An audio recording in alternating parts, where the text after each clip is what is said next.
blockhouse. I don't think he can continue keep microing. Well, he's going to try, wait for reinforcements and try to make it to his blockhouses. The question is, how much damage will he going to be taking? This is nice micro from Unders, but you know, the Tauntauns just have to attack move here. And 1.5 fire rate, they do have staff animation.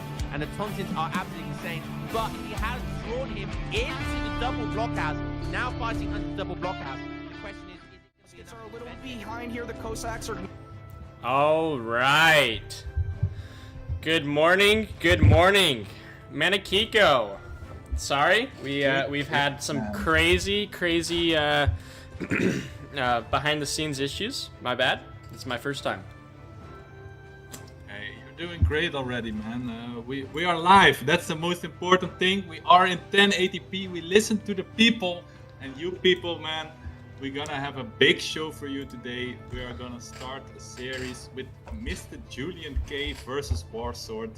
What a matchup! What a first game. Chosen. Do you already have a favorite here in this game? I mean, I think JulianK is just the favorite in the entire. Okay, we are at 1080p. We got this. Perfect, there we go. Man. We got some bald representation. That's funny. That's funny. Yeah, I think JulianK is probably the favorite in the entire tournament. Just like when he's cooking, he is cooking with gas, man. But I look forward to seeing what Warsword can put up. I think he's an underrated player, and there should be some really entertaining games. Yeah, for sure, man. And I am so fucking excited already. Thanks for the bold love in the chat. We love to be clean here. And I don't know. Is Warsword a bold player? I don't think so. So we don't have bold players here. But we do have something interesting coming up for you guys, because the first game is gonna be on Arabia, and the players are trying to be historically accurate here. They chose to go in a mirror, and I'll let you guess which civilization are they gonna pick here. Let me know in the chat. I'm very curious what you think. If I say it's a historically accurate mirror and it's in Arabia, let me know which civilization do you guys think is gonna be the first civilization in the game of this series.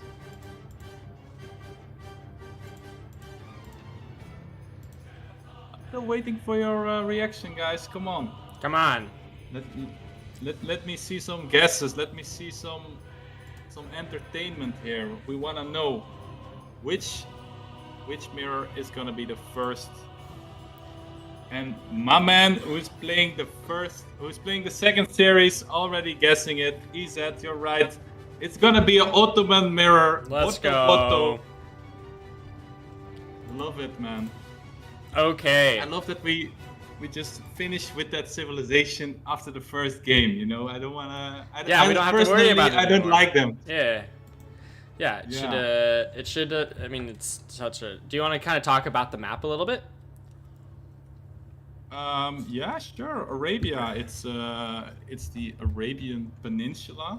I have to admit, that's the map with the 4 trade posts, right? No natives. If I'm not mistaken. I think so. I'll go in game and I will check really quickly. Guys, no, it is. All right. Yeah. Oh yeah. Arabia. Yeah. With the yeah. You are correct. You are correct. Yeah. A lot of times in my Elo, I'm 1400 player, so guys, you're gonna see a different caliber, like 3-4 times the players that I am. But in my games, generally players like to contest the middle. We have 2 mines in the middle, also 2 hunts, and it's if you have the middle, you have basically control over the map here. Also, it gives you access to these 2 side trade posts. So I'm curious what these players will do, man, because Otto Mirror, we saw a couple before in the Premier League, right? Yeah, I mean, it's not an uncommon mirror. It just Auto has so many favorable matchups that you know, I think it's pretty popular. You know, just get it out of the way. You know, I was thinking when you said that you were a 1400 player, it'd be super fun to have all of the ESOC casters all play like a tournament, you know, and then they can really show like, you know, their stuff. That would be really kind of a funny thing. Like have every caster. Damn, it seems yeah. like all of us casters are all around like the 1500 mark, give or take. And then you have like Lionheart and Shake and whatnot that are, you know, gonna I mean, last time I casted with only Baus, he was Oh, he was yeah, a Baus player as well. himself. So Yeah, I think he's he's gonna take a big advantage here. Also, Yep. Kaiser Klein I saw casting, so I would put my money on one of those two. But yeah, I would be delighted to try that out. You know, That would be caster, pretty funny. matchup. Yeah. But yeah, I think the players they were ready, and maybe we should hop Get in. into the game. Let's These do people, it. They are They're excited. hungry. People are excited. The casters are excited. Let's jump to the game one. Chosen, take it away, man. All right. We have in the bottom of the map, JulianK in the color teal. He's changing it up, man. He is changing it up. And then let me get that going. He's getting just a little treasure over here. We have at the top of the map in the color blue, Warsword. And you know, Julian does elect to go for the treasure at the bottom of the base, smartly knowing that no matter what he does, he's not going to get the pass immediately. Whereas Warsword, he has to go for the pass first, and then maybe he can start getting treasures in the back of his base. That's one thing that you kind of have to worry about, just at least initially, is if you go for a treasure at all, do you have the time to get the first pass, or what do you have to do? That's pretty smart game knowledge from Julian, knowing that he could do that. What do you think? Yeah, I didn't know that there was such a big discrepancy on this map. Like if you have the top spawn, that you are in a bigger advantage, I would say, because Yeah. the great man passes you first. So that's already a little advantage to Mr. Warsword. And both of these players are looking around the map, trying to find some juicy treasures. And I think they both start with the TP and with a Mosque. If I'm not mistaken. Yeah, so they went Mosque, TP. We still are seeing a little bit of chopping. We're going to get your house down quickly. Warsword already has his up. Let's see. Warsword already has his 3 villagers like a fourth of the way, which Julian has not even gotten in yet. It's super wild. Okay, so he's about to have it up. There we go. Yeah, so that's cool. Let's see, JulianK getting 100 food treasure. My goodness, that is one of the juiciest kiwis you can ever find. Yeah. A lot of these fruit treasures, man, they are juicy, but that brings the advantage a little bit more into JulianK's favor. But you were opening the decks. Maybe we can take a quick look if they're a little bit similar or not. Yeah. Definitely a lot of unit shipments in age 3. That's pretty standard Ottoman deck though. And it looks like we might be trying to see a FF or maybe even an FI from Julian. He does have, you know, these 2 great cards that would be absolutely wonderful for an FI. Gonna get a 70. Yeah. Ooh, okay. Yep, 75 wood. XP over here. Nothing crazy. We do see the age up come in at 2 minutes and 20 seconds for Julian, and age up has not even happened for Warsword. So that's crazy. Even with not getting the pass immediately, Julian has already his second shipment. No, sorry, not Julian. Warsword has the second. No, it's all the way around. Yeah. And Julian just barely now being able to send a second shipment if he so chooses, and he's being a little bit slow if he is going to send capitalism. believe he will, like you said, if he is going for like a FI possibly, maybe he wants to keep his shipment for his 700 coin. Gold, yeah. So far, we see his macro that he's putting like a double amount of villagers on food than on coins. So that really suggests to me that he is looking forward to H3 and to age up fast. That's something that Ottoman can do incredibly good. Yeah. And yeah, curious to see what Warsword will do in response. Will he match Julian here, or yeah, will he do something spicy? You know, maybe. Did he also did Warsword also age up with the naturalist? I'm almost certain he did. I guess we'll see in yes. Oh, the quartermaster. Okay, interesting. So we will see a difference in build. Wait, is the naturalist 500 food? I think it's the 2 villagers and the 2 cows. Oh, yuck. So Okay. that puts him in a villager advantage. Yeah. I would say, but he doesn't have the capitalism that Warsword has. But Okay, wood. yeah. So And then wood for Warsword. Naturalist with the cows. Okay, interesting. Oh, and we already see. Oh my goodness, this guy. He's off to do one thing and one thing only. He's got one thing on his mind. Let's go see. I don't know if there's any League of Legends players here, but he's like Shaco with his backstab ability, does critical damage against explorers, and he is trying to find Warsword Explorer. He has it here. I wonder if he thinks that Warsword is gonna make. Okay, never mind. Yeah, possibly he's thinking about Warsword taking a second TP. 5 vills Curious just to not see coming what- in.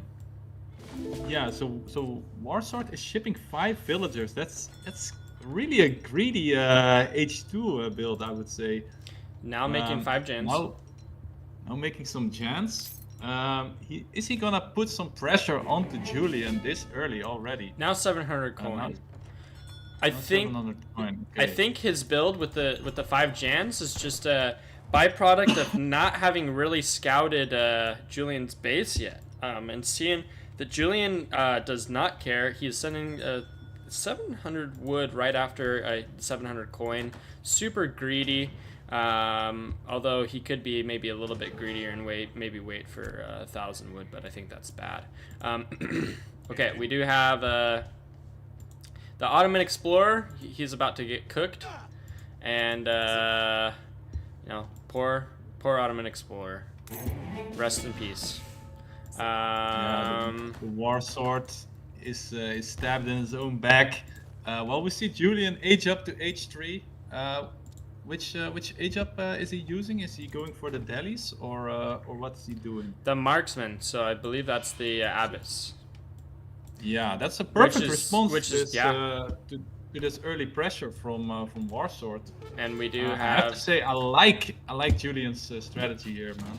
Yeah. I mean, if all you have to worry about is 5-10 jans, and you can get up by 7 minutes. I mean, you can just kill all those with 4 Abyss, and then you're quite ahead. One thing to note, though, I mean, Warsword did get that 5 villager shipment in, so his economy is going to be slightly better this entire game until Julian decides to go up with an extra TC, and then it might start to even out.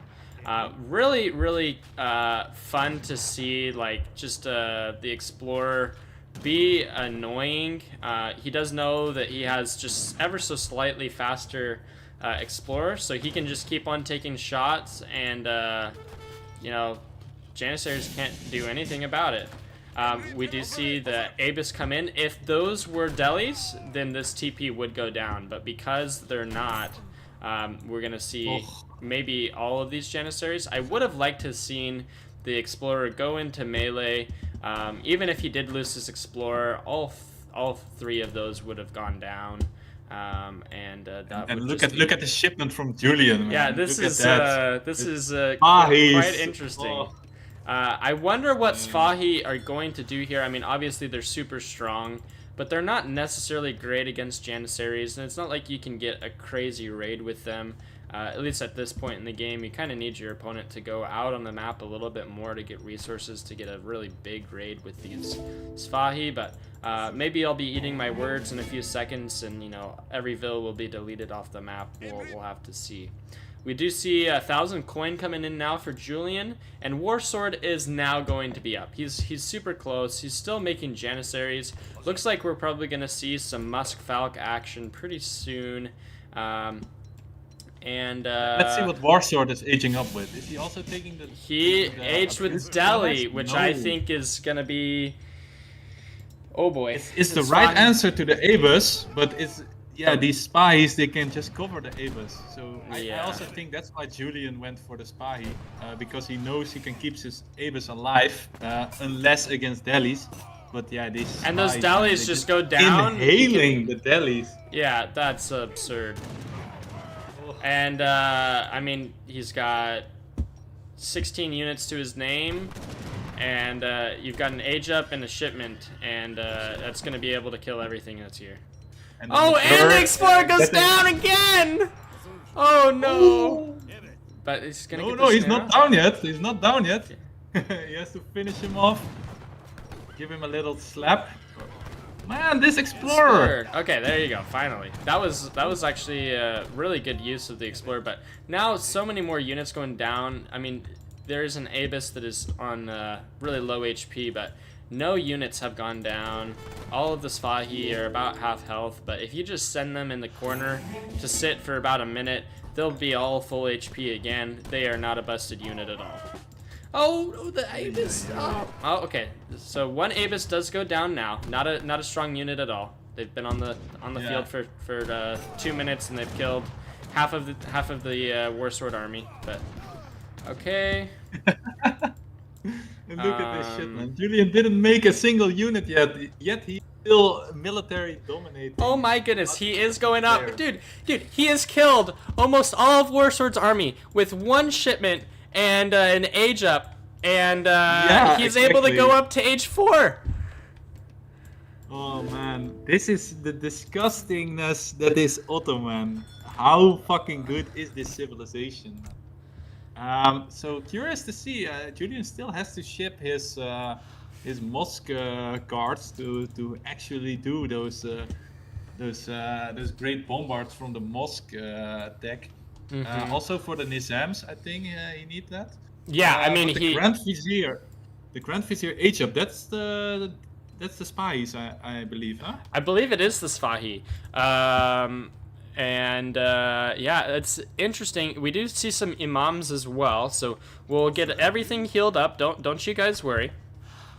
But yeah, this is Warsword knows this is the time. He has to push now.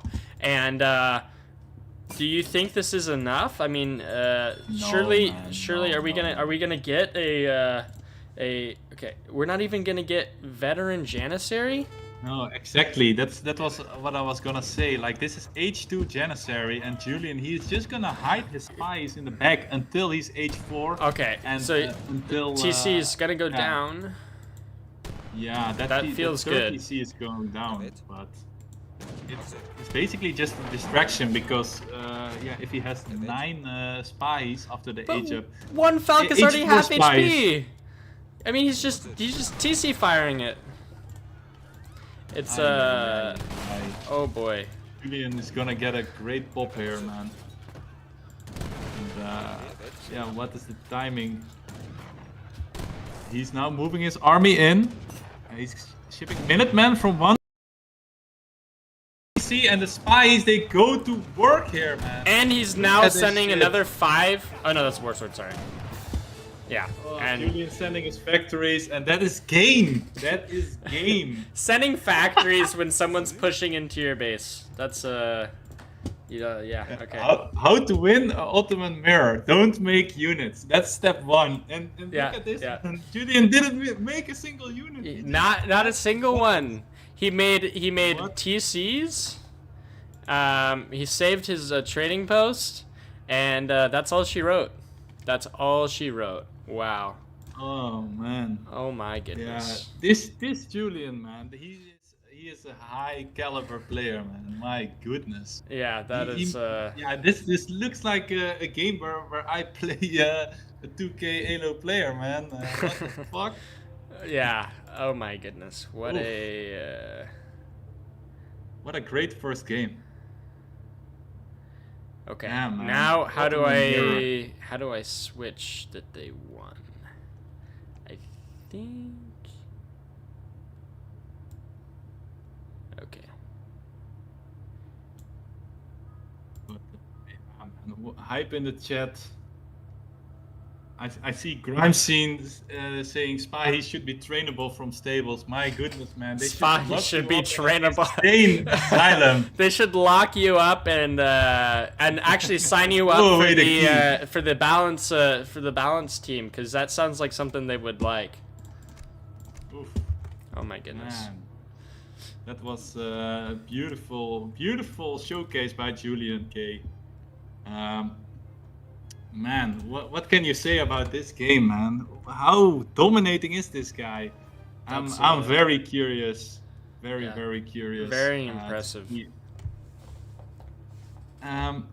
Next map is gonna be Himalayas Upper, and there was a little bit of flame going on about this map. I don't know if you followed that, Chosen. Yeah, I saw Kaiser Klein also saying like it's just not competitive map. There are only so many civs that can play on it. So I mean, I'm not. It's not deep enough for me to care a whole lot about that. But I'm sure for some players it's pretty important. Yeah, the argument was made that the treasures are too random on this map, so you really don't like mirror in treasure value, which is interesting because for the civilizations that we're gonna see in this game is gonna be Ethiopia versus India. Yeah. So Julian is going for Ethiopia, and these African explorers, they are very good at taking the treasures with like multiple enemies. So I think he's gonna abuse the fact that the treasures might be very juicy on this map. Very curious to see how we will start this game. Yeah, I mean the both explorers from either civ really strong. Generally though, when you're playing India, you have those two explorers. You want a map that has kind of weaker treasures, but a lot of them. And it's the exact opposite. You want really strong treasures because they do have that ability to have the treasure gardens fight each other. And so it'll be interesting to see, how treasures affect this game and how that affects build orders. I think it was Dairuga, if I'm not mistaken, that said this a long time ago. Don't ever build your build order around a treasure, especially a treasure that you haven't gotten, more or less. And so we'll see if they do try and have their builder around a treasure or not, and if we get any crazy treasure contests. That'd be really interesting. I mean, I believe one of the treasures here is that family of monkeys, man. I used to love that treasure. You have the army of little monkeys chasing you. Oh, that's a beautiful. But you have to kill 2 samurais to get that. So I don't think that's easy treasure to take at all. Like with India, I know you like treasures that are like multiple treasure guardians with low HP. So you can really, if you hit and run, then you can really get your AoE attack on multiple enemies and you can clear out treasures really fast. With Ethiopia, like the treasure with like 3 guardians, those are like perfect for you, because then you can really make it so you only have to kill one of them. So I'm excited for this map. Honestly, I haven't seen it in a long time, and I have to say it looks terrific. This map, it really has a lot of polish on the map. So I'm excited, and I hope you guys in the chat are excited too for the ESOC Premier League. And I saw some follows, so I'm very thankful that you guys are following the channel. Hope you have some donations in your back pocket for us too, because we love to cast, we love to create content for this beautiful game, and Yeah, I think we're almost ready to go into the game. So I'm excited, man. Let Yeah, me know who's gonna let's hop win in. here. Yeah, and Let's get we're into the game. seeing a whole lot of Dairuga love in the chat, especially from Lionheart. You love to see the sportsmanship. Let's head into game number 2. You want to take us in, man? Let's do this. All right. Welcome, welcome, ESOC lovers. We got ourselves a Himalaya upper map on the menu, and we see JulianK spawning in the south part of the map. And Mr. Julian, he is already running around. And in the north side of the map, we have Warsword coming back from his first loss. So hopefully he can do better here. And both of our players are really trying to find the livestock that is on the map, the yakety yaks, or are they water buffaloes? No, they are yaks, I believe, right? Yes, definitely Yaks and Well High with 5 gifted subs. Thank you so much, Well High. You are a gentleman and a scholar. And Grim! Grim Back with to another back. 5. Thank you so much. That's sick, boys. That's sick. Thank you so much for the love. And we're gonna continue bringing you high tier content. And we see Warsword having his eye on one of these yaks. Oh, Can he and convert he it? gets it! Ooh! Oh, what a steal. In TC range, but not into out of conversion range. What a thief, man! This Indian explorer walking on his elephant. And he kills And, it instead of bringing it home. What? He wasn't gonna go for it. Oh, but this. Ooh, we might see 80 food go to Warsword if Julian's not paying attention. And Oh, who gets it? ooh, that's close. That's a close one. Oh, and Julian. It wasn't close. Wasn't even close. Roots and the tubers. I have And no idea what lion! kind of food that is. With 5 more subs. Dude, it's raining Damn, subs. boys. Thank you guys. Big lion with the 5 gifted. Thank you so much. We got a hype train going. Truly do appreciate all the love from you guys in the community. It truly does help ESOC, put out more tournaments for you guys to watch, to observe, to learn more about the game, to watch this game that we all love and hate sometimes. And I hate to lose it. yeah. Ooh, we got the food. I thought that might have been the monkeys. Although I guess the family of monkeys is generally the 2 samurais, right? But Yeah. I don't know if it's on this map, but it would be nice to find. yeah. Let's take a look at that. I saw. Yeah, let's take a little look at the decks and look at this beautiful Ethiopian home city, man. I love it. Yeah. We see the tablet cards. That's a very necessary one.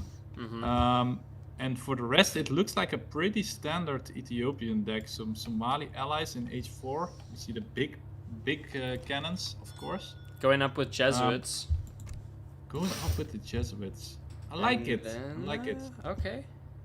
Ooh, this looks like a very aggressive India deck. My man's only wants the unit shipments here, and Yeah. I love it, man. Does he have enough unit shipments, do you think? I missed the Team 2 Rhino card in H2, but for the rest it looks pretty good. Team And we're 2 seeing Rhino an card. aggressive. I see an aggressive Agra for Warsword. For he sure. really wants to take map control here. Yeah, and it's interesting. So this cliff being right here, you kind of have to pick one side of the map to control, and so he's taking this side. I wonder if Julian will just say all right and just go through here, and or what is decided. It'll be interesting. But I think he wanted to place it next to the coin mine there. Yep. So that Whereas he has there's control no over coin the mine on coin. this side. Yep, yeah, for sure. No.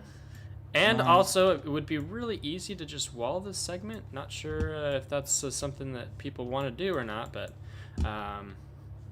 might be something to look out for. What I like about Julian's age up is with the Jesuits, you get your church, so you do get some XP trickle income for yeah, for a map without trade posts. That is very necessary for Ethiopia. Also, you get the XP crates, so you really get a little bit of tempo out of this. And I think he's just gonna do a naked fast fortress as he did in game 1. And yeah, Warsword still aging up. How many builders does he have here? 2 bills. Okay, only 2. I mean, 2 is pretty good if you're sending it forward. Generally, it's only 1. So he is going to be very aggressive. He's going to get into Julian's base right away. We're going to have 2 sepoys making their way downtown. They might even get this 120 food, and Julian will not be able to do much about it if we do see 12 sepoy on the map. But Julian has been circling it for a while. And he's not gonna get it. No, That's they made a short work of those monkeys. That's 120 food. Wild Mizuna. I've never eaten. I don't know what it is, but I know what is a sepoy, and I think we're gonna see 12 sepoys now from Warsword, right-clicking the Ethiopian base. I'm curious if. Go ahead. Did Julian already age up here to 3? He is already yes, up of with course. the Portuguese. Ooh, Portuguese. Damn, that's pretty ballsy because he doesn't have any war camps yet.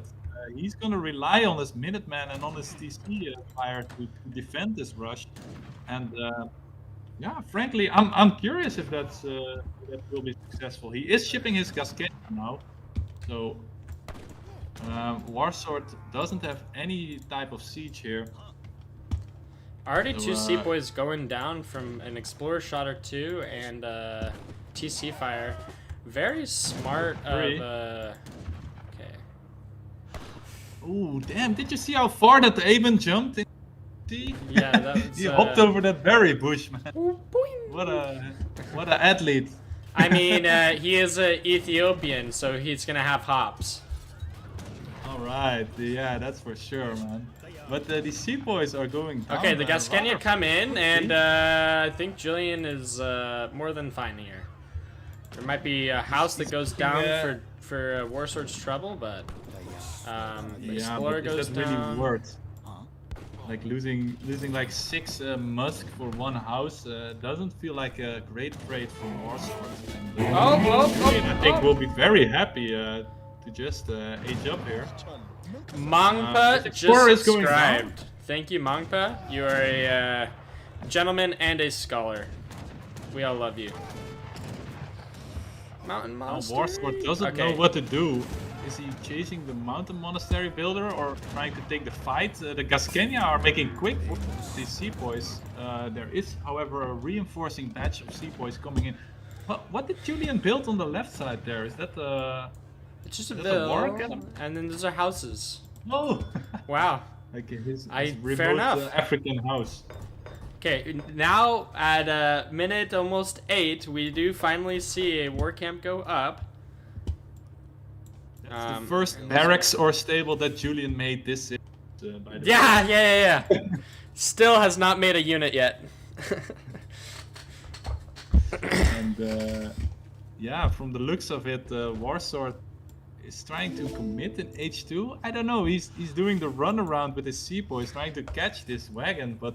And Julian knowing that, and he, oh wow, that is interesting. He's checking the coin mine, sees it's not there, so he goes over here. But man, if you send 5 sepoys, first card in H2, and you get 1 house down, and then all you go and do is kill a mountain monastery? Like, is that enough? That's 250 wood cost for Julian, and he didn't even pay 250 because that one was for free. So yeah, I'm not really a fan of Warsword's strategy here. He is shipping the Sowars now, so maybe he can connect to the Neftenias. But yeah, as we expected, Julian now shipping the Sebastopol mortar, and oof, that mortar is gonna do big damage. The consulate Rumelots, the delis, are doing some work on the left side. Yeah, getting a villager pickup or two. I think it was just one. And we got a Hess 94. You just subscribed. What a Chad. Sorry that I don't know how to pronounce your name. Ahis? Ahis. I don't know. You know, actually, I'm just gonna start butchering names, but doing it confidently, so people think that I just know what I'm talking about. What do you think? That's a great life lesson.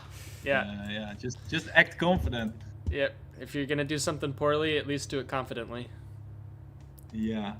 Well, let's see how confident Julian is gonna Yeah. pushing into the Agra fort with this amount of units. He has a nice batch of Gascanias there, and some Neftenias too. He's gonna take the right side of this native post. Yeah, I mean, yeah, he's slowly edging forward. yeah, I think. Oh, that's so smart. Ooh. He's getting, so he only has to really guard like, I don't know, 100 and I don't know, like 200 degrees, like 200 degrees of map instead of 360. That's so smart. And yeah, Warsword, he really is waiting now, waiting for his timing. He's getting the ASAPs from the consulate. I don't know if they will come out before his Agra fort is down. Julian now switching targets to the Seapoys with his cannon. And this is go time for Warsword. Is there enough that Sevastopol mortar just sending bodies all over the place? Neftenia doing lots of work. Yeah, these Shotels being annoying on the Okay, side. and now the Azap come in, but is that really the unit that we need? Okay, a lot of the anti-cav Gav, is going find the down to the angle. cav, but the Sevastopol mortar still has Julian almost is- not. I mean, Yeah, it's I think Julian close. is very confident in his position here because now we only have Seapoys and Azaps against the big Neftenia mass. The Sebastopol mortar is still shooting. And Hasn't gone down yet. GG. Man. Bodies are flying, and JulianK is not dying.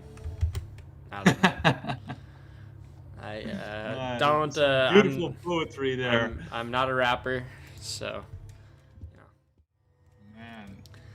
What a Julian game. Playing as a German, man. Digging himself into the trenches and just shooting away, luring his opponent out. And yeah, Warsword doesn't have an answer yet.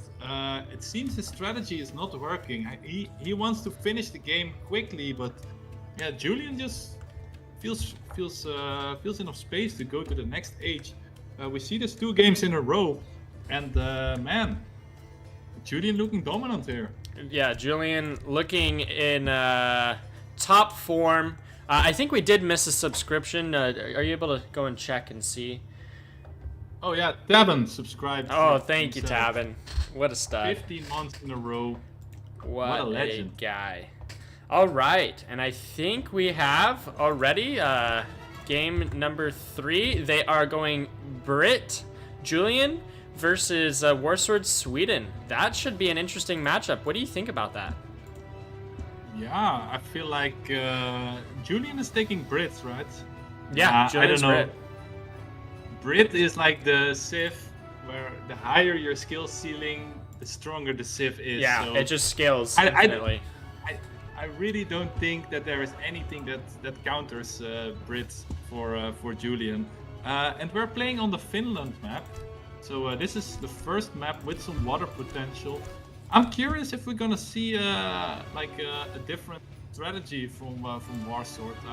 I really hope that he doesn't go rush here again, because it doesn't seem to work for him. Yeah, this map. Sorry, go You ahead. have some TPs, you have waters, you have water. but yeah, Sweden, they just like to build their torps. Brits, they like to build manors. We could have like a Carolian versus Musketeer matchup here. What are your thoughts here, Chosen? Yeah, I don't know. What I see from Swede, it seems like they really only have one good thing, and that's FF as quickly as possible, and make their oh my goodness, I can't believe that I'm spacing the name. Haka, make Haka, and make a lot of Haka. And I think against Brit, if you're able to get up to H3, you're able to make Haka, and a card that I think is really underutilized but is really strong, especially as Sweden, in this matchup specifically, is the Jaegers. If we see Jaegers on the field and Julian's not up in time to deal with it, if you have Haka Jaeger, I don't know if there's anything that Brit can do to deal with that. So we'll have to see what Warsword is able to do, if he's able to keep Julian in H2, or if Julian does something crazy and gets up to H3 without a sweat. If Julian... Maybe he's going to do the GMT build with Brits. I mean, yeah? Julian seems like a very greedy player, and this is a map with multiple trade posts, so maybe we see that. But I honestly expect Julian to stay in H2, do like a lot of manors, just like as greedy as how Brits want to play. You know, they want to boom their manors and pressure their enemy with Musk, with Hus. But yeah, I'm curious to see what this tactical mastermind had in plans for us. So yeah, let's hop into the game. Yeah, okay, let's head into it. And sorry guys for not updating the score. I got it now. I apologize. This is my first time. I'm sorry. All right, game number 3. Man, you wanna take us in? Yeah, sure, man. On the north side, in teal, we see the double winner, Mr. JulianK, playing as the Royal British, trying to conquer a little bit of Scandinavia here. We're playing on the Finland map. Beautiful map. Thank you, DE, for this map. And on the south side, we have the defenders of their neighbor country, Mr. Warsword, playing as the Swedish, the IKEA masters. Look at that, man. They are already building their plans, and starting with some torps. Very, very beautiful houses. Yeah. I have to say, probably the most beautiful house any civilization in the game. Look how peaceful that looks, man. I wish I could live in a torp like that. Yeah, I mean, pretty impressive. I mean, you live right next to a gold mine, so you're doing all right, and you have these, you know, very nice. You've got your own like a little garden next to some trees. Out in the middle of the city. Mooses in front of the door. Yeah, it's looking great.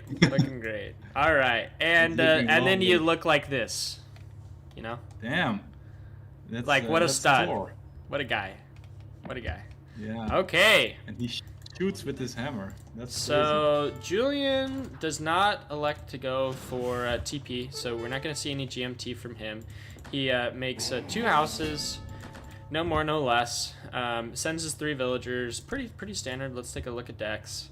3 vills, 4 vills, which is a little bit greedier than normal. Generally, you like to see a 600 coin, but not bad. He does have a little bit of water play, maybe anticipating that that Warsword is going to as well. But there's gonna be no water play from Warsword. Probably no water play whatsoever this game. I mean, he also has some boats, so maybe we see a little bit of this, a little bit of that. It just looks like a water contest deck, but you know, you never know. Yeah, exactly. So both players basically matching each other in deck style. We have units, we have crates, and we have ships. We do see Thor taking it up against Cunningham, and yeah, we didn't really talk about natives this series, but the House of Vaza, one of my favorites. Yeah.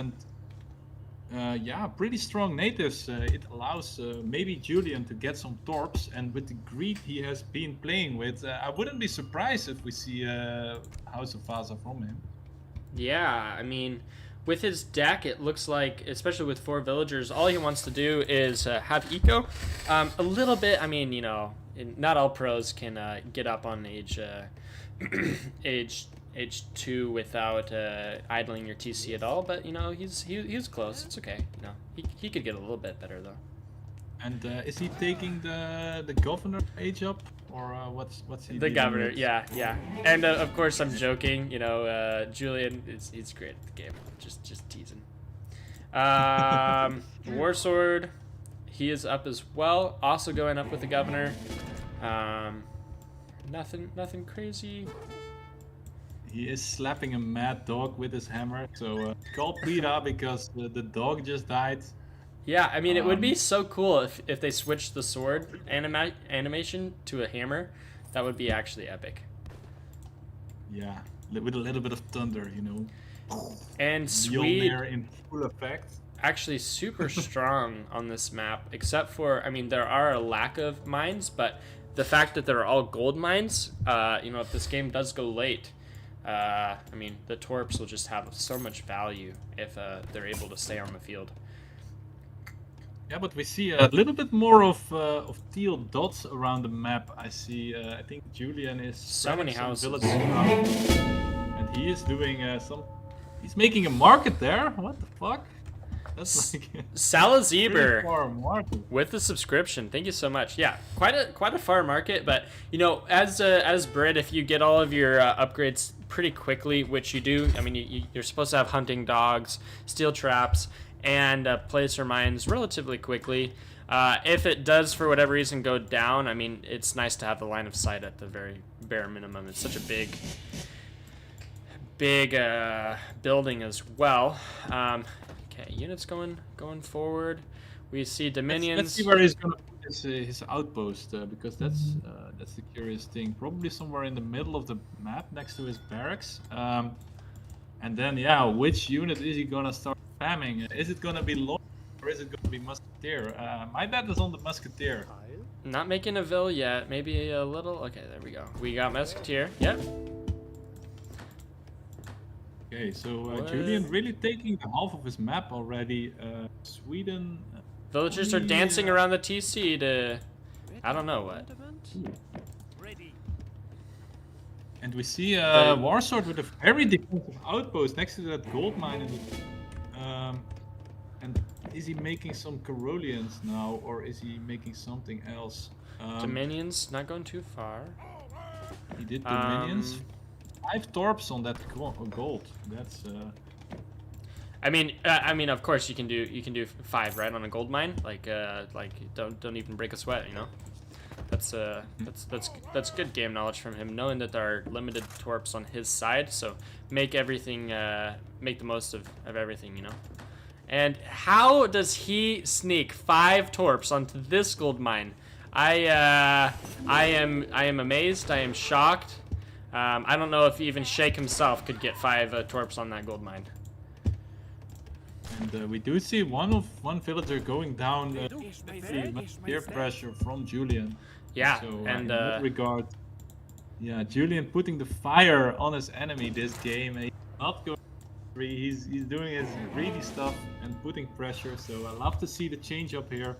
Love to see him make some units for a change. Yeah, I mean, this is the most units he's made all game, practically. I mean, this entire series. Sure. And we are at 8 villagers, 29. normal house pop from Julian. Now he does go with 4 villagers, which is just super greedy. Generally, you would send like 700 coin or something like that to bolster unit production, but Julian instead, he's just gonna send 4 villagers. Can put those 4 villagers onto coin instead, and he'll just be able to pump out units till sunset. So we'll Till forever. Till the British Empire stops existing. And yeah, we see Warsword now going down south, trying to expand his torp economy. So he's on 11 torps now, I believe. Maybe he's trying to sneak in a raid with his 5 Carolians. He is still making some extra Carolians here. But yeah, he's only producing from 1 barracks, while JulianK is making from 2 barracks. So he will have a unit deficiency here, especially if these Carolians get caught out so deep behind enemy lines. And they are probably going to exactly that. And Julian, I don't know how he knew it, but he's going to be able to catch all of those without breaking a sweat. We do see some crossbow come out, but Cav coming right out from Julian. I'm almost certain we're going to see that 700 gold. Yep. All right. There we go. That's great game reading there. Rest in Julian, peace, look at this those Carolians. And yeah, I mean, this is normal Brit stuff. At 8 minutes, you have 26 musk, 38 villagers, and you're about to have 5 huts. I mean, it's just not strong at all. Yeah, it's just that cup of tea, I guess. And these British, man. And this is just not enough arrows. Yet. Yeah, I mean, you want to wait for the Huss. Huss come in, you split your shots, and I don't know if there are enough Caroleans to really deal with this, but maybe. Julian doing a good job of soaking up the damage with his Huss and taking shots with his musk. And now it's go time. We're going to see a commit at some point, and okay, 1 Huss does go down. It's you want to save as many of your Huss as possible. We do now have 32 musketeers on the board, only 3 Huss still, but Warsword I wonder into tower and TC range. Yeah, but Julian not taking the bait. Oh, there. okay, we do see some boats coming out. That's Okay, I mean, I like that. he has so many villagers on wood, and he has so much wood to have, so might as well try and get that eco into somewhere that is manageable against Julian. We are gonna, how many, we see another villager go down for the price of an entire hussar, so I think that's a relatively fair trade. And then Julian is he gonna see it? Is he gonna be able to see it? Yeah, I think he sees that. No, I mean he'll be able to tell this, but yeah, if he's not paying attention, which I'm almost certain he's paying attention. Is he gonna scout it? Where? Oh! He did see some units come through. Oh, okay. So we're gonna have a big fight here, and the musketeers trying to run around these Carolians, and he's pushing him out of his own base.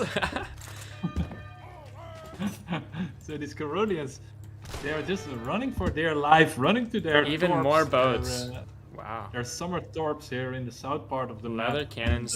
And Julian's just gonna see these, and if Warsword doesn't want to turn around, we'll just take down some torps for free, huh? Yeah, and also the reinforcements from Julian coming from there. Oh! And the leathers might go down, but he's not paying attention. No, we see also a big fight on the other side. Julian connecting with the Carolian army, snaring them with his hussar, and he's trying to follow that big mass. And now fighting on 2 fronts. These players, they have found their thirst for blood right now. Oh, and a lot of villagers might go down, but there's just not a lot on the field. We're losing a lot of Carolians, and they already used their big button to get away once. They are doing a lot of damage to these villagers, though. What's the unit? That's pretty nice. We got 41 units, plus 3 Huss. So, and we're at 45 villagers still. Yeah. Warsword. Very healthy looking eco for Julian. 13 vills now. And also, all don't forget of those... his corpse give him some income. Oh boy. 180 and with his corpse. Oh boy. So yeah. I mean, the ecos are almost identical, but if this stays for much longer, I mean, obviously, with the 2 docks plus a TC, that's like 2.5 TCs almost worth of villager production. But the fish do run out relatively quickly if this goes for much longer. It'll be interesting to see how many more boats are made. I would assume probably doesn't make a whole lot more. especially with all these villagers going now onto food. We do see another barracks pop up. Super smart from him, realizing how strong his economy is and how many units he's going to need. I would like to see a few more leathers get trained. You're gonna need something absolutely insane to be able to deal with this army. From Julian, I wonder, is he ever gonna try? I mean, this is the problem, right? You don't have 600 gold. You're kind of forever stuck now in age 2. So if Warsword could ever get up to age 3, which he probably can't with just how few units he has in comparison to Ooh, look at Julian. these leather cannons. And this might be the game nice right here. We'll break. see. I mean, a lot of the hussars coming down, and the leathers are doing a good job, but there are so many musketeers here on this field. They're doing a good job to fight like the British normally do, just in straight lines. Wow. Plus dance in the air, and the color, I feel the color is blue. The leather cannon micro is actually Yeah, this is nice from Warsword, but his about as good of a opponents are fight. just evaporating. Yeah, about as good of a fight as he could have gotten, but I don't know if it's enough. You got 5 more reinforcing hussars coming in, and now you just do not have enough Caroleans to one-shot a hussar. I think we're going to see GG pretty soon. Yeah, I think Julian is just right-clicking the base now and killing all these reinforcements. And by the time they're all dead, his reinforcements will arrive, and then obviously we're gonna see some great top corner micro from Warsword.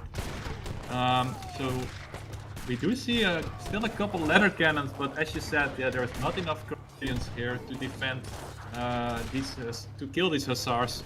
And even And, more yeah, villagers going down. This is just looking over as it could be, and yeah, we're still gonna see the burning of the IKEA. Of the IKEA people. You know, I think actually, truly, the deciding factor of this game was Julian pushing these Caroleans from here. I think it was just an incredible decision, knowing that he was up just ever so slightly on military, and that Warsword would have to run out. Those Caroleans went all the way up through the map, took out some villagers, and then they fell to their death, just like the first 5 Caroleans of this match. Almost in the exact same spot, and I think that was the deciding factor of this game. Yeah, Julian creating a beautiful Swedish graveyard right on his side of the map, and that's game 3 going to Julian. So yeah, dominance with a capital D. My goodness, he's looking so strong this game. This series, yeah, what's Warsword gonna do now, man? Now he's taking the economical approach, and he's being outmatched again. It's looking tough for him. Yeah, I mean, British just so strong. I wonder if Warsword has something spicy cooked up for this next game, because we're gonna need see something else to be able to beat Julian. Such a strong player, it's almost not fair. Yeah, and by the looks of the Civ packs, it's gonna be tough again. USA for versus China. Oh boy. Aye. So that's basically the Chinese immigrants versus China, right? Oh man. And the Vistula Basin, interesting map. That's the Romanian map, I believe. And I'm getting really used to this UI with game 3, knowing exactly what to click to be able to say victory and defeat. Oh my. Okay, we got USA versus China. Okay, no, this is the other map than the one I had in mind. So this is the map with the river going through the middle. You have a trade post, you have the mills, and you have some cool natives. So yeah, this is an interesting map, and a beautiful map for USA, I would say. So many trade post options here. Yeah, I really believe that Chinese immigrant build is gonna shine here. But yeah, maybe Julian has something else up his sleeve. Who knows? Yeah, I wonder what China's gonna do. That'll be really interesting. I think we're ready for game number 4. Manakiko, you wanna take us in? Oh yeah, for sure, All man. right, let's get Glad into to. it. Game number 4, coming to you right now.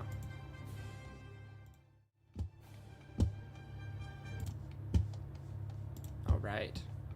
Welcome, ladies and gentlemen, to the Vistula Basin. On the Polish plains, there lay a USA town center in the northern part of your map. On the northern part of the river, this beautiful yin-yang looking map is quite balanced, and we have JulianK playing as the United States, the Stars and the Stripes, already going for his first TP. My God. Ooh, but I don't know if we see this very often. A trading post from China. It seems like they haven't. That's not been very popular these days. But keep going. no. So on the southern side of the map, we have the place where the immigrants come from. We have the Chinese, Mr. Warsword, in the red color in the southern part of the map, starting with a TP, possibly to deny these filthy refugees, as he would call them, who went to the other side of the map, possibly to deny these early trade posts from Julian. So actually, interesting stuff from Warsword. Very curious what this game will lead to, and yeah, he's getting the first pass again. Actually, I with think his Julian TP. got it. He just barely got it. We're getting Chinese Oof. immigrants so quickly. Oh my goodness. He elects So not to we're take already getting the Chinese immigrants, and yeah. This the timer is ticking already.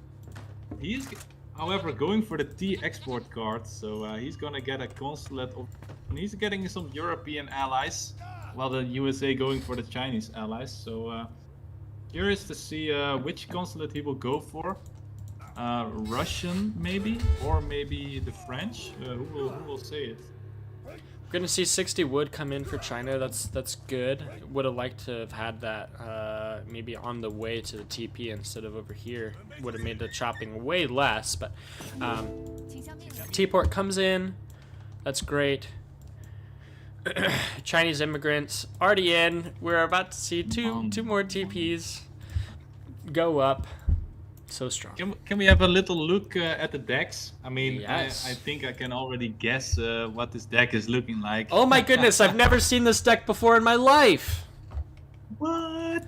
What? Advanced Saloons? What? Crazy, man. What is this card, huh? Wow. So- What? This is such a crazy card. Oh my goodness, so smart. What if you combine a Scottish man and a Chinese immigrant? That's a pretty strategy Okay. that's cooked up. See a lot of And, H3 stuff, which is good, but even more so, I mean, not even more so, but a lot of units as well in H4. I wonder how quickly we will see Warsword go up to age 3, maybe even age 4, or is this a fake out? Is he gonna do some early H2 pressure? Surely not. Yeah, I don't know what he can make in H2 that beats Highlander Rush. Because, yeah, he's going for the Porcelain Tower. That's something. That's the Chinese Temu factory. So Temu you factory. get a little bit. You get a little bit of income, like a real factory, but it does grind away, and it does add up after a while. But yeah, honestly, I like what I see from Julian here, and he is getting the House of Chigelian here too. So he really wants all of those native allies. And we got just Vasa so, again. he can get more Highlanders. Yeah, yeah. You need to make, correct me if I'm wrong, you need to make at least this one with these 3 TPs, and then you need to make your saloon, you need to make your church, and 2 more saloons, correct? To get the 10 pop? Or do you need 1 more building to be able to get 10 of the Highlanders? Does the TC count I for think no, the TC doesn't count. I think, as you said, saloon, meeting house, TP, and then you need 10 of them for the maximum. So 3 Okay. saloons, But curious that he took the stable then. I thought you really needed that for to be a saloon too. Oh no, that's those 3 post wagons. Sorry. So yeah, now he's getting his church from this shipment, and he should make. Americans always need to go to church. Yeah. All right, another trading post. Surely it's gonna go down this way, or is he just gonna take this easy one? Nope, nope. Okay, yep, very nice. He's gonna go over here. Generally, you like the Vasa, but it doesn't really matter, I guess, if you're just gonna make a whole bunch of units. How close are we to aging up from Warsword? Oh, he does this elect to make the Steppy. That's gonna be really smart. He's gonna try and get a TP down, but these are not weak trade posts by any means. These are beefy trade posts. We shall see what happens with these Step Rider. I mean, these are the Mongolians that tore down the Great Wall, so you shouldn't underestimate these fellas. 25 siege damage. They love to torch There are 7 of them. houses. Lucky number 7, and I hope it brings Warsword some luck in this, because it really needs a little bit of luck. And now running into the town, Julian should spot this. Maybe he's getting sloppy here. Ooh. They tickled one of his villagers. Double but, church. Very nice. That will cost him one of his step riders at least. If Now he trying was, to torch if he the was meeting right, house. he That's needs to go over smart. here. No, he's going back to harassing these innocent USA villagers. And he's already lost 2 of the Step Rider. So sad. Yeah. Yeah, He's these. Gonna go up. Yeah, it seems like he's going up with the Confucian Academy. Okay. One So they're not Hussar. confused about that. And one 4 Hussar. Step. Chasing back 4 Step. That's wild. Oh my goodness. So yeah. Okay. And the Highlanders are already there. So I think he had 10 of them. Yep, 10. Yeah, of course. And yeah, now the timer is ticking for Warsword. What's he gonna make to counter these Highlanders? Let's take a quick look at their stats again, because you know they're so lovely. 400 hit points, so that's 4,000 hit points in one ship. Not They have busted. 63 range attack. Times 10, that's 630 attack in one shot of all of them. But they do have melee resistance, so that's one thing. Imagine if they also had range resistance. That would be crazy. That would But they be already absurd. slapped down an innocent villager here. And yeah. How is Warsword gonna defend from this stuff? I mean, he's about to be up. He'll get some arguably share for his troubles, but there's a Hussar on the board, and might be a few more coming in. Ooh, but the TC firing on the Hussar, that's so now he can kite with his arquebusier. This is kind of a yucky spot, though. Gonna be hard to kite. And Julian just elects to get out of there. Maybe he'll go and take down this trade post. We'll have to see. All the villagers now finally making a market. We are on 19 villas is China, which just kind of feels bad because you can train villagers while aging the whole entire time.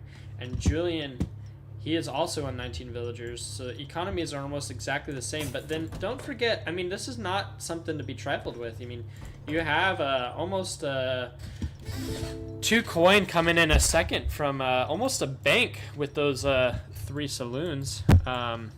Pretty strong. Yeah, and don't forget the TPs. They give him some XP income as well, which will accelerate the pace of his shipments. And then so he's gonna that's go up. Also something nice. With Kentucky. Good old Kentucky. I wonder, do they have a fried chicken shipment? Or, they don't? What's your best Colonel Sanders impression? Go. Alright, boys. We're gonna do some Highlander stuff here. And we're gonna eat some chicken.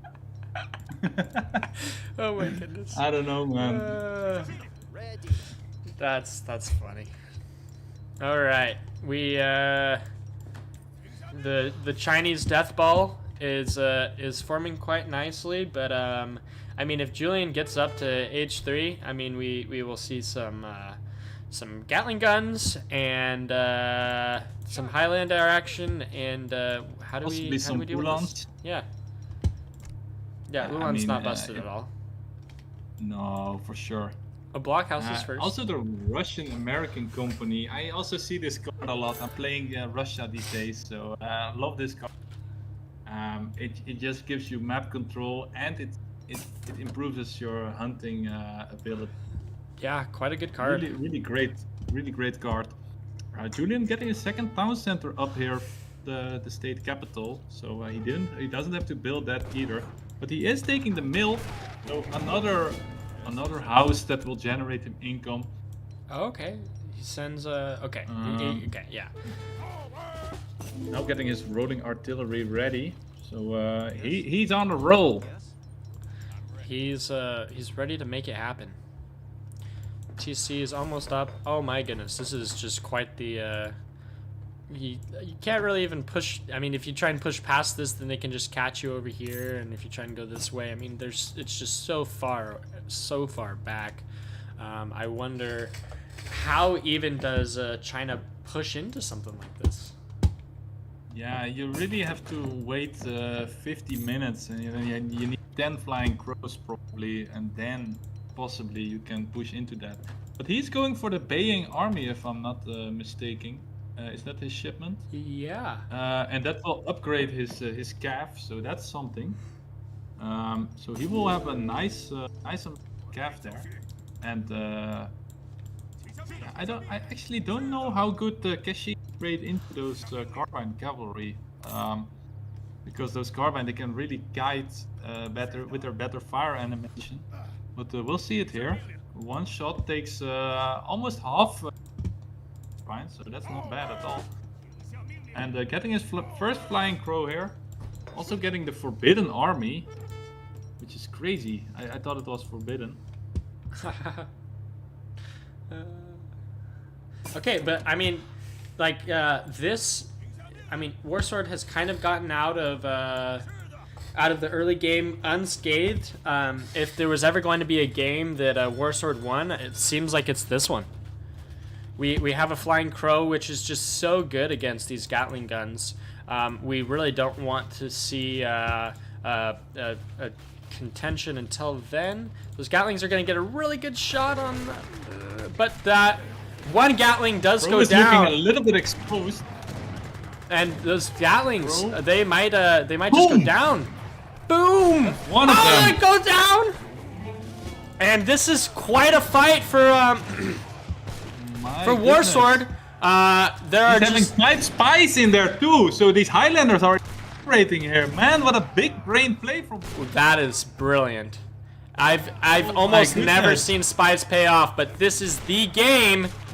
And the Chinese death ball, I would love to see that flying crow keep moving forward. Okay, now pull the spies back. You don't need them. Flying slow. He's too slow for that. The flying slow. What a great stuff! What a great fight from Warsword. And man. what is really Julian's follow-up? He's sending a Minutemen, but is that enough? I mean, surely he gets pushed out now, and he does take that mill for just a few seconds, but not too long. That Explorer is making disciples, but not anymore. Yeah. Not for long. The Carbon Cavalry they're now gonna take the Flying Crow now. That does mean that if he wants to cancel this shipment, he could probably just send another 2 Gatlings and say, haha. But, we'll have to see. Yeah. But the crows more sharpshooters coming in. Yeah, I think Warsword just has to get out of here. He probably should have been out of there quite a while ago. So, a lot of carbine on the map. He does need a forward base very badly. And this is just not the trades that you want to be taking. Carbine are going to kill all of these skirm, and they're not exactly the greatest skirm in the game. And these meter hammers, they're just they did not get there soon enough. Now we have quite a skirm goon mass, and while we thought that Warsword was doing well, I think that now, what do you do now? Yeah, I mean, China has some great shipments, not to forget that, but I feel like he's running before he can walk here. He does get a great raid here with his forbidden army, so that's army should be illegal in the USA.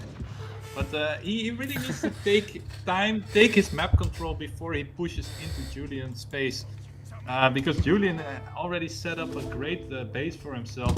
He has 3 TCs. He has control of the middle with those 2 blockhouses, and yeah, now he also has the trade line upgraded, so you really have to take it slow. Take those middle trade posts first, make a forward war academy, make a castle maybe even, and push from there on. You cannot really right click the enemy base while he has this much structure.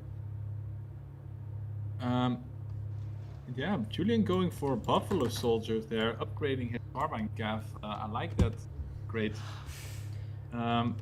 But curious to see when does Warsword get this Pelling Volley. That's really when those arquebusiers start to shine, and they get that extra multiplier against the Buffalo Soldiers.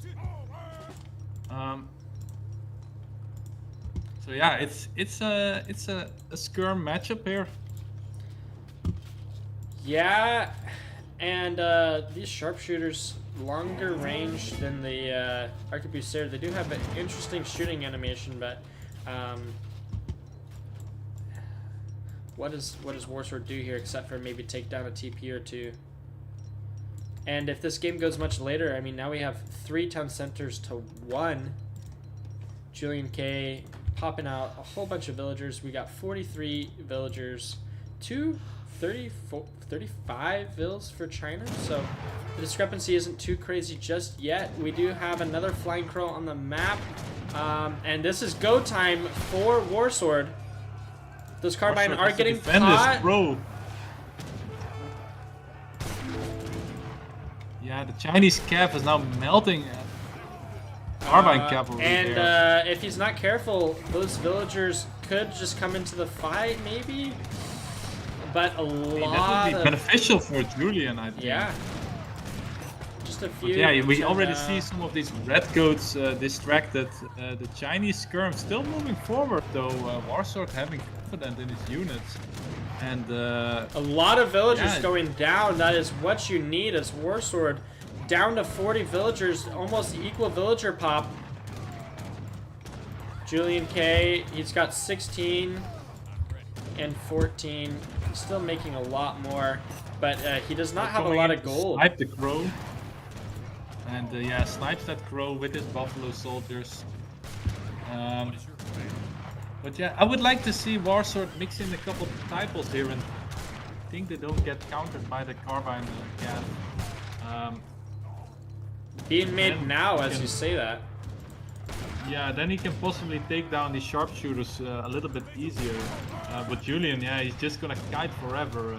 He's not a bad player at all. Now shipping 10 Keshiks. I don't know what they're gonna do here.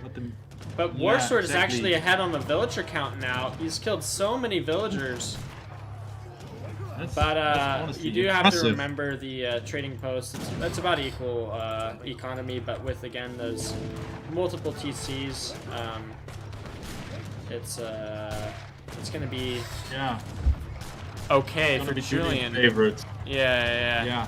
And But on the other hand, Julian is spending a lot of food on producing these villagers. If you make them from 3 town centers at once. But look at that shipment that's coming in now. That is the Pulaski's Legion for Julian. 12 Ulans. Oh boy! If China cannot do anything against something, it is heavy cav. But we do have those 10 Keshiks. So you are asking what are they going to do? I mean, the only thing that they can do is protect for something like that, but they are in the wrong spot. They are trying to raid. Yeah, and if he's not careful, that skirm mass is looking juicy for the take-up. So curious to see if Julian is gonna right-click those skirms straight away, or if he's if he's shipping them somewhere else. Where did he ship his? Oh! There they are. Okay, this is gonna be the time. He could just pick up the villagers if he wants to without carrying anything, but he is just going. Maybe back up. I mean, it doesn't even matter, does it? I mean, you just kill all the musketeers. Those musks did a lot of work. They've been on the field for a long time. Those villagers are out in the open, but not really. Ooh. Oh, those Shendao get a good connection. The Keshik are doing a good job fighting. How many carbine do we have? We have 10. Firing away. And those guard Ulan that once seemed daunting, I think they've been taken care of pretty well. A lot of them are on low HP. The Keshiks are kind of firing on. You don't really want to be killing that explorer, but. Oh, but the Keshik mass is also dwindling here. Now those. Oh man. If those Keshiks would have been Ulan's firing, still gonna have a good time here because the Keshiks are going down. And I think that's GG. Oh my goodness. Yeah, that is the Chinese army evaporating here. We do have a couple reinforcements. But wow. Yeah, the Keshiks got a little bit carried away there. They did some damage, but they cannot be in line of sight of those sharpshooters, man. They will just evaporate themselves. And, Julian with the great micro, just running his Ulans away, not getting them killed. My goodness. What is this guy dominant? Yeah, this is I mean they've been good games, but Julian, oh my goodness, so strong. Yeah, what a player is he. My goodness. GG. What a game. Yeah, after that one fight, man, with the flying crow, it really felt like Warsword had an opportunity there. But he just went one step too far, I think. Yeah, he just stayed in the base too long. Also, just take control of the TPs. Yeah. Really, like, shut down that immigrant stuff that benefits from the Chinese immigrant. People saying no way China lost in the tournament. I think USA is a little bit better than China at this point. Yeah. China is yeah. Maybe if Julian played China, we wouldn't see a lot. That's quite possible. Okay. Yeah. Let's see here. What is I don't know if we have civ picks for the next game just yet. But what a game. What a game. I felt like great game. That was Warsword's best chance so far to win a game, and still it just didn't matter. I really want to see. If you win a fight like that against Julian, man, your adrenaline will spike crazy, right? You really think like, fuck, am I gonna win this game against Julian, one of the best players? But no, you were not. You were in a winning position, but it wasn't enough. And yeah, for the next, maybe we talk a little bit about Spain versus Japan. Japan in this tournament, interesting. Very nice. I feel like Japan is quite a bit weaker than it used to be. It used to be one of the best civs in the game, but I feel like it's like B tier. Grow 10 or grown to G88. You know, I said that I was gonna say these things with confidence, but it's so hard to read sometimes. Okay, let me tell you how you read this. Groentje. Groentje 88. Yeah, there you go. Yes. Yep, there we go. Thank you for subscribing, man. Spain. But yeah, Japan. Japan. Japan versus Spain. I feel like Japan shines against civilizations that are not really aggressive. And Spain feels to me like one of the most aggressive civs. You can do nasty things with their church tech. You can also stay in H2. You can fast fortress, push with Musk Falk. I don't feel like this is a great matchup for Japan, but hey, maybe Warsword has something in his sleeve. Who knows? I mean, I've seen Japan do disgusting things, so I'm curious. Yeah, I mean, we will have to see. does not seem like a good matchup. We haven't seen USA played at all by Warsword. I feel like it's one of the strongest civs in this game, at least right now in this tournament setting. It feels like Warsword has just not really picked very strong civs this entire time, like in comparison to what he could be playing with Mexico and USA. Like, I don't know. I guess it also has to do with how comfortable you For are sure. with civs. For sure, yeah. But is China was honestly Really one of solid. his better civs. Yeah. So yeah, maybe he's just like a dynasty fanatic. We also saw him play India before. Yeah. So yeah, maybe he just defaults to those Asian civilizations. But yeah, I'm curious to see. The Pripyat Marshes is also it's a map with like a defensive trade line, so you really can get control of that with no effort. Yeah. You can really stagecoach easily. Then you also have natives on both sides, so yeah, USA would possibly be a good pick here. I mean, yeah, you can have at least eight trade posts up, 6 trade posts up if you want it. Yeah. Okay. I think we are ready for game number 5. Manakiko, you want to take us off? Let's do this, man. All right. Let's head into game number 5. Last game of the series. Will Warsword take at least one game off of Julian? We'll have to see. Well, he is spawning in the southern part of the map, the Pripyat Marshes, and he is playing as Japan, and his first building that he builds is gonna be a trade post, so maybe he has something cooking here. I'm very curious to see what he will do against a player that spawns in the north side of the map. Mr. JulianK, Mr. Dominance. My goodness, what a player. And he's finishing his series with a trusty old dog. What's the dog's name? Can you check that? I would like to see.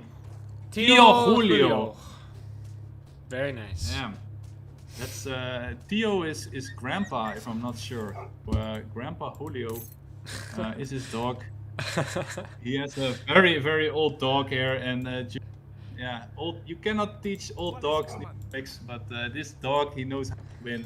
But yeah, Julian just discovering the middle of the map with Julio, and yeah, taking up a horseradish here and there, taking some wood, and yeah, not starting with a TP as Spain.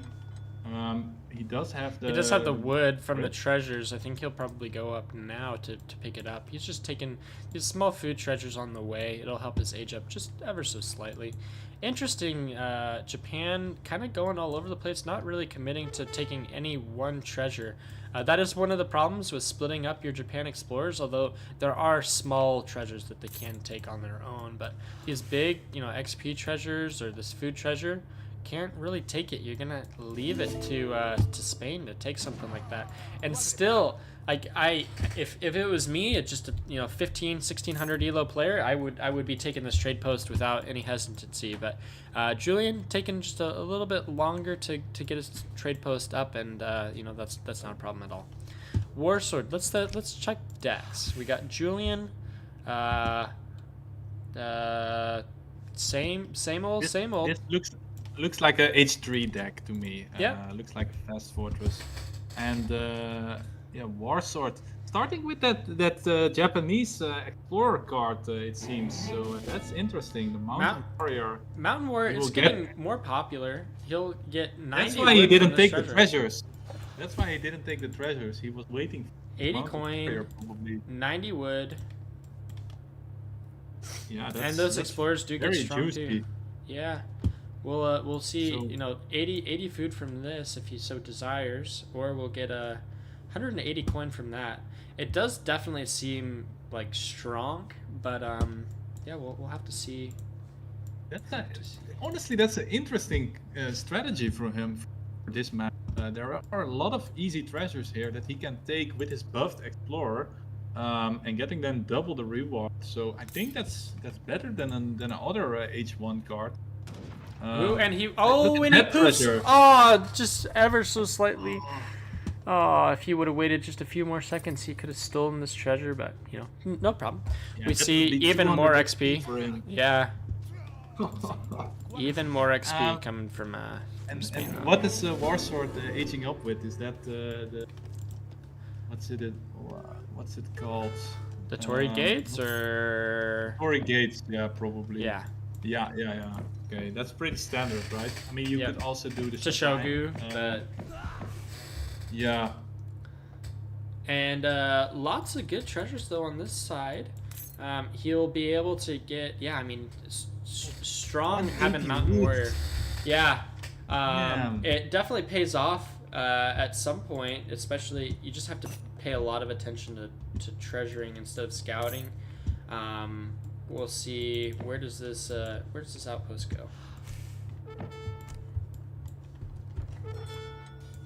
Okay, I see some Spanish people in the chat saying Theo is uncle, so I'm go with his Uncle father. He Julio. went with his uncle, Uncle Julio the dog. So does that imply that Julian is a dog? If his uncle is a dog, I don't know. Ooh. But he's placing an outpost very far up in the marshes. He wants control of the middle of the map. 5 Shrine Dragons, you know, never seen that before. No, really, I'm kidding. it's crazy. Yeah. And yeah, Julian, is he Gonna get up. making not? Interesting. Doesn't seem 5 like- settlers after 700 wood. Those settlers are going to come in 1 minute. 6 minutes, 5 settlers.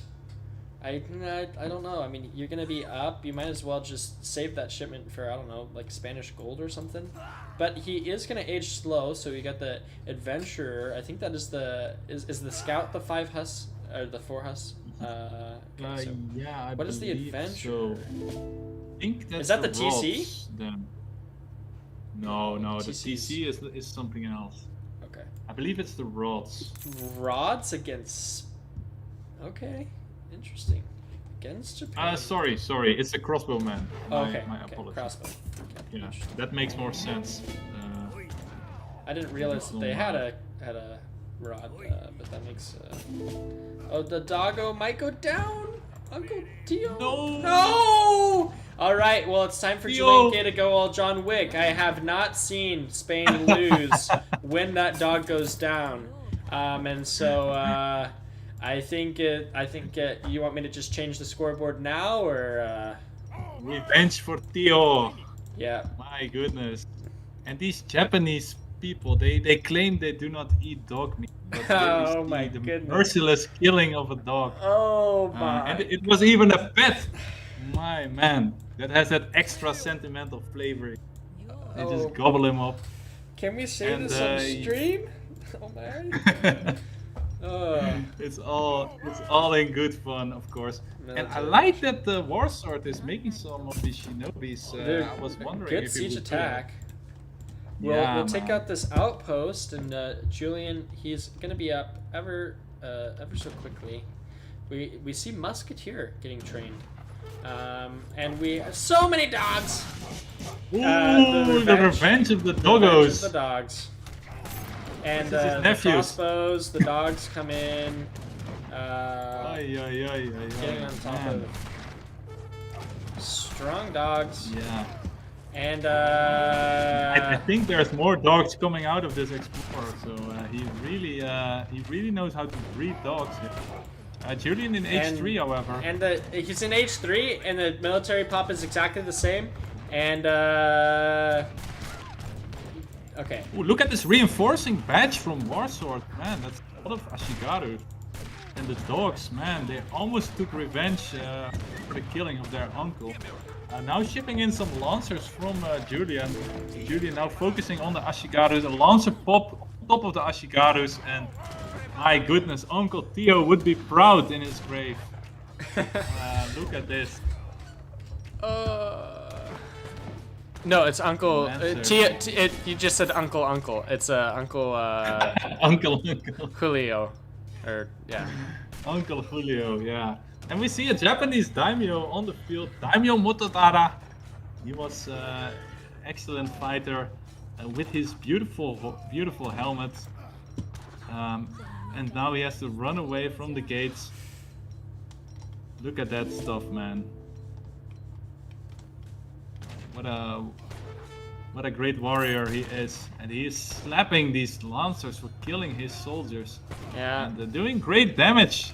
32 hand attack and 1.5 fire rate. That's actually not bad. Oh, but if it goes Thank you down, to- I thank you mean, to Falcon R.I.P. Man, that reminds me of The Last Samurai. You know, Tom Cruise when he gets shredded to There are not a lot of cannon. reinforcing units, though. What are we getting from? I mean, He's getting there's almost nothing to protect these Falcons, but the Falcons, it almost doesn't matter. There isn't any cav on the field. And yeah, the Warsword making from his making some. He has 2 barracks, so Okay, and He's, rods. he has some rods to defend his cannon. But Warsword now going on an Ashigaru raid, trying to harass these Spanish villagers. And they are fast, so but yeah, the time is also ticking in his base. The Bonito. Torii Gates. Torii Yeah. Gates is gonna go down, Yeah, for sure. and these Ashi probably getting dying snared by the too. rod. Man, there's death all over these marshes. This at the end of this game is gonna look like the rings with all these dead villagers, these dead soldiers in the marshes, and the historical Torii Gate is gonna go down. Not even a nuke could take it down, but these Spanish cannons, man, they are. They're just something else, you know. They don't make them like they used to. And GG, Julian, he has not lost a game yet in the entirety of this so far. In week 1, he went 5-0 to frontline, and now we see a 5-0 from Warsword as well. Just such a clinic from Mr. JulianK. How Who's gonna impressive. Who's gonna stop this behemoth of a player, man? That is the question Yeah, I have. It Julian. doesn't look like Warsword was up to the task. I mean, nothing to be embarrassed about. He did put up a real fight, but Julian, man, what a player! What a player! Wow. And, What a series. yeah. Let's hope the next series is a little bit competitive. But yeah, what can we say about these dead marshes? I think the only thing we can say is that they were filled up with Japanese blood and with dead dogs. GG to both players. They gave us a nice game, nice finishing game of the series. Yeah. But yeah, I'm very curious, man. If Warsword will do better next week, probably he will. I mean, we'll see. Yeah, I mean, it was a great try from Warsword, but JulianK just putting it away. He trying to make the case best player of all time, and man, these performances they're definitely helping. Yeah, for sure, man, for sure. We will see Ezad versus Optimus very shortly. Interesting. Ezad was the viewer that saw that it was gonna be an auto mirror in the first game, so maybe he has a similar strategy. You never know. So yeah, I'm curious for these players, and yeah, let's see how they will do if the series is competitive. for sure. Yeah. Does anyone know what do I need to do for the YouTube thingamabobber? I also want to see if Julian's able to come in for a quick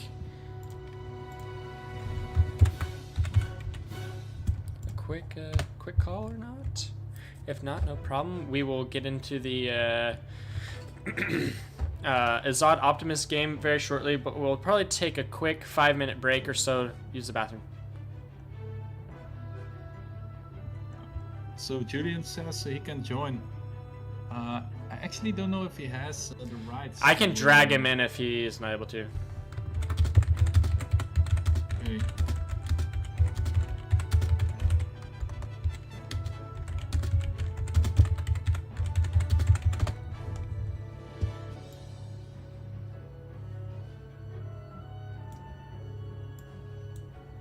All right, Julian.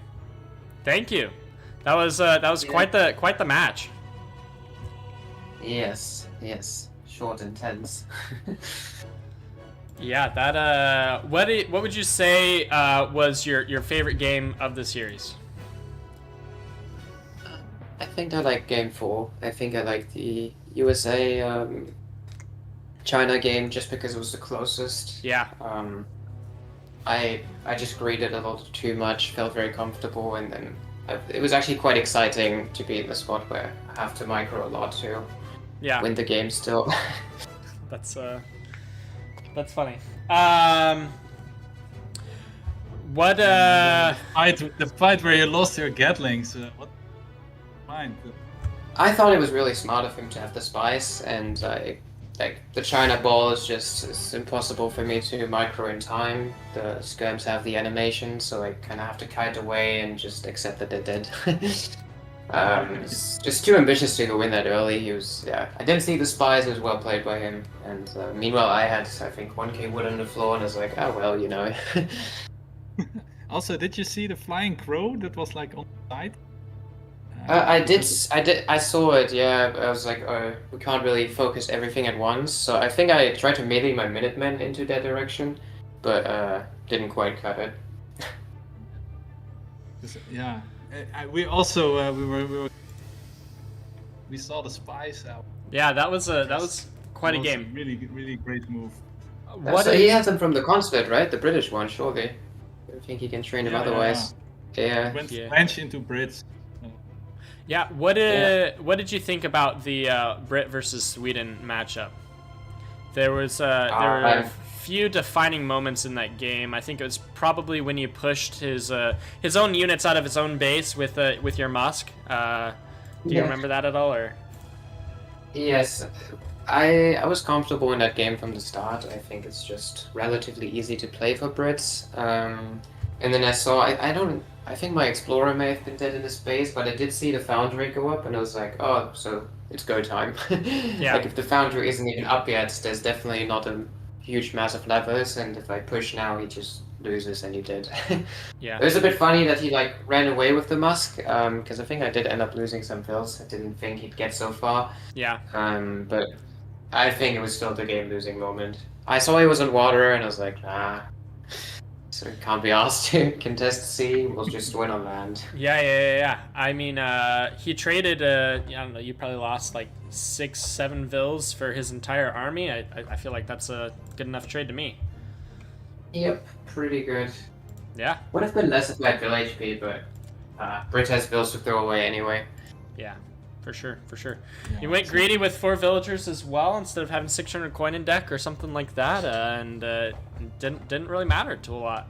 I think on that map it just doesn't matter because you have the wood chopping thing, and when you have 50 vills, it takes like half a minute to H even by just gathering anyway. So. Okay. Game knowledge from JulianK is a little bit. I have crazy. one more question for you, Julian.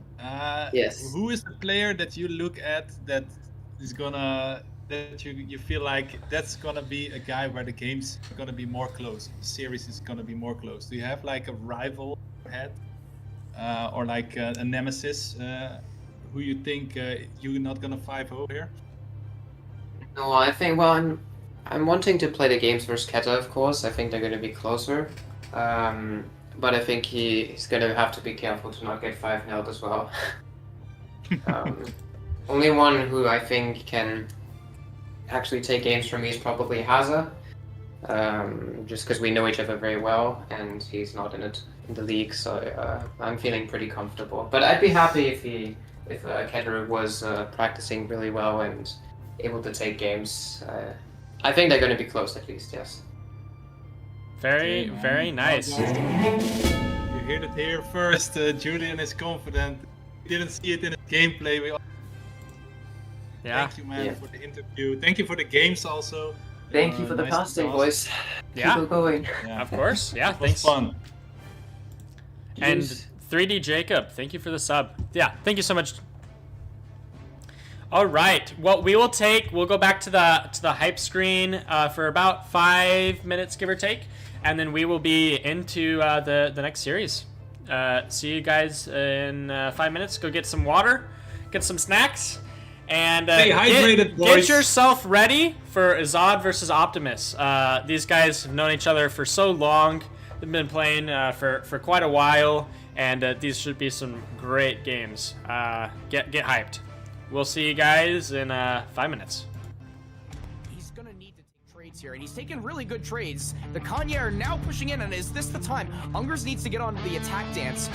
I mean, he has 70 vills. He's so far ahead of Eco. Put some vills on the attack dance, and this will be even better.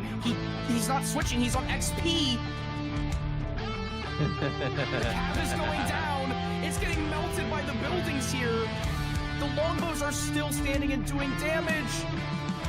Does he have enough steam though? I think There's not Julian is enough running stuff, out. though. Yeah. Eaton Bowman, 1.5 fire rate once again, coming up, Trump being king here, and just even though Drag boxing the long- Naginatas forward, the Coyotes are trying to move, and the Atolan, he drag boxed the wrong direction, and now the Atolans are getting snared by the. Oh my Nagis goodness! are shredding this right now, and it doesn't look like he's got his. 11s. I don't see any of the pikes. Where's the pikes on this fight?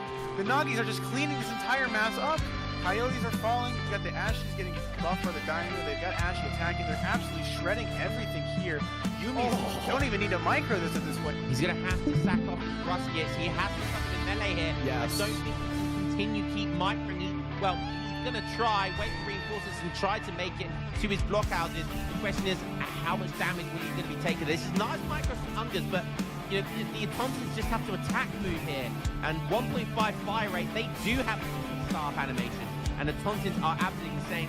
But he has drawn him into the double blockhouse. Now fighting under the double blockhouse. The question is it going to be Muskets enough are a to little prevent it? behind here. The Cossacks are now getting snared by the Pumas and the Coyotes. The Explorer is now in with the triple XP tech. Some warriors are mixing. The Atolans doing absolutely insane amount of damage. He's on plus 36%. Look at him on the attack. That's a plus 36%. And he's just Coyotes coming in now on the with Strelitz. blockhouses are actually doing decent damage here. The Coyotes are kind of going down. The Spears are now trying to move in towards the front, and it's actually a decent fight, I think, for Tabin. Pretty good fight for Tabin, but the you know, there's not very many Cossacks. He's letting a lot of these Coyotes and Pumas kind of shred his Strelitz a bit. Finally getting his Cossacks where they want to be on the slingers, and gonna be cleaning up. Here, the ESOCs are out of position. The Carolinians as well, and the ESOCs are gonna go up top. Oh, the tree carrying here. The tree is for Sweden, and there you go. We can see some damage here. The ESOCs, all the ESOCs are dead. That's quite a lot of mass. The ESOCs coming back from their raid. Nah, GG.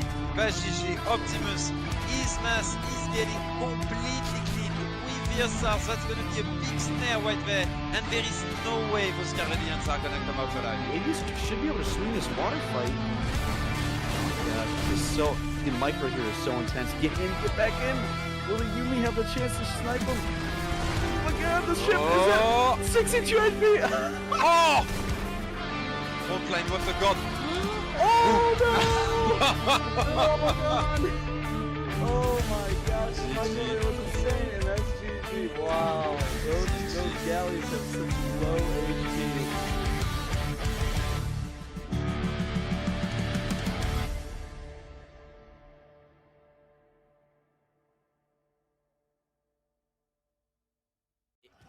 He's gonna need to take trades here, and he's taking really good trades. The Kanye are now pushing in, and is this the time? Ungers needs to get on the attack dance. I mean, he has 70 vills. He's so far ahead of Eco. Put some vills on the attack dance, and this will be even better. He's not switching. He's on XP. The cab is going down. It's getting melted by the buildings here.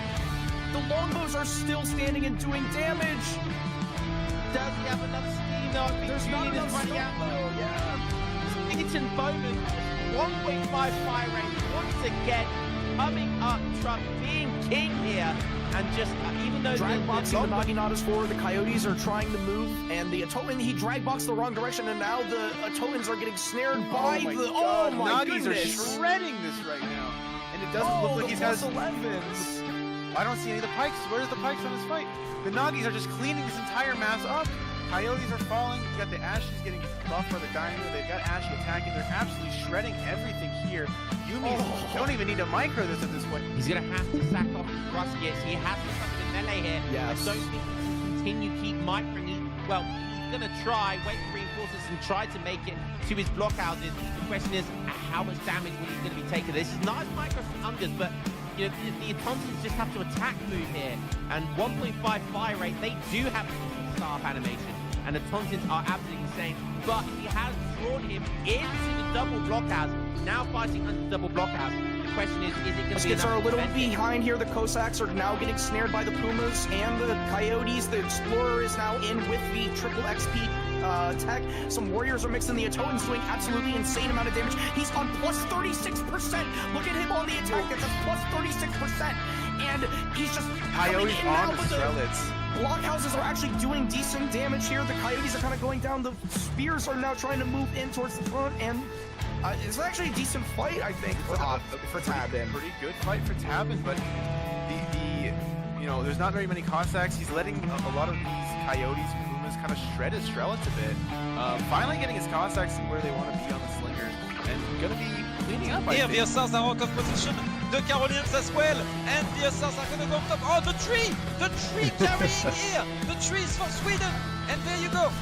We can see some damage here. VSRs, all VSRs are dead. That's quite a lot of mass.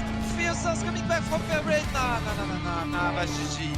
Va GG. Optimus, his mass is getting completely clean.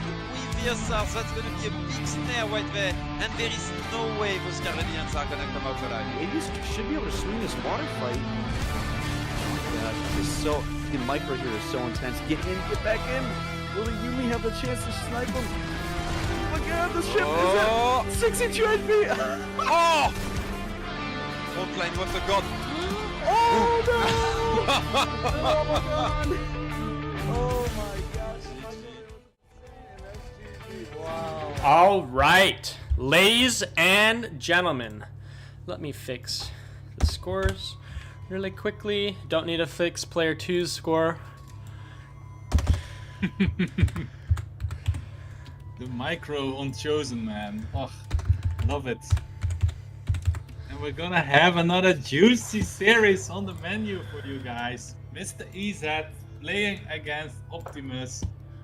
And yeah, we're still the same casters here, Chosen, Kiko. So I hope you guys enjoy. Let us know, because I see a lot of people typing shouting casters in the chat. So Casters. that's Chosen. I'm Anakiko, and we're presenting to you the ESOC Premier League Season 5. And yeah, Week 2, Ezad versus Opti, hype matchup. So what's your prediction for this series, Chosen? I think we're gonna Do you see have a favorite here? I think we're gonna see a 3-2 or a 2-3. I think as Opti is gonna take Okay, 3 of the games. interesting. But we'll see. I don't know. I think they're both My really shekels close. are on Ezad. Okay. I think Okay. Ezad is gonna win. Okay. What are the And, what are the scores gonna be? it's gonna be 4-1 Ezad, I think. But we're gonna see it. And the first matchup, we're gonna see another Ottoman being played, but this time it's gonna be against Sweden. So Opti is going Ottoman, and Sweden is for Ezad. And yeah, I have to say I already like pick from Optimus more. Yeah. Personally, because Otto just feels like just such a great civ, you know. That's For strong. me, for the lower Elo players, it is honestly just the strongest civ in the game. For people that don't know how to do build or that stuff, you can do anything with Ottoman. Well, yeah, Sweden also not a bad civilization at all, because you can spam your torps and your eco will be rolling in. So curious to see how Ezad will approach this matchup. We are in Arabia again. Yeah. So that's not really a map where the trees are like close to the member. So that's also something I like with Sweden. Yeah. Because the torps can gather the food as well. But I'm sure that Ezad is cooking something up, something juicy. So I think he also guessed that it was going to be an auto mirror. So I'm curious what he has in his mind. Yeah. Are you sure? Especially with the Civ pick, you're still gonna say 4-1 to Ezad? I said he's gonna lose one game, right? Okay. So you think it's gonna be this one? Okay. Yeah. Might be, yeah. I think Otto is so favored in this matchup. We will have to see what Ezad ends up going. I don't think they win in H2, and I don't think that Swede wins in H3 either, or H4 for that matter. So it's going to be an uphill battle. Because I mean, just you in H2 you just make Abyss, and what do you do against that? And then H3 you just make whatever you want to make. I don't know. Yeah, but Sweden has access to Hussar. Most people forget that.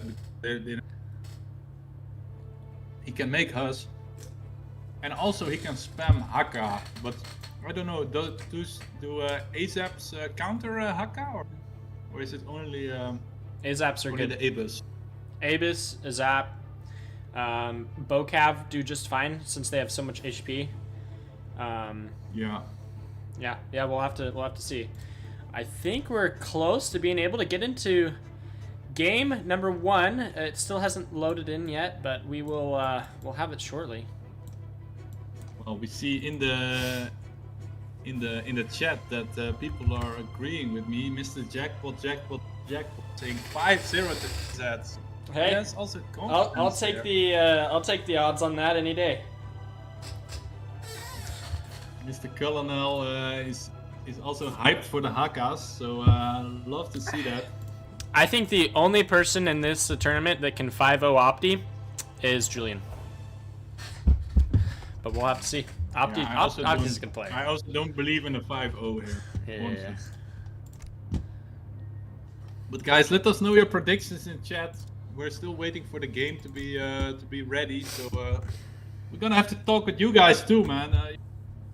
We got 200 viewers, man. That's not bad, right? That's great. Yeah. For a Friday. It's lovely. Friday morning, at least for me. It's morning. But... Yeah, for me it's 6 o'clock in the evening. Oh, nice. I'm eating some fruit right now to keep the energy up. Some freshly cut pineapple. I think that's also a treasure in PS3. So I'm staying in the team. Yeah. Can I have some pineapple? You're seeing a 3-2. Yeah, sure. I'll feed it to the mic here. There you go. Open up. Can you do an airplane, please? All right.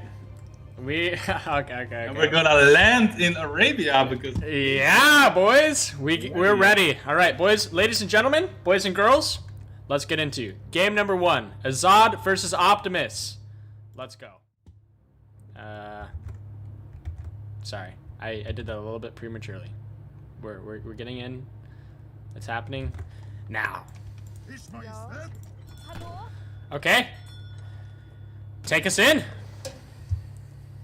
I'm gonna have to land this plane here. Our Pineapple Express is gonna land in Arabia, in the beautiful desert peninsula, the border between Europe and Asia.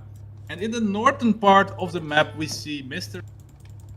playing as the IKEA fanatics, the meet the ball, the knakkebrut, We love them. We love to see them. The Swedes are there, trying to conquer the desert, and they're playing against the civilization that's probably the most close to the area there, the Ottoman, under Optimus. You could say Optimus, man. Or We're gonna something. miss the I don't know. pass. Ugh. Ooh.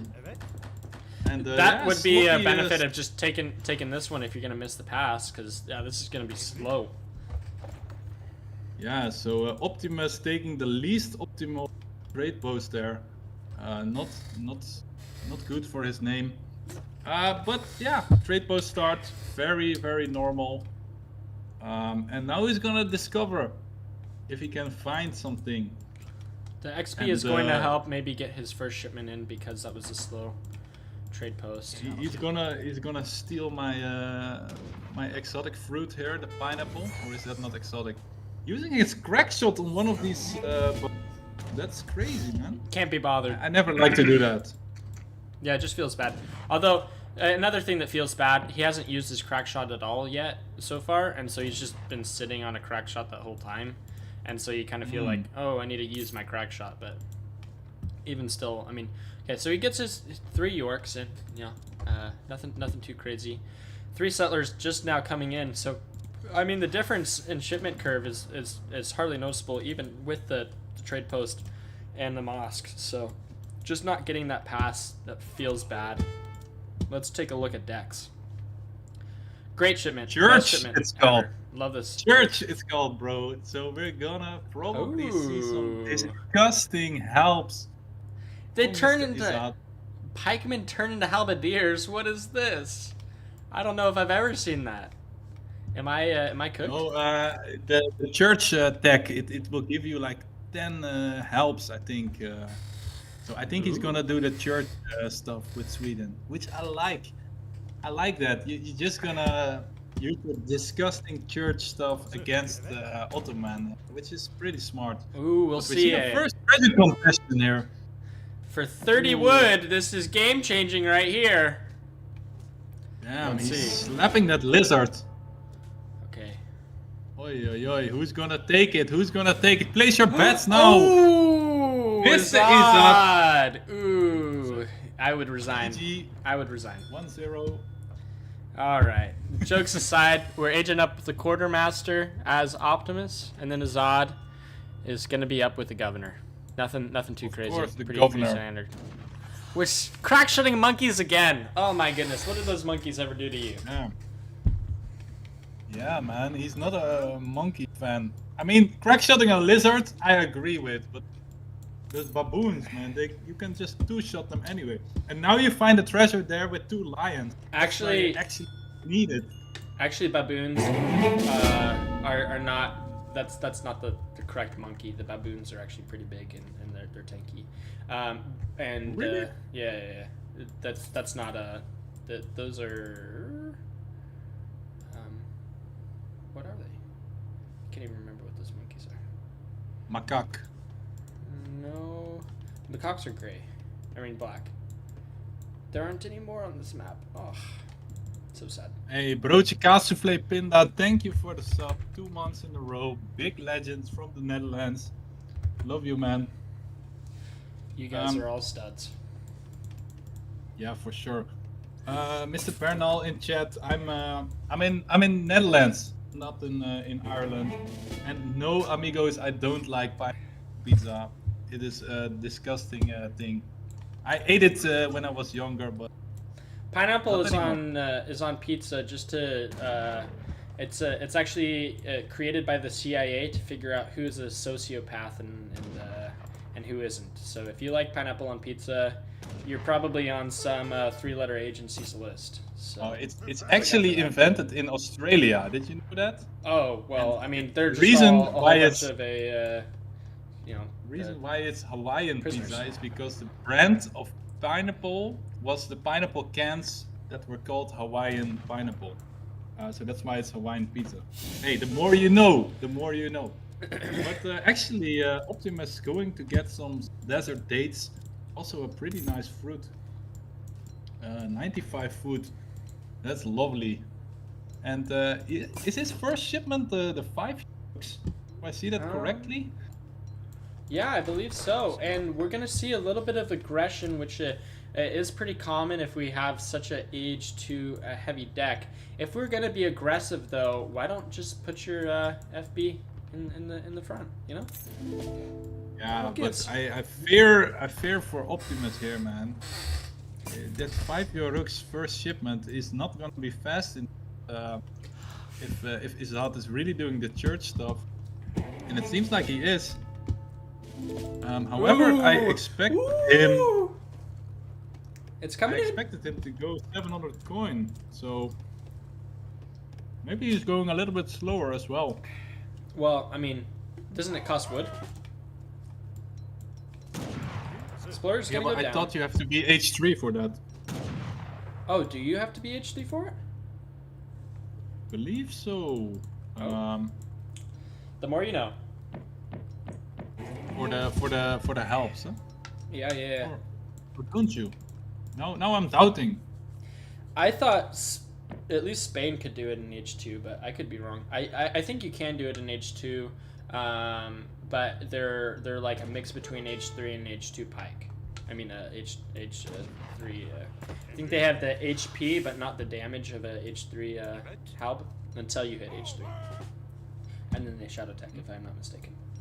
But Yeah, you're right. I You're played right. Swede like 3 times, so. But it's 1700 foot.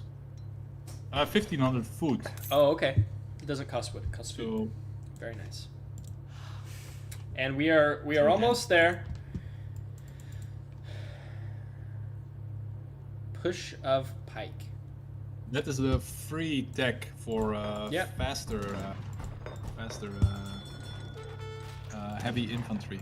So it will make your helps faster. And that's just what we need. Fast helps. But yeah, will this tech come in fast enough for the tower? I think the tower is going down before he can use this tech. Sending coin now. So it seems it's still 1700. Gustavian guards. Okay, so that's 16 helps. That's a lot of helps. I don't know That's a though. lot of power. We are microing. We are up. Come on. Finally. Keep going up. Aging up with a scout. Ooh, the scout, no good when you're playing against halbs. So I think they do have actually upgraded damage and not HP. I think that's the, or maybe No, upgrade speed. yeah. They are almost as fast as a pikeman. These things, they're moving, making their They way are in downtown. cover mode. Oh, they might. Is he gonna see him? Optimus is sniffing them out with his Explorer. Just barely Knows misses something it. is up. And these pikemen are gonna make their way all the way. Are they gonna try and take this fight? Are they gonna get behind and now he sees them. Now it's go time. But these Janissaries, they are slow. They can't even one shot one of these pikemen. Very These pikemen are strong against no, not shotgun. No, but they do but like they do to a do lot of the damage. pointy boys. They're stabbing these Janissaries. But I mean, I even bet if you Opti trade, is now. even if you trade all of these Janissaries, I mean, if you get up this, but this is why the Abus would have been so strong. Yeah. I mean, you're able to almost one-shot the entire halb, and but with Fort Delhi, like, what are you supposed to do? Like, you're gonna have to wait on probably 6 Avis when you get up, Yeah. and we don't even have a shipment yet. I mean, it'll be close. Yeah, we'll have to see. These are gonna I think he probably will have his go shipment and because. yeah, certainly. I didn't. I thought this was fast stage for some reason. Okay, we are gonna have one pike go scout, and the rest of these are probably gonna take down the TP, but maybe catch a Vil. Yeah, if he's not careful, he's gonna lose at least one. But Yeah, maybe that maybe two. botting, man. Oh, disgusting. Okay, okay. Yeah, and then he's smart to just go back. Okay, he is now up. What do we send first? I think Abus or Cannon. No. Oh no! Janissaries? Oh, Janissary. I mean, it's not terrible, but it's not what you want to send. I want to see these go out for a raid. You know, if he has map hacks, we'll know that he's going right here. Yeah, for sure. Let's take a And look at TP doesn't Ezad. come. Ezad is also in H3 now, so maybe he has Sending wood first. That is greedy. Okay, wood. What did he age up with? Did he just age fast? Guess he probably did. And he's only Now lost shipping 4 And pike. he's shipping Minutemen, so he's gonna defend this raid, which is terribly sloppy by Optimus to take that much damage here. Yeah, but I Man, mean, and he does force, you know, Minutemen, which can be nice. I mean, you don't have to worry about it now if you have your Falcons right on top of a TC. You're not going to have any Minutemen popping on top of him.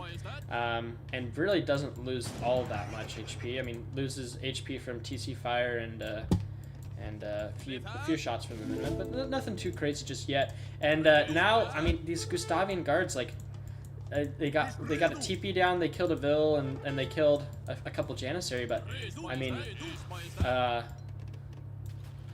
don't know if they've done enough. At least not yet. I mean, that Ford he's he losing a lot of lost torps there. 3 torps now. But these Gustavian guards, they don't care. They're gonna go into the base, and Opti's going to have to call Minutemen here, almost certainly. He is not going to be able to get the Vet Janissary tech in time if he does not. But he doesn't have enough coin. Okay, there we go. He only needed to chop one more thing of coin. But he just sells food. He's going to get a Minuteman, but it's too late. It doesn't matter. He's going to lose it. No, he got the Vet tech. He got the Vet tech, so that's great for Optimus. Yeah. He got it just in time, and he also cancelled his Minuteman there. Yeah. But now he's sending now them? we're gonna keep Okay. pushing, Yeah. Oof. Is he just gonna lose He's all taking of all his the helps low like that? HP helps. And Oh, so that he doesn't feels even bad, lose the man. house, and all of those helps are going down. Oof. And That really so many feels houses. So many houses. What are we on? 90, 80 torp pop. But now, I mean, we don't even have the eco to make all of these. But you know, it doesn't. Oh. Ooh. So we have some Savalex Jaegers here. So Jaegers with Hakkas. Where did he get the Jaeger? Is that from this? That's also from the church. He's gonna need to be careful. These delis, he doesn't know it yet, but there are no Hakka on the field just yet. But now, I mean, there's one, but okay. We got 4 Hakka, and we have 2 stables. Nice. That's why he shipped the wood, because then he could get the Savalex Jaegers. Yeah. Pretty big brains from Ezad. Yeah, that's. And that's now great. we can make them at the barracks for 80 wood and 80 coin, I believe, if he has a barracks. I don't think he has a barracks. And look at the that stats on these range bad resist. boys. Ugh. Yeah. Oh. 13. Yeah. Range. Wow. Strong, And, beefy boys. And yeah, for sure. finally getting an artillery foundry up. That's gonna be good. We need Abyss. We're gonna see maybe a raid, but I don't think it's gonna do much. And that's also the second TC for Opti, so Opti booming a bit. And Ezad trying to do something with his villager there. I don't know, what's he gonna do there? I don't know. Does he have anything? Is he gonna make a barracks and make pike? I Could really be. want to see that. But he is massing Hakkas, Yeah. or at least trying to, because he can only get out. Oh man, that feels bad. What does he ship? Okay, 5 hacker. More Hakkas. He's got 9. I think that's a good thing, because his Jaegers, they are only countered by a heavy Abyss, cap. Abyss and Cab, yeah. and yeah, the Hakas can cover the calf. So Okay, that's we smart. have Also he has 2 cannons. 14 torps. Opti almost has the same amount of house pop as Swede. That does not feel good. Abyss are coming in. Vet Abyss are also coming in. Even more Janissaries. Yeah, it feels like Optimus's army is way stronger at this point. But still, he doesn't have anything to deal with the Falcons. So he's gonna have to rely on his Abyss to kill these Falconets. But yeah, I don't know. If Ezad's micro is on point, I think he wins it here. Yeah, and I think if Ezad sends coin and then follows it up with the Jaeger shipment on top of that, that could be really good. Although Abyss, I believe, correct me if I'm wrong, they don't care about the range resist of these Jaegers. No, that's true. That's true. They don't give a shit because they do siege damage. Yeah, that might be something that yeah, we'll have to look out for that. The coin does come in now. Yeah, and he just sends it to one of his torps, so it gets collected automatically. Yeah, right over here. Yeah, there. But even more torps going down. It's gonna be at 15 torps. Yeah, and this army, it looks like he's really waiting for Jaeger ship. As you said, Ezad is not willing to defend his base just yet. Making Falcons instead. Oh, no, he's making Falcons. Oh, that hurts. I mean, the Falcons are gonna be good, but Abyss, if they're smart, you can just take out a Falc probably in one shot with that amount of Abyss. We get 5 Hakas coming in. Got 13. Finish up your batch, but probably gonna see maybe at least one more Falc. And Opti is just not letting Ezad get comfortable at all. Those imams, war crimes are being committed against some priests. The Falcs are unpacking. Do we get one more Falc? Do we see it? Nope. Okay, those Falcs are so close to being able to get a shot off. And now he's making another Falcon. Okay, is he gonna take he the wanted easy to. shot? Okay. No. He's going deep with his shots. Oh, he's penetrating. Okay. Interesting. Okay. Yeah, so he's trying to get some Tor population going on the side of the map, outside of the coin mines. Because then he can get some wood income, I guess. It's not the best torps, but it's better than the ones that are getting straight away. And this is the fight here. They're gonna go into melee possibly. Forward. And the Abyss, they take out one Falc, and they've already taken out the and all the Falcs going down. What a great fight for Optimus. Those Jaegers are doing a decent amount of damage, but so many Janissaries left on the field. Almost no Abyss have gone down. There are 21 Abyss, 37 Musk, and all of these torps are about to go down. I think you just say screw the torps and just go right-click his base. But there are 2 more Falcs on the field, but we just saw how that went. It didn't really matter. Those Abyss are just so strong. The Imams are coming in. They're going to go and heal a few Abyss, maybe. Or they'll just take damage. He has a lot of low units there. Yeah, I mean, if the Falcons get a few shots, yeah.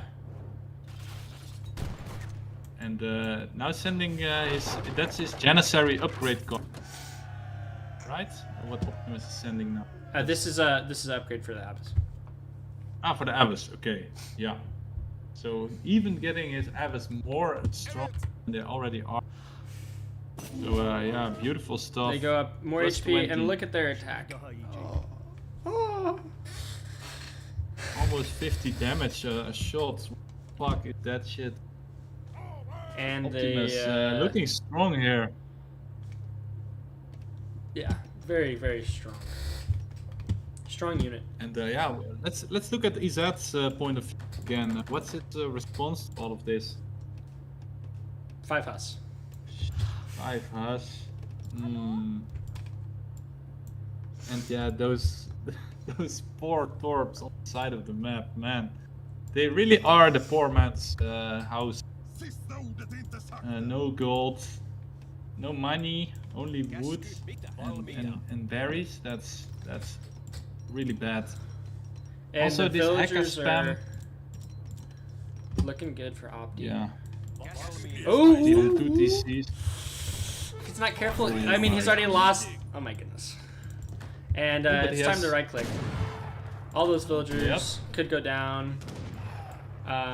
Oh my goodness. That is a lot of Falx. So his response to this is damn Falx, but I mean he doesn't have a meat shield here. Defend this Falcon. I'm very curious Yeah, to see. these hackers are kind of how does- MIA. The Jaeger's now taking shots at these Janissaries. Quite nice work. Ooh, and that's The not Falconet's really... unpacking in town, but look at the mass of Optimus, and he is not afraid to just right-click these Falconets. They're Oh my hit goodness! and run. Look at those What a bodies great fly! shot there. And Yes, this is to deal as with good the- of a fight Ooh! as Ezad could have hoped for. One Falconet going down. Oh my goodness, bodies flying everywhere. But their Falcons are just going down. And now those Falcons are down, and that's gonna be the game. GG. 1-0. Optimus takes the win. What a game. Damn. Yeah, Optimus taking it. Auto OP, I guess.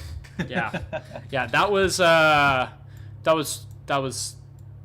just wow. That was a good stuff from Optimus, man. And Yeah. I like how he did it. He did an extra piece. Didn't go too greedy as we often players going these. You know, he just kept his military numbers high. Janissaries right click his army at any given time. And Ezad, I liked his strategy, but yeah, unfortunately the timing was just a little bit off.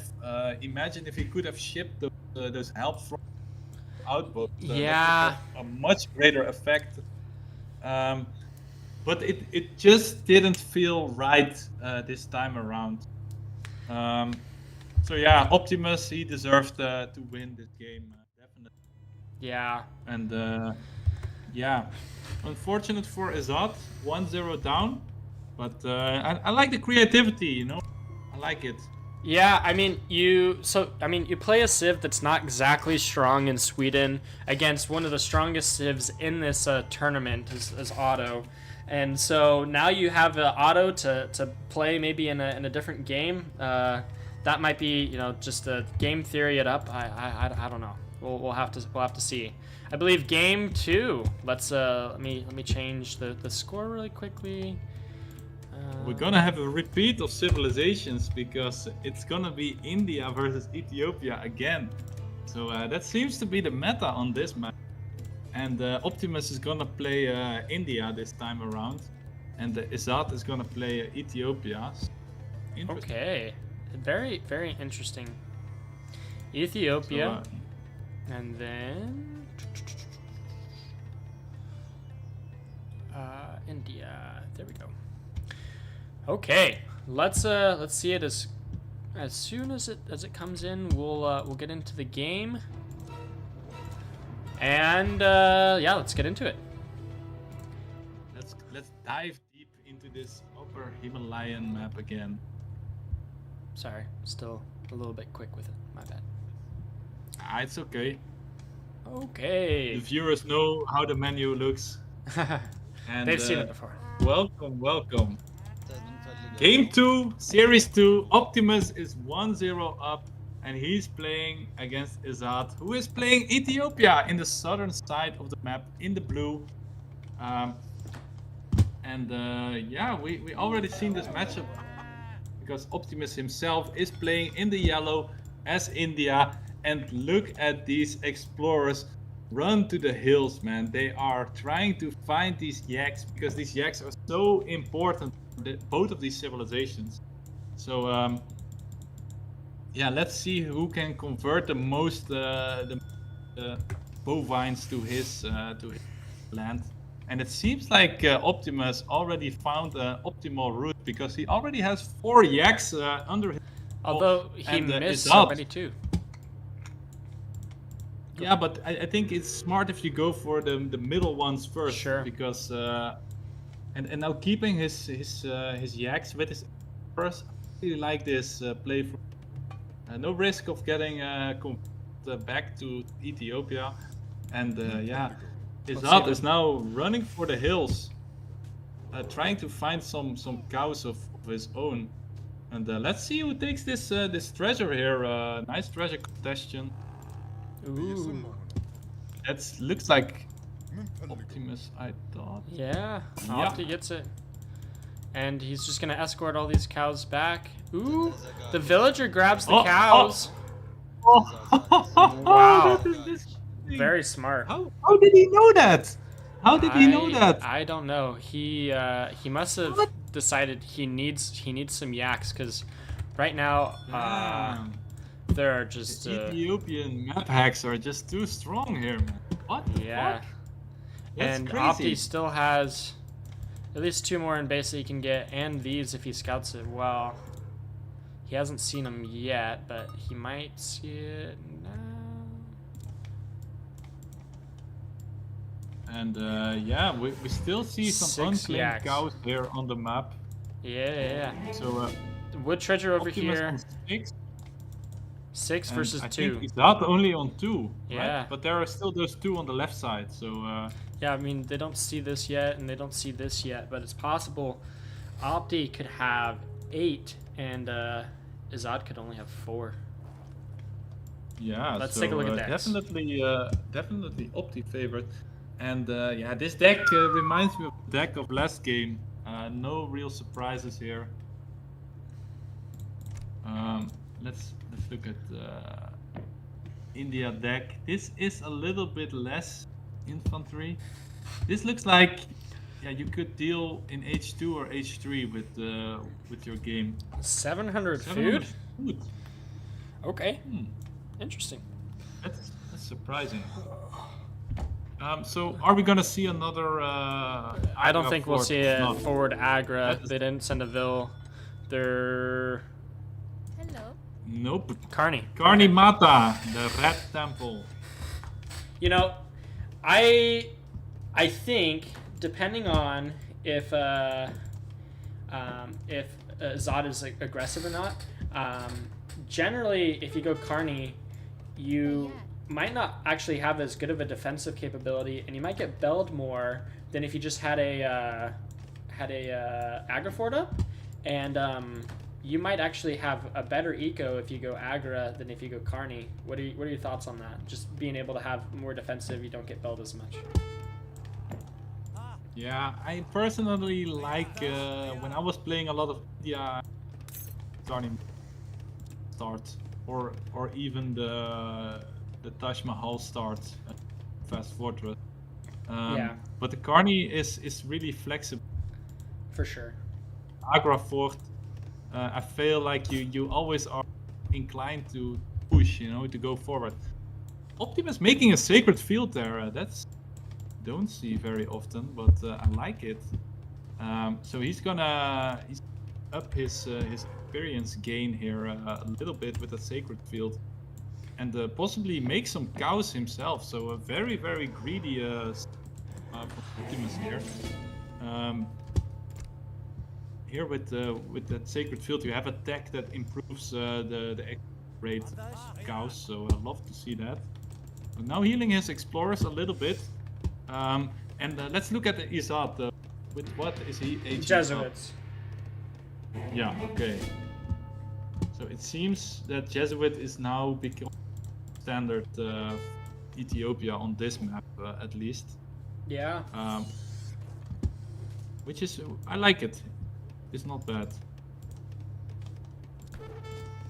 Opti gonna be pretty Pretty standard diplomatic intrigue. Gonna make the consulate. Moving his And explorers. probably. Well, what is he gonna take in the consulate?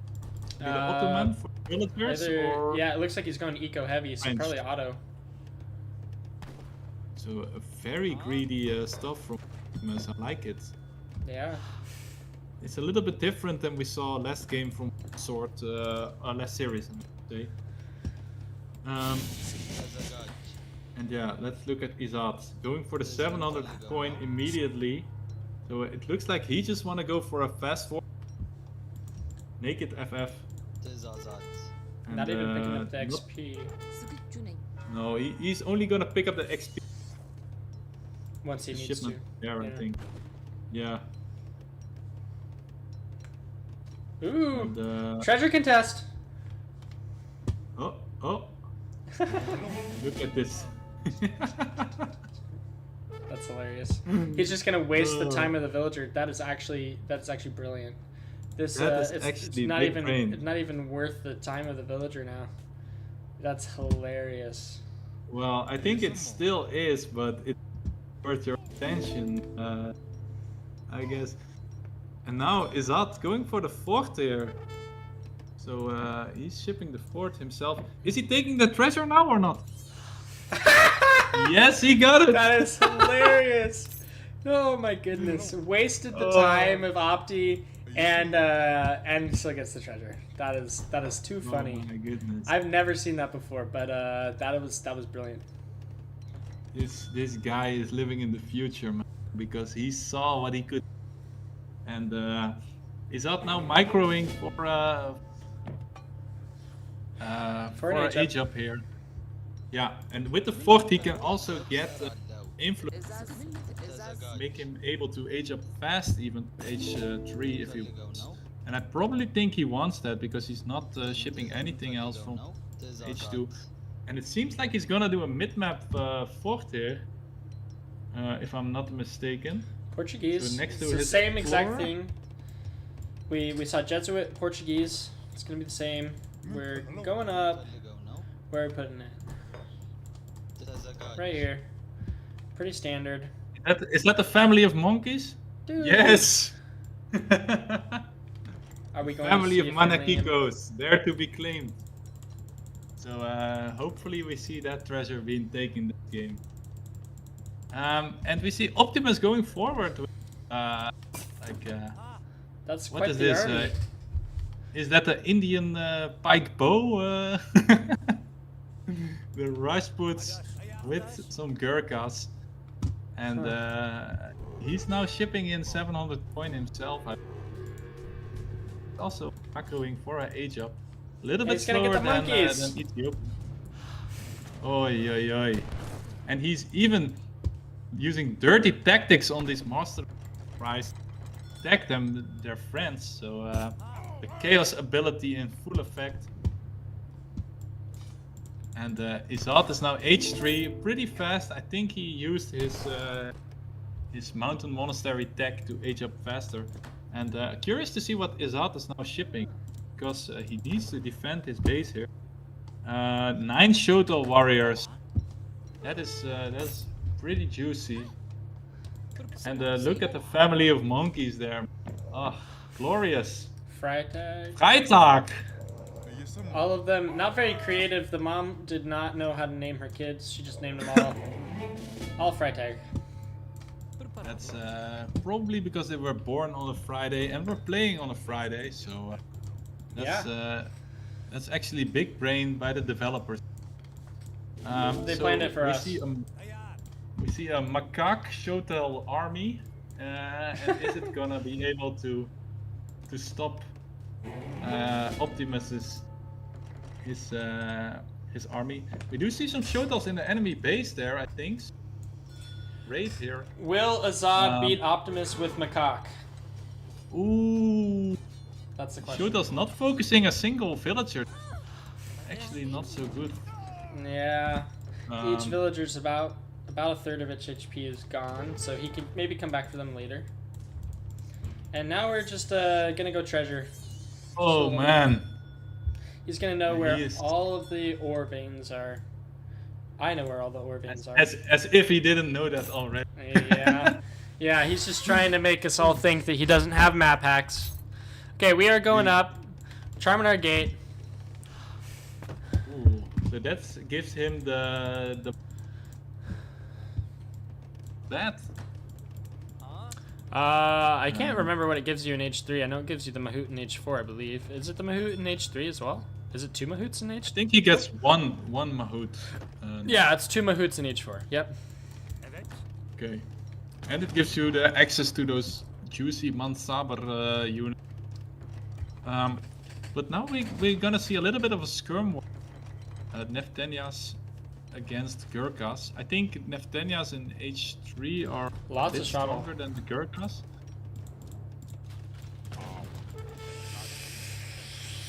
Oh, and that it's yeah. gonna pop right. Okay. Oh, Ooh, that could have was been pretty really close. good. He should have baited him more. He could have been a Yeah. master at that. I hope Ezad is taking one of these natives.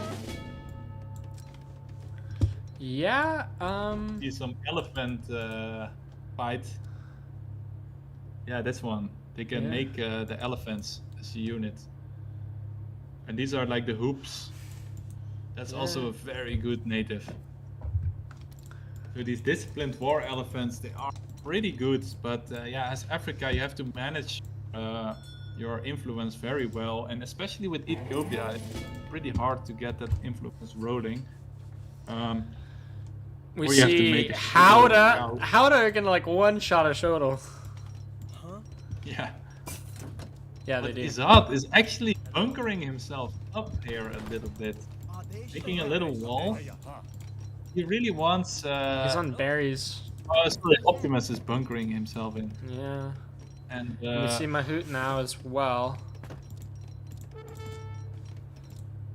Just making more Gaskenia.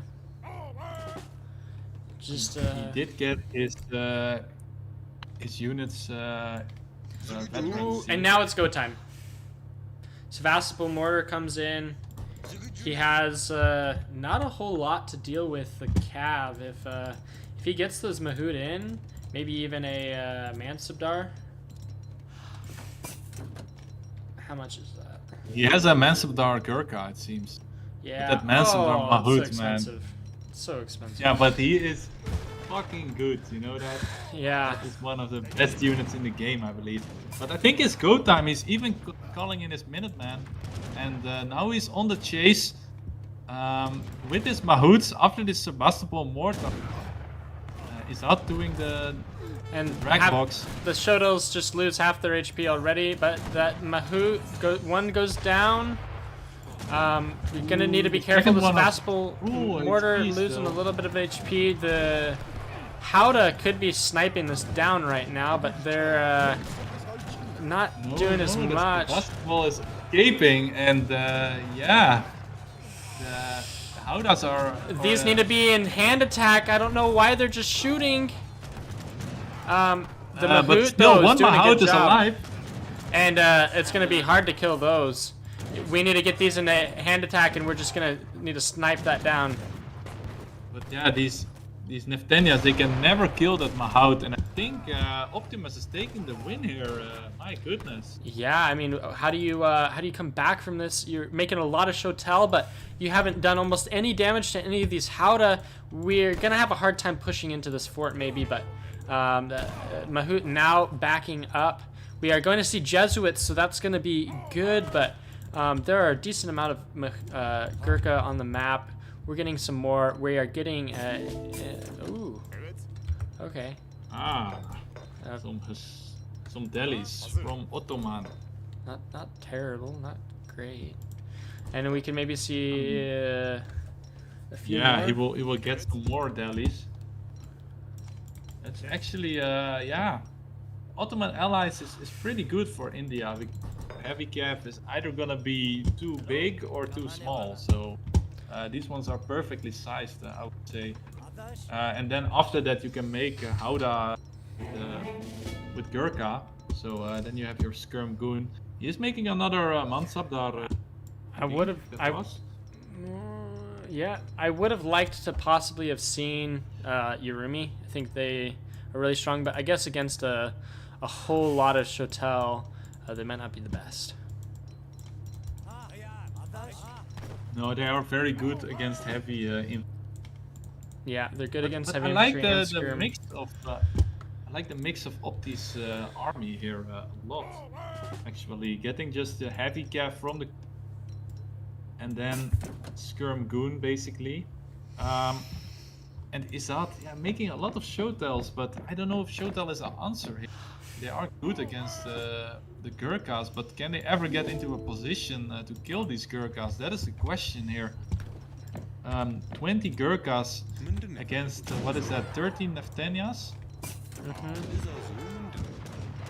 And yeah, now walking a little bit here.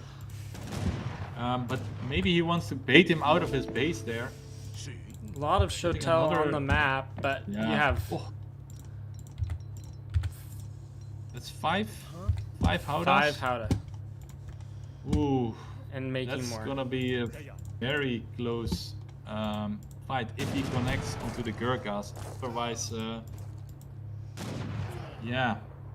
Damn, this matchup is looking very close. I can really not predict the outcome. It feels like it's a little bit up favorite at this point.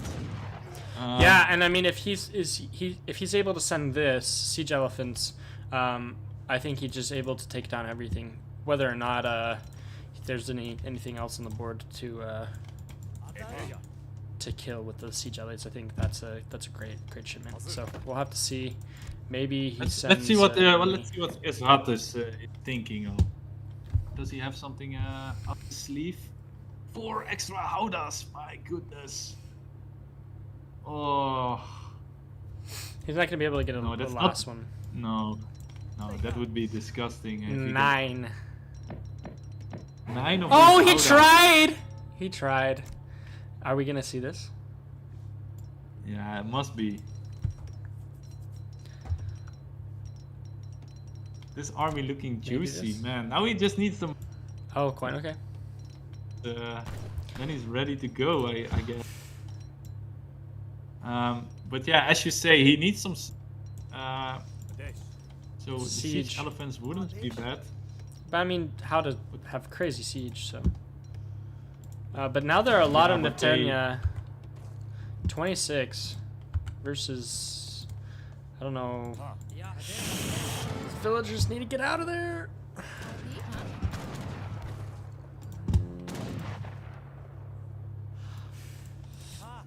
Is it No, go he's time? keeping it on the regular. Going for the Mantar, unfortunately. Would have loved to see that bad boy. Now some raids here with the Rumalots. The armies are a little bit in a standoff, but Optimus has to out of his base there, trying to find some If more he natural catches resources. these, that's going to be really good. The Jesuits do, the Conquistadors, they do go, but now if they head up too much, wow, so many Howda. I think this is maybe I'm curious overkill with what the the- Howda. What is Ezad making with his? I don't see a lot of influence units on my Ethiopia. And all of those are going to go down. Oh, Scores are super close, but now maybe it's go time. yeah, it looks like Optimus wants to start sieging this fort, moving his Mahout fort to the Neftenias. It doesn't, and nice pull trick there from that. And he is now firing away at with his Neftenias. And I think Ezad likes this position here. But look at the amount of Howdas there from Optimus. My goodness. This is an elephant party here. Neftenias doing their work. Showtells are really not able to Do run anything here. into the enemy army. This is bad pathing, Yeah. though. Really bad pathing. Showtell is really, really wasteful there. You know, instead of 1,000 coin, if we just have 2 siege elites in the back of this, just taking stuff down, I don't think that would change almost anything in this fight, and they would just have minus all of these things. But now they're sending British East India Company, which is fine, I guess.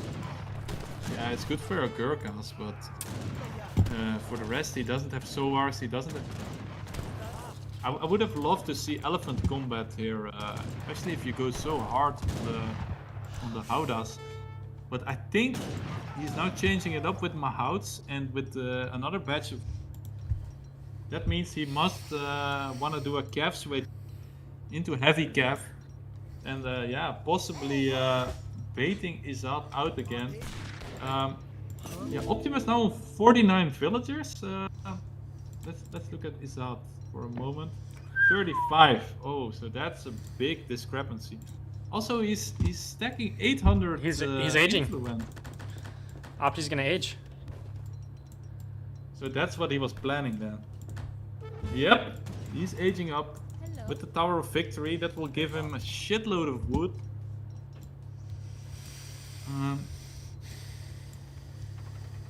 But yeah, what does Ezad have in the bank here? He doesn't have a second TC. And he needs to do something with his influence, because yeah, make some falconets. I really do apologize, especially if there's a big fight. I need to go to the bathroom so bad. I will be back in 1 minute. I so apologize. You lock it on somebody then. This one? Yeah, sure. Okay, so we're gonna see what Optimus is doing here. He is clicking around in his base. 50 villagers, not making any more villagers. Is he maybe looking to make a Mansabdar event? I really hope he does. Or he wants a fat H4 shipment, which he has to pay for with his food, obviously. Big showtime rate here on the... That's 2 villages down, almost 3. Trying to get Honored Gurkha, he managed to click it now. Azabs are defending here, and yeah, great raid by Ezad. Alright, I'm back. Damn, that was fast. Did I wash my hands? Maybe.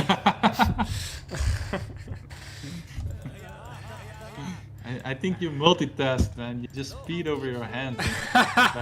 Oh my goodness. Yuck.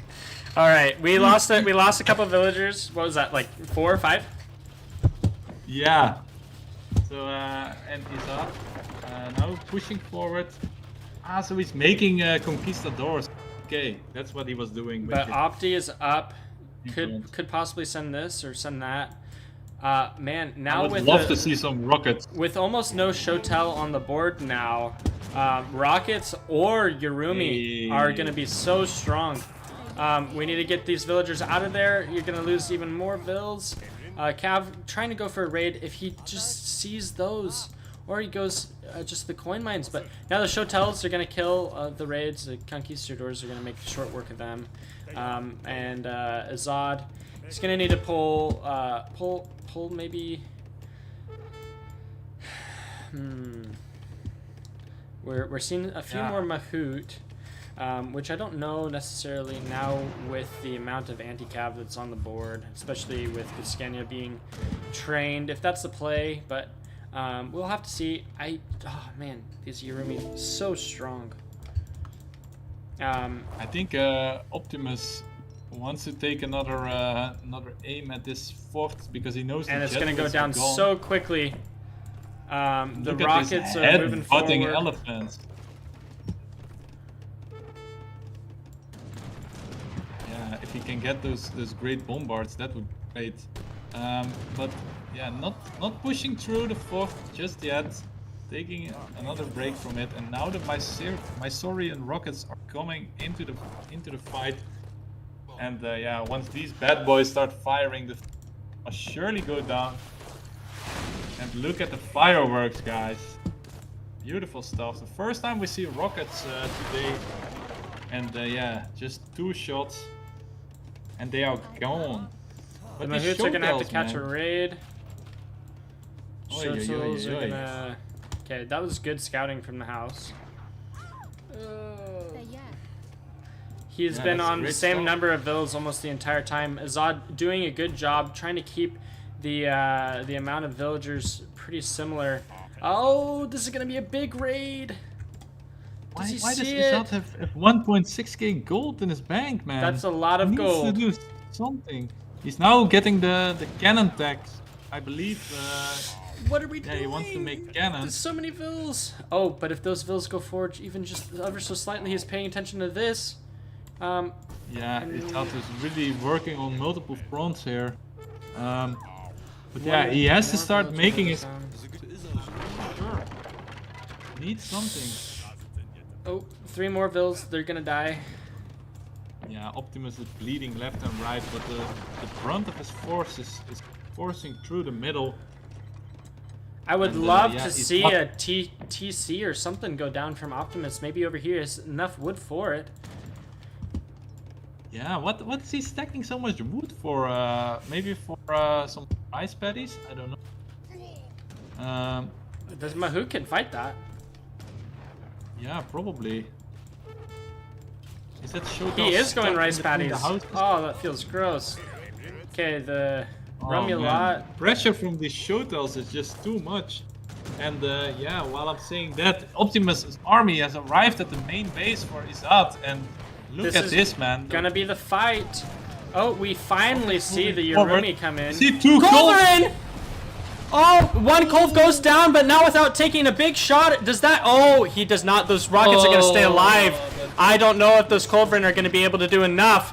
This is the fight. Those rockets not firing where they need to be firing. And a lot of Howdah going down. Yurumi, villagers dying left and right. Those Cav are going to deal with it, but where are the Yurumi at? They're over here. He's pulling back his army. What does Ezad have coming? He's got a lot more Cav incoming. He's coming in from the side, but they're gonna catch it. Now right-clicking his army forward. Even some more Gascanias moving in. The Shotels now finally The arrived rocket. for raiding. Rocket is a little bit exposed. And The he's, Explorer is taking okay. down the rocket. Yurumi are gonna get a big raid! Look at Big the fight here, fight. because I think... Oh, that is... Is Ezad actually doing this?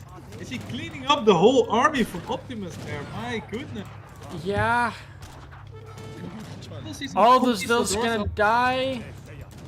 villagers Oh, are he's dying, just but walking. war. Oh. How does Ezad win this fight? What? Look at that shit, man. And both of these players' score just plummeted. Ezad More Mahout coming in. actually These finding Yurumi are himself back good. into the game. How many villagers did Ezad? Oh my goodness! It's now or never. The Shotels are getting on top of the Yurumi. We're gonna. Oh, What that's- the what- fuck is this? What is this game, man? And yeah, Optimus now he has a villager lead, but them on food or food because he doesn't have any resources that are available to him. And all of those now is he Yurumi gonna are waste these Howdahs dying. too? I mean, they're not gonna be wasted. They're gonna do a lot of work. Lots of Yurumi. The Yurumi actually didn't do too bad against the Shotel. I mean, they get countered by Shotel, but it didn't matter. And the Mahout are gonna connect. Even more Mahout being trained. And My goodness, what he's is almost ready to make a Mansubdar. Are we gonna see a He's Mansubdar? making two town centers, Optimus. So Yeah. gonna boom. But yeah, does he have the boom here? I think he's now finally dead. Those pesky little whippers, man. They are really some slavers. But yeah, Ezad only on 20-something villagers versus Optimus is 47. It's only a matter of time until Optimus takes the game again, but the score is now closer than ever, man. Only 2k in between these two players, and I feel like Ezad has the momentum now. Ezad definitely has the momentum, but he has to push the issue soon. He's on so few villagers, and he does not have a lot of siege, which is it's great now that Optimus is making another TC. It's gonna buy so much time. Those Yurumis might get a really good pop on top of those elite Tenya. And don't forget Optimus, although he's doesn't have a lot of shipments in Age 4, which could have been the deciding factor in this game. He is in Age 4. He has access to Age 4 units, where Ezad is forever stuck in Age 3. And maybe can we take a look at the cow economy from Ethiopia? That's pretty important. We see 5 fat CUs, so that is 2.5k res still in his bank. So actually, if he eats 4 of them, he can maybe, and sells 1, he can age up to Age 4. But that's a big investment. He's on the second TC himself. And although Ezad has so few villagers, he has access to 2 of the last 3 hunts on the map, which is going to be so great. Is this the one that gives you the... No, it's not. Okay, bummer. Okay. Although Tiger Claw might actually be good here with just food and wood. Oh, you get more rockets? Is he able to send that twice? It's an infinite shipment. It is? Oh my goodness. Yeah, but I think you pay 1k. 1k food. Yeah. Oh. Yeah. Okay. He's gonna have to be very careful. Those villagers are gonna go very quickly against those. Shotel.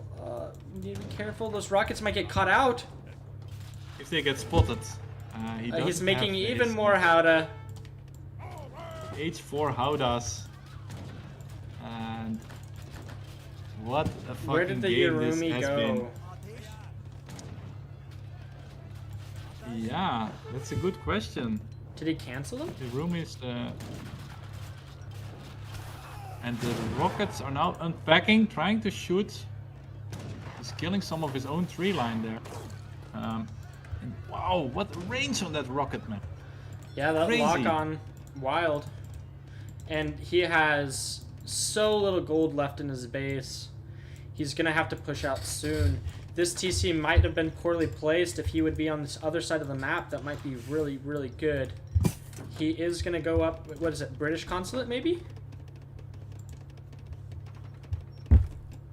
I guess it has to be. What else can he do? British the consulate. French? There you go. Yeah. And he's gonna Brits, go so around. The Brits will buff his elephants. Fair share. And you got 60 villagers compared to Ezad's almost 40, so he's catching back up. And Musketeers might actually be really strong here. Although, it's sad to see he's not really waiting for the extra redcoats that you can get from more, but you know he's gonna need the anti-cav. Ooh, now shipping the rockets again, so he's gonna go for rocket spam here. He's gonna become kind of a rocket man. cheeky wall. It's gonna make it a little bit harder on Opti to do stuff that he wants to get that scouting information. If he goes around, he could get trapped.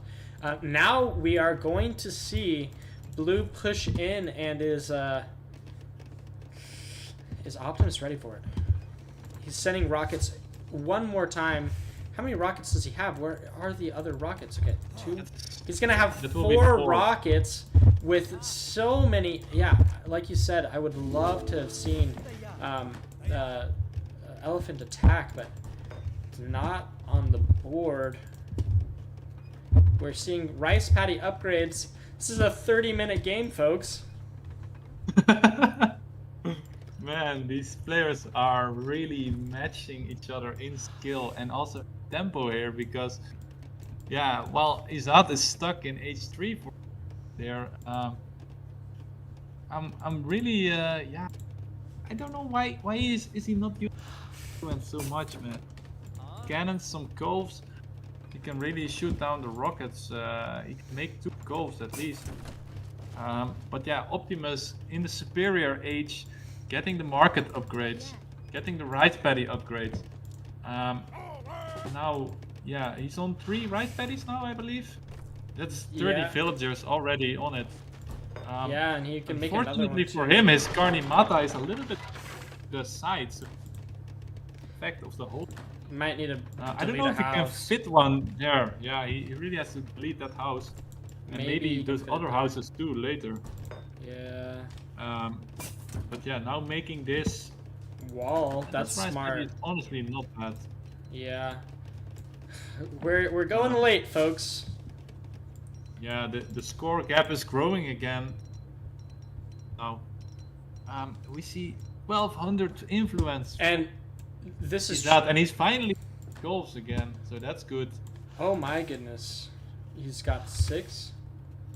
Wow. And yeah, that's what but he's those gonna have fields to they do. are really like 1/3 of them. Yeah. 3 villages. So, and they're very cheap. Also, the gather rate, not very sexy. We have no. 2 Culverin coming in. 2 Culverin are going to be good, but it takes them it takes them a lot I of think he can make shots. 3. I think he can make 3. Oh no, Maybe. 500. I thought it was 400. So possibly he can push out a 3rd here Is he going to? if he's. He doesn't. I think 2 Culverin. The difference between 3 Culverin and 2 Culverin is just so much. I would have loved to have seen 1 more Culverin pop out, but doesn't happen. He is microing to age. I'm almost certain he will be up, and once he's up, that's going to be so good. He'll have access to all of his age 4 shipments, which extra Man, with 15, extra boost 15%. bustable. Yeah, I mean, it could be. That really can, be really can strong. help him. Yeah, he's going to be up now. Now. He's going to be up now. That's lovely, man. Now, So please? what is he Age? gonna age up with? Finally. Okay. And Opti is saying, okay, it's almost go time. He's almost at max population. He's making lots of walls. He's going to notice that this has just been going this entire game. And Is he gonna make? Is he gonna ship another food shipment? That's the question here. He's 99 pop now. He wants to do it, yes. So yeah, maybe another rocket badge. Yeah. Yep. So he's And- overpopping him significantly. but Ezad, he's going to be up for free. Can we see what Ezad is aging up with? That's Habesha. So that's gonna give him gold, I believe. I know to H2 it gives you gold. And then you can build those trading those town center wagons with those balance wagons. I mean. Ooh.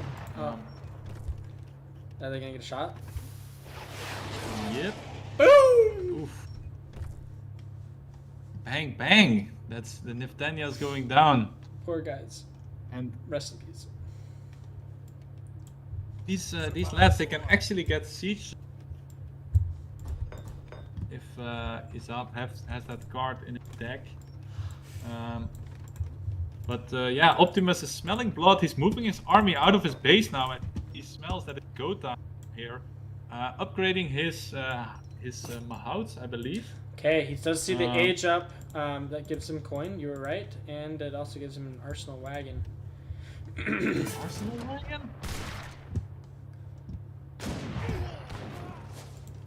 And 1 Culverin goes down for almost free, maybe for the price of 1 Howdah. Oh, And oh my goodness, the Mahouts aren't really getting on to what they want. 2 Mahouts going down for. Oh! My goodness! What a rocket slam! And another Culverin gonna go down, and those rockets, 6 rockets. But the rockets, they're just not doing anything. You need to back up. You need the rockets to be here. yeah, man. His army is moving faster than his rockets can, and now the Shotels are. He's sending 15 Shotels. He's getting the Shotel upgrade, if I'm not mistaken.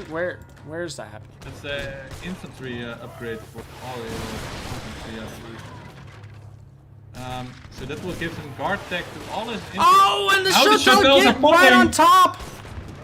Oh, but they go down so quickly to the... Even the rockets kill them. And the Shotel's coming in from the back. Lots of... It's a great flank. The Neftenias are still alive though, so the rockets are... Still 3 rockets on the board. Down. Ooh, war elephants even. Ah, yes, we got to see them. And Warsword's coming in from back. And Ezad, man, he is dragging Optimus in his base and cleaning up his... Yet again, man. This guy... And we really see is 87 villagers to octopus. 57 villagers. And they're all idle. He's ran out of resources. He's going to have to switch all of those units onto fields. And that's going to be hard. These are going to be the only units that he has on the board for a little while. Possibly. I mean, he does have some units able to be trained, especially with that surplus of coin. But if this game goes much longer, it's going to be really Opti-favored, even though that fight has not gone his way.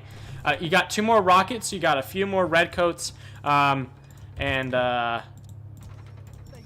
Opti, although those fights, he has not taken almost any optimal fights. He's going to be on 99 villagers.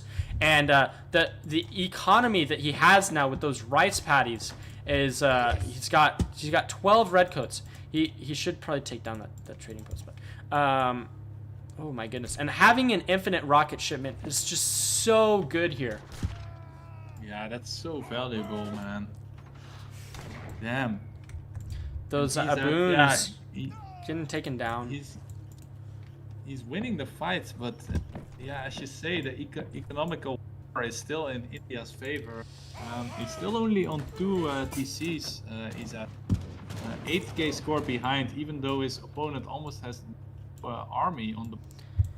And yeah, Ezad is now pushing in the middle, but yeah, he doesn't have the siege to follow it up. And yeah, will these rockets be caught out? No, I don't think so. So damn, man, what a fucking close game. He could get the organ gun tech, I believe. Yeah, 1500 It's gonna be a long influence. time.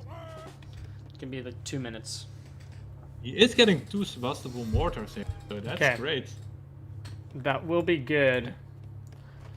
And he finally has a fat cannon, you know, not those skinny goblins that die to 2 Howdah shots. So hopefully that will help him a little bit. But yeah, both of these players, age 4 now. Man. Ezad is now getting one of the... Is that a field tech? Or is that one of his monastery techs? I'm not sure. Yeah, that's for his field, okay. Even more boons being trained. So many fields going up.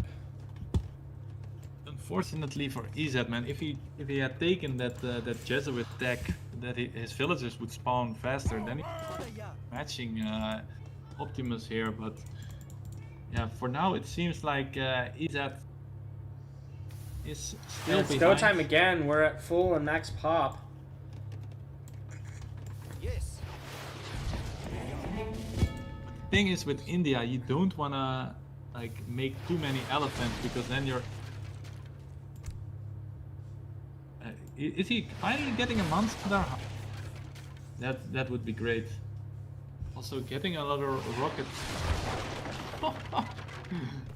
1200 HP. 1200 res to get his Mansabdar Howdah and boost the HP of his Howdahs further. Still getting some tax here and there. And this is just game 2, folks. Oh my Jesus, goodness, I'm on man. the edge of my seat. I just want someone to win. Okay, the Sebastable mortars. Ooh, they get a good shot. He's backing up. There are a lot of Neftenia on the board. Okay, we have 4 rockets to our name. We have a Mansabdar Howdah. If the rockets aren't careful, they're gonna get it. Oh, but he does not pay attention. Oh, oh man, you hate to see it. Oh Man, what can you do against that? Look at how much food he has. Yes. He's macroing to go age 5. Now even making gonna make some All right. white tigers. Ezad Just says, resigned. "Alright, I'm done." And what a game! 165 Chatel on the board, but man, Howda just so strong. almost the military of Optimus. Imagine if he didn't have such an age 5 or age 2 deck. Oh my goodness! Wow, what a game! What a game! Yeah, I also unfortunately he didn't take another fight there. He was just tired of the game. He knows he has to win a series, so he has to play at least 3 more games. But Optimus, what an economical mastermind he is. Maybe I'm changing my prediction. Maybe it's gonna be 4-1 Opti. Yeah, could be. My prediction is that Out the not window. taking the 4-1. Cast a curse, man. Unfortunately, but what a great matchup here between these two civilizations.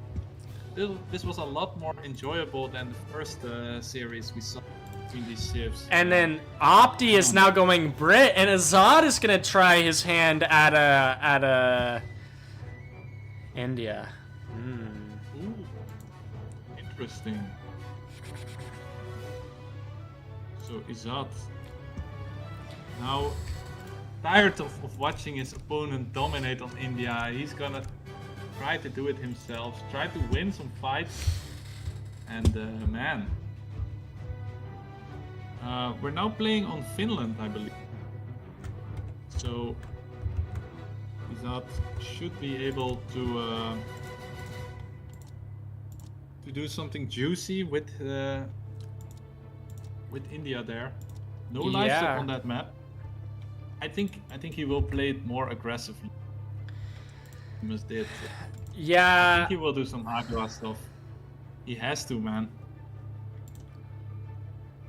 yeah. Brit is just so strong, as we were saying. I don't know necessarily. I don't like this matchup as India. Maybe some age 3 play, but Brit's not gonna let you get up to age 3 for free.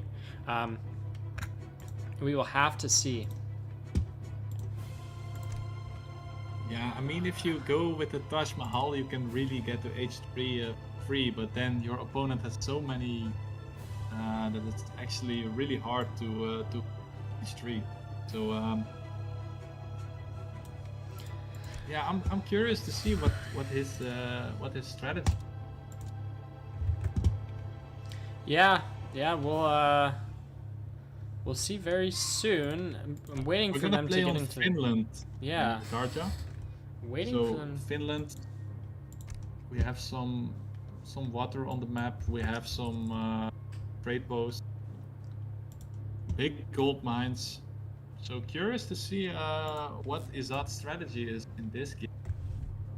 Optimus playing Brits. I think he's gonna try to take a little page out of Julian's book earlier. I just am not seeing the game. Where is it?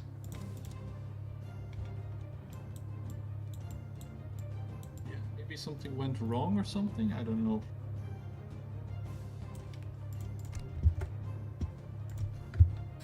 I'm sure we will find it soon.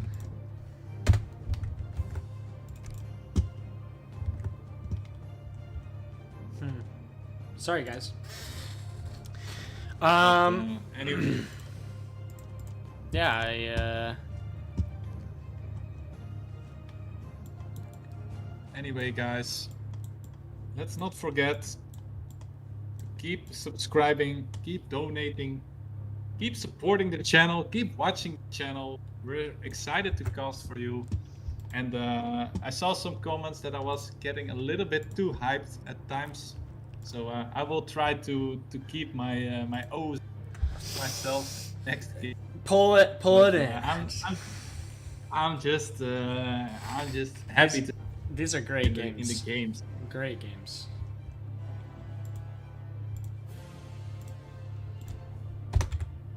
But yeah, at the moment we're still trying to find a game. Yeah, hope, there we go. Finally. Okay, let's get we into found this. Finally. Let's get Exciting in stuff. and let's go.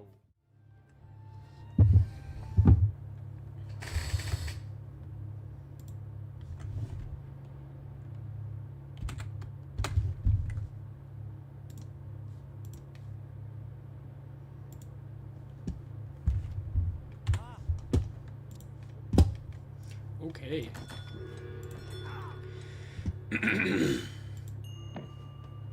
Man. I'm gonna let you do the introduction here, my boy. No problem. All right. And the north of the map, we have, and playing in the color blue, Ezad, as India. One thing, as India, they love to chop wood. And they get 10% extra wood chopping right off the get-go. Wonderful, wonderful treasure for India. In the bottom of the map, playing in the color red, we have Optimus as the British civilization. He's going to start off with 2 manor houses. Those manor houses pop out villagers when they are created. Very, very strong civ bonus.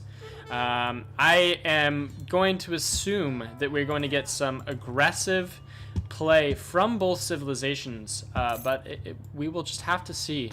Some treasures going for both sides. Very, very nice.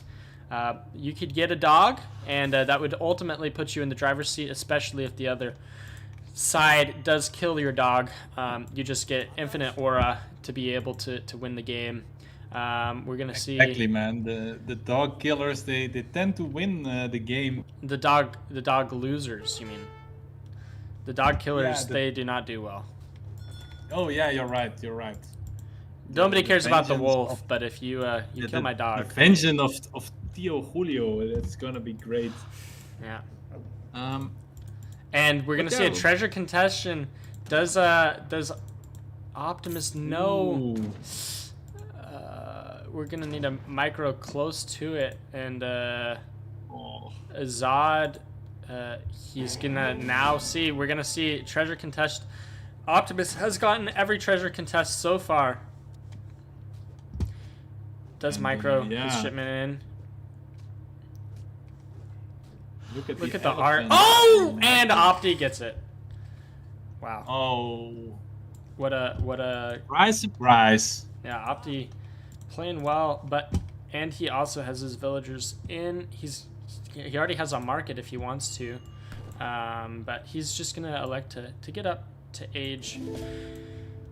And yeah, I mean, it's strong age 1 so far, getting quite a few wood treasures, getting that 75 coin, super strong, getting some XP. There are a few small treasures on the side of the map. And Optimus just gonna maybe go and check out what Ezad is doing. The explorer's going only one way. They know the big treasures on this side of the map are gone. Oh, but Optimus, he didn't get this. I wonder if he's going to remember to get that later. Well, imagine if Ezad can steal that treasure from him. Okay, Chopping, we're going that would up. be He is gonna go get it. fucking big. Okay, okay. Okay. He gets it up, no and he's worries. gonna take all of his villagers off now. He's gonna have enough wood, or I mean, pretty soon he'll have enough food. Maybe he won't though. Generally, you gather enough food to be able to get the wood chopping upgrade in your market, but maybe he doesn't even make a market. It's taken a little while to do anything with the wood that he has. Okay, now he finally makes a market. Kind of don't like placing that market there when you're trying to herd in these caribou. I mean, you're gonna have to herd them all the way over to here and then herd them in this way. Like, that just kind of feels bad. Yeah. But, and now you're blocking the way for the caribou to get in even more. So those are not going to be very safe hunts. You're going to be kind of pathing through the trees. It's going to be yucky, but we'll have to see what happens. Getting a little bit more XP. Everyone loves XP. Let's take a look at the decks before we do anything too much crazier. Pioneers, great card when you have so many villagers. You're going to contest on the water just ever so slightly. We don't have 600 gold, which again, it's such a strong shipment, especially if you're staying in age 2. But for villagers, also really good card. Doesn't have 1,000 wood. That's probably good in this matchup, especially with the 10% gathering. upgrade. He has Let's 3 see. rockets, so we're not gonna see infinite. Oh, never mind. Before I spoke too soon, I was gonna say we're not gonna see infinite this time. We do see infinite rockets here from Ezad, and yeah, we do see elephant combat too. And we do see also an aggressive see Agra. the Agra Fortress. Already Finally, on- we see it again. Yes. And yeah, Optimus, he went up with the governor, Yes. so he's gonna have a tower to his at his base. Well, it depends where he places it, but I assume he's gonna place it in his base, yeah, behind this wall. Opti going really greedy. Structure. Generally, you only want to have 50 mana pop if you're going to be defending a rush like this, at least in my experience. You can also get your steel traps, and you can have a military production building. But since his base is so in here, and it does actually look like he was able to get the caribou through, so that's actually really good for him. So, I mean, it's just going to be so hard to push into this British base, and he can be as greedy as he wants to. He's sending now 4 villagers as well, even before 600 wood. Wow. We still have not seen a military production building. What is Ezad doing? Ezad, he's not even going to have... Wow. Okay. Maybe suboptimal. He's going to have 6 sepoy to his name. Not necessarily the greatest. We're going to have even more caribou under our TC in just a few seconds. Finally, the first barracks does go up. He also makes a church. We don't. Yeah, I think he just wants a little bit of that safe XP, XP trickle, yeah. but he could also make that TP next to his base. So Yeah, this maybe TP is not as good as these TPs, and we do see we might see an economy heavy India making multiple TPs. Maybe we'll see stagecoach.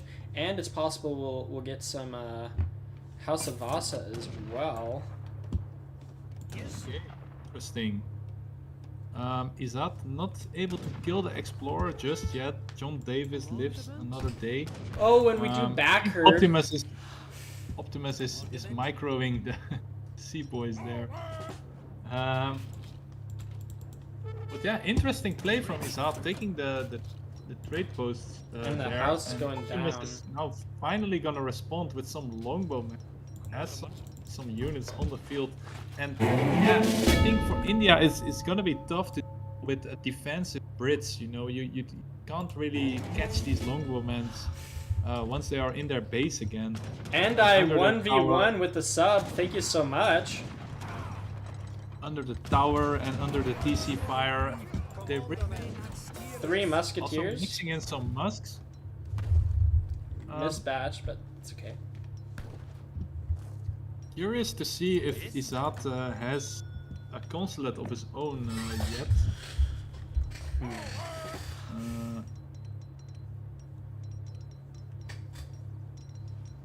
But yeah, for now, Optimus just making some units here and there, keeps his villager production up. He's on 34 villagers now.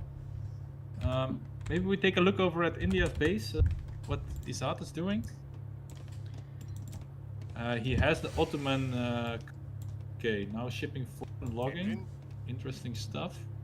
So he has a couple of Rumelots. He is mixing Gurkhas and Sepoys. And now we just have, I mean, we have 35 villagers. We haven't, oh, did we send them? And, oh, that just feels gross. Making 2 barracks and a stable at this point with, I mean, we could send 700 coin next, but not making a lot of houses, probably just trying to get as big of batches as possible. Yep. Yeah, these longbowmen, it really feels like in just yet, unless they are being caught out on the map. But yeah, for now, also Optimus doesn't have a way to beat the Agra unless he kills the army of Ezad. So yeah, both players are really happy, I think. Yeah, some raids trying to happen, but we still have so many elk and caribou in base. So for now, but pretty soon these resources are going to run out, and that's going to be possibly the thing that has Optimus on a timer. Although the villagers, so many more on the side of Optimus. He's almost on 40 villagers, and he still has so many more houses that he can make. Yeah.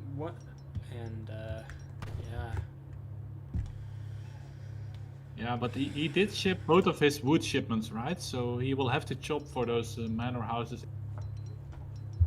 But still, it looks like he's pushing out finally. He reached a critical mass, it seems. And if he catches Ezad's army here in the... I think this will be just a cleanup for Optimus. But we'll see. I think Ezad is staying close to his Agra fort for now. He has a lot of sepoys, and I think these and they will devour the sepoys if they get in range.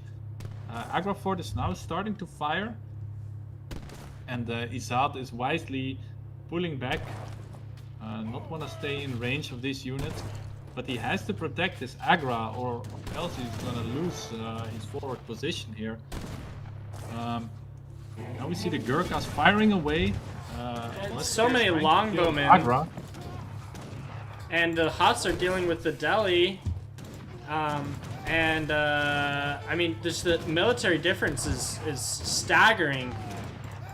Yeah, it's just those Hussars are kind of misplaced, but it doesn't matter. Those longbows doing so much damage. It's only lost 5, and almost all of the Musk are still there on the board. Cav still not necessarily doing what they want to be doing, but you already have 2,000 HP on that Agra fort. We do see a Zaps, but that's not really what you want here. All the Hussar are already down. Yeah, we see some reinforcements from Optimus. I don't know if Ezad has something coming up or not, but it doesn't seem like this is enough. This is kind of the reason... Sorry?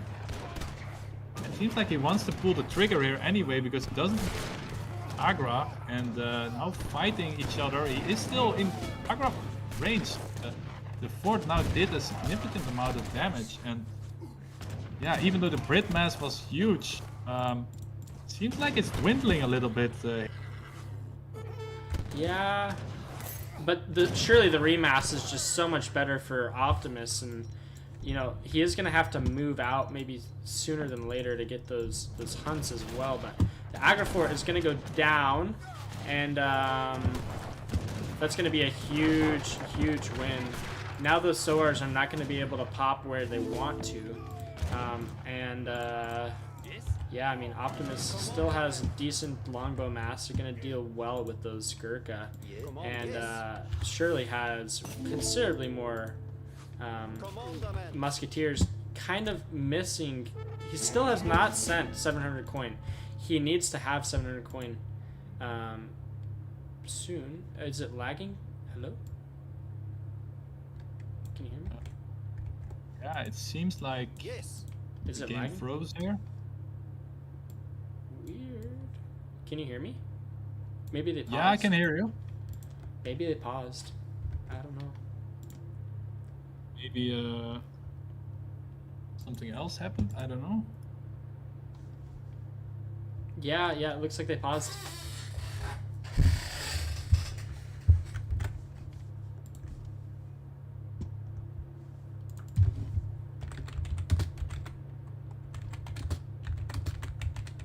Interesting. We're just gonna try to contact the players. Ready. You think Ezad surrendered after this? No, right? I mean, he does can't. look This a is a little bit resignable hopeless. position. Yeah.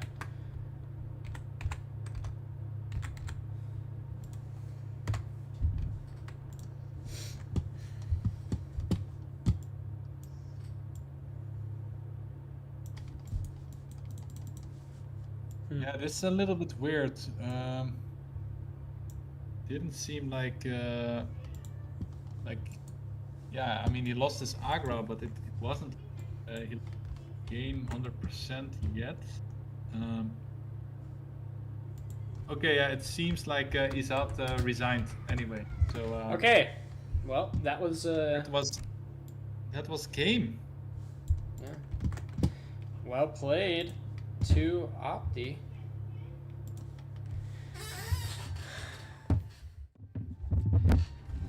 I mean, yeah, pretty clean by Optimus there. Yeah, just did Brit things. Wait for his critical mass, push out, take the Agra, win game. Yeah, and I mean it's just such a Civ win right there, right? Like Brit's so strong. We are going to see. I heard there was a mirror. Let's see. What are we getting?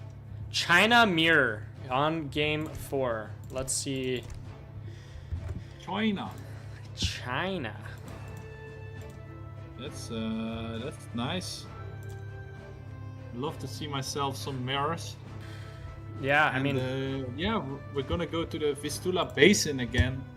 So yeah, hopefully we see some of these natives being played because I myself I'm a big fan of the native post, and I think if you stay in H2 as China, then you can really use those shock riders from the house of Jagellion, possibly.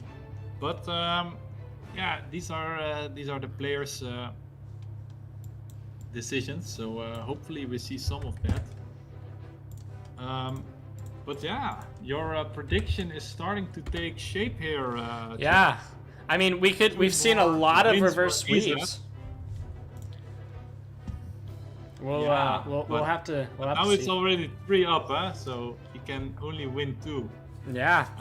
That would be your prediction. So, or you wanted to change it to 4-1, right? I mean, we'll have to see. We'll have to see. Momo with the sub. What a stud. Momo, if you guys don't know him, I think he's single. Ladies in the chat, go hit Momo up. He's a great guy. That's what his last girlfriend said. Give me Mo. Oh boy. Oh boy. Oh boy. But anyway, thank you, man. 8 months subscription. Give us more of that because we love the support here. And yeah, curious to see Momo subscriptions here. We saw a lot of subscriptions today already. Yes. So thank you guys for the big support. ESOC Premier League Season 5 is going well. It's going good. Yeah. Yeah, appreciate all the donations today. I can't say that for games. Mini Mold with the subscription. All of the awesome people are subscribing right now. If you want to be an awesome person too, you should probably match them and send in your subscription. Especially the 5 months in a row. the Twitch Prime subs take money out of Mr. Bezos's pockets and put them into the hands of these such amazing players. It truly does help us make more tournaments like this. Yeah. Keister, AoE, getting all the good people in right now. Showing some love, showing some support. And yeah, let's get into it. And the hype train has started. Thank you all. Let's sorry. We got an Iron Horse. Let's go. Let's get into game number 4. We have a Chinese mirror. And man, you wanna take us in? Let's do it, man. In the north side, we have China. In the south side, we have China. But in the north side, in the blue, we have Mr. Ezad. And he is trying to come back into this series. We hope the best for him. But in the south side, we have the dominant power, the red China, Wang Lang, Mr. Optimus, playing as China. And I think we're going to see a TP play. I think they might both be playing TPs. Ooh, so Oh, we no, see some, no, maybe still, we but see some he's chopping. Chinese immigrants from China.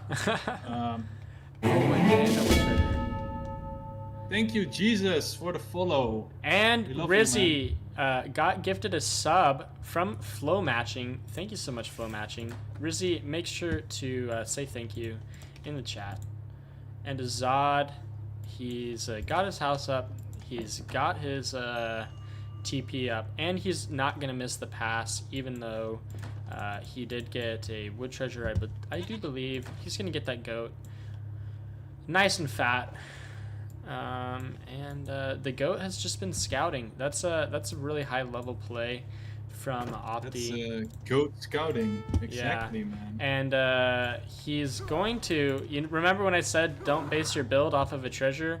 Well, Opti don't give no craps about that. He's gonna send his T export, and he's going to get 90 wood out and about. We're gonna get 90 coin though from Ezad. Not as good as 90 wood, of course. He's gonna be able to get his house up. He's gonna have to do it very quickly. Oh, and he messes it up. He's not gonna get his villager out necessarily in time. So that's not too crazy. He might age up a little bit slower, although he doesn't age with his TC, so it's not a big deal.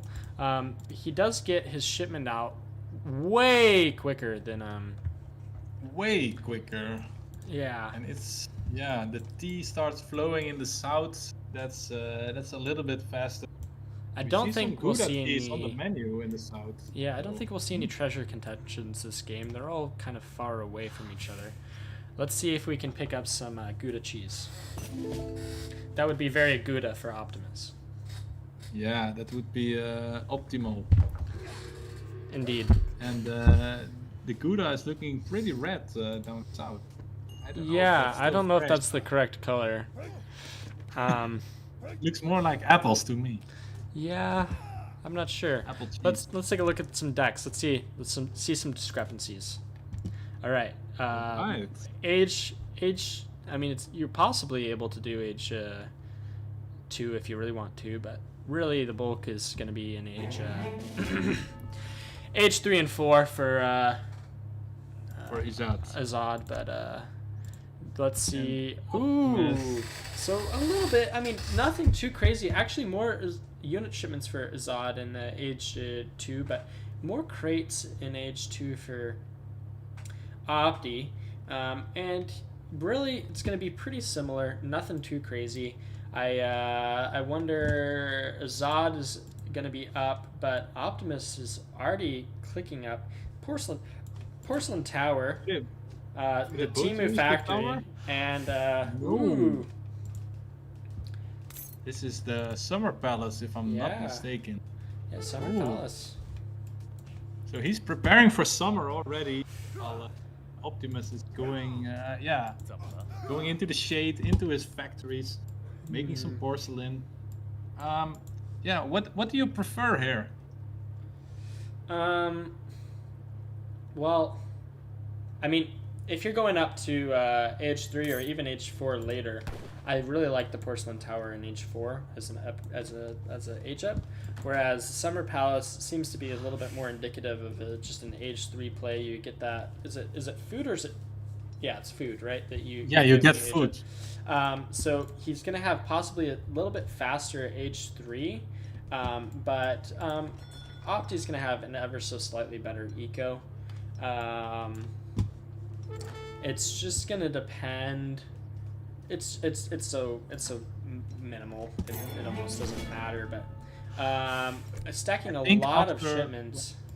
I think after 3 minutes, Porcelain Tower gives more food than the Summer Palace gives instantly. So within the first 3 minutes, because it's 300 food, I think, that he gets. Mhm. So after 3 minutes of Porcelain Tower, I think you get more than 300 res. And So that's when the discrepancy starts. maybe a bit but of a also- mistake from Ezad. He has not done well herding at all. He is just now doing that.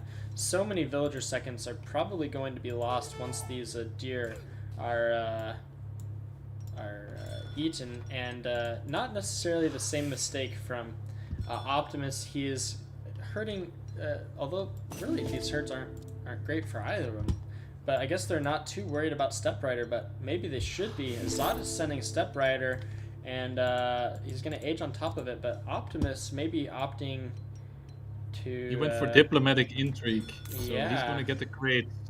And then switch over to Russia, I believe? Or I what guess, is the yeah. meta?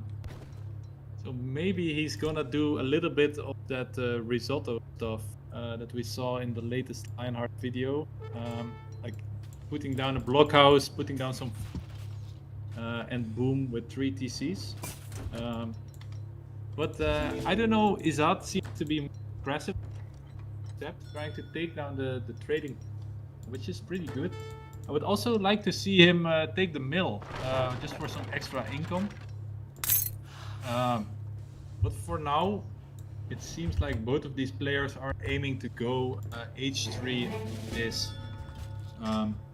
And losing the TP just feels bad. I mean, this one shipment that Ezad spent is going to deny so many more shipments in the future for Optimus. So, you know, if you're able to get that unscathed and then maybe even pick up a bill on top of it, I really like that play. And they're both going to be up pretty much the same time, or... Yeah. So now Ezad is going for Porcelain Tower and Opti is going for the... Oh, he's going for the German consulate. Interesting. Yeah, I mean... That's for That's cheaper... trickles, right? Yeah, trickles and cheaper banner armor. Okay. And also he's taking the Confusion Academy. He's gonna be able to get some of those flying crows, while while Ezad is not gonna be able to get his hands on those. So interesting stuff.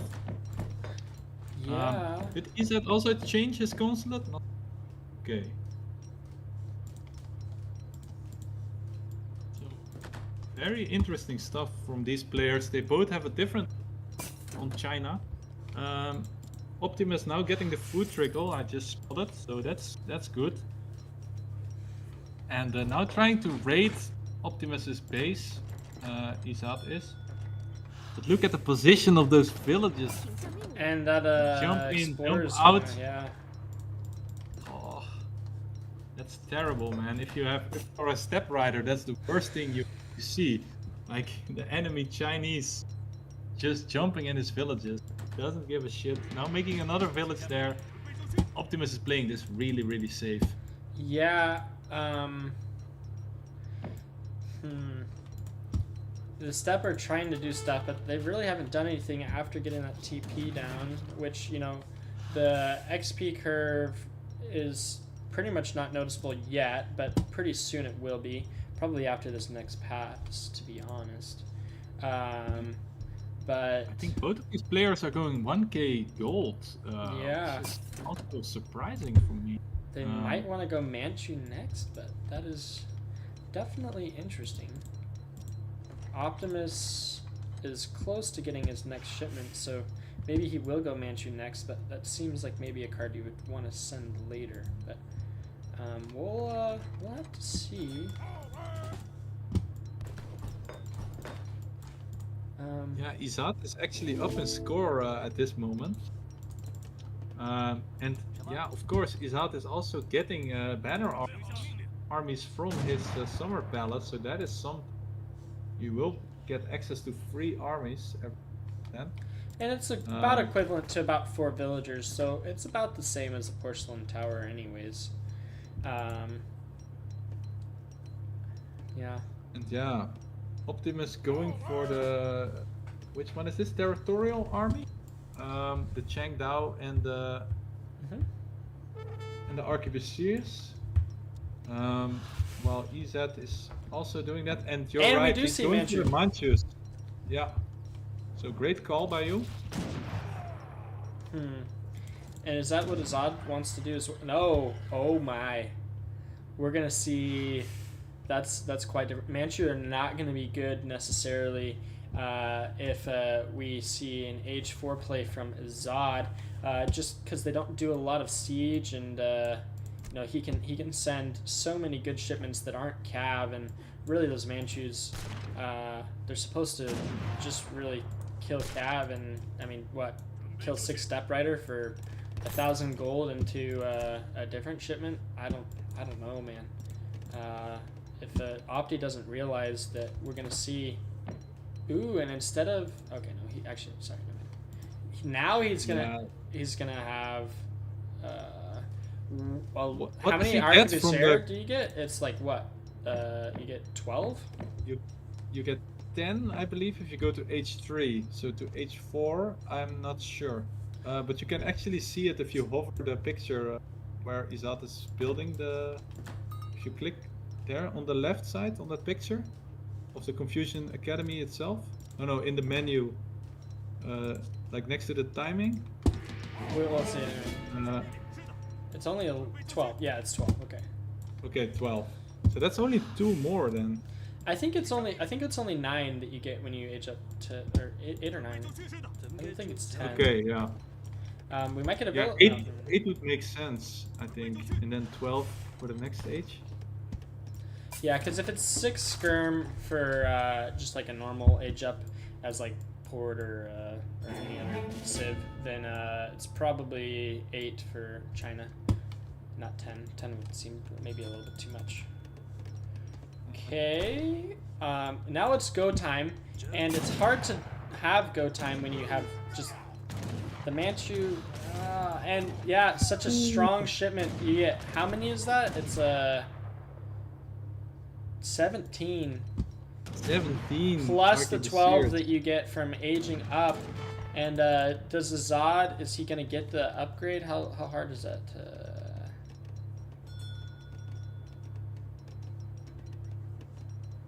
Oh, he already has the Exalted Arquebusier. Has it? Yeah. Oh, that's Or honored. That's great. Yeah, it's so strong.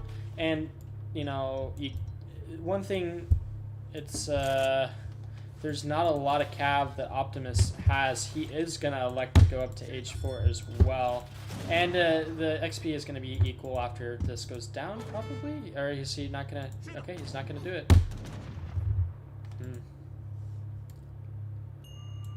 Now he's going to back off. Yeah, I would love to see one of these players taking one of the natives, because you have a great cavalry in both of the natives here. House of Vaza has the Hussar. The House of Jagalion has the Lancers. So we can age up so- now. White Pagonia. White Pagoda. Okay, that's a buff for his disciples, I believe, right? Yeah. Instead of making dogs, he's gonna make disciples, and it's gonna be real strong. Yeah, they are trained by the Order of the White Lotus. Then I believe. Yeah, and already training many. He's gonna be housed, and so having disciples that don't cost any population, that's already gonna be good.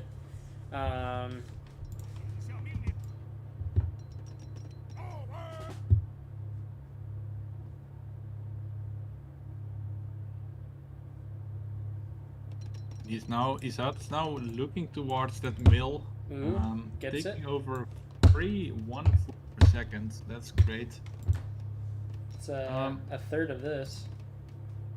What do you get from the White Pagoda age up? You get Yeah, look, he got a shit ton of disciples there. yeah. I think you get 15 now, 10. you only to make made it 5. stronger. Yeah. But the first flying crow is trying to take aim.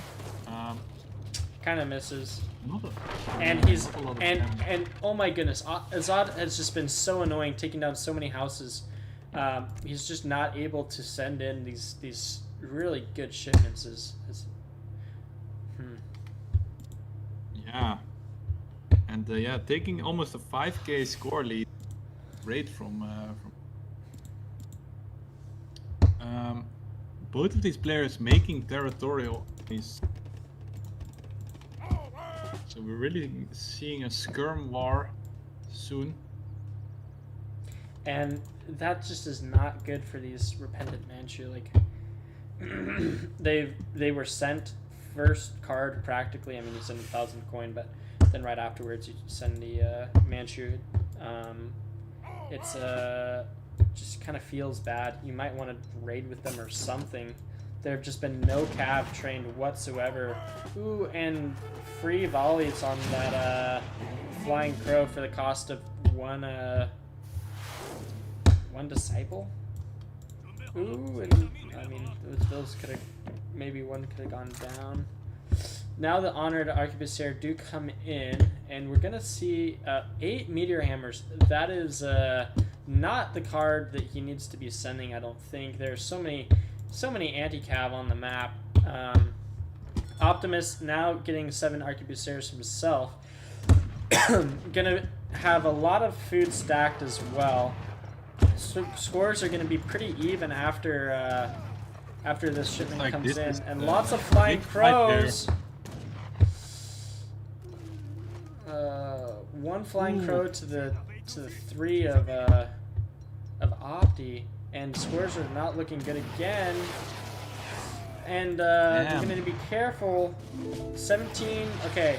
Oh, so many Cheng Dao going down. That was a great This is timing going to have to be for careful. Optimus. Those flying crow. He's getting pull tricked so hard. Yeah, that was a running crow, man.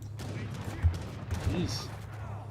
But now Ezad's is is thicker than Optimus. And yeah, but the flying crow discrepancy. Optimus is just in a better position with his flying crows. Oh, It is so many great. of those. Oh, and he's gonna Oh get the my flying goodness. crow if he's paying attention. Well, if he takes, And he does. Okay. yes.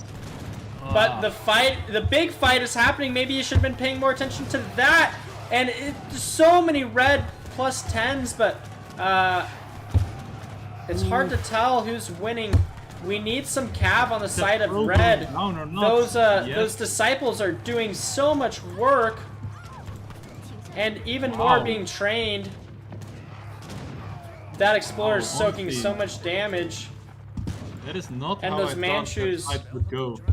No, but it's very likely cause to those cav not paying attention. They're just paying attention to the fight. We need to save those villas as many as we can, or else this is going to be way better for Ezad. Ezad up on 43, where we're down almost 13 villagers, but the army discrepancy is just so much for Ezad. And those disciples just so strong, doing so much attack. Now And we two see flying 2 more crows. flying crows, but if those disciples notice that there's much to defend them. 5 more being trained. Even more units. Stacking so many res. Maybe a mistake. And now those Repentant Manchu are doing a good job, but yeah.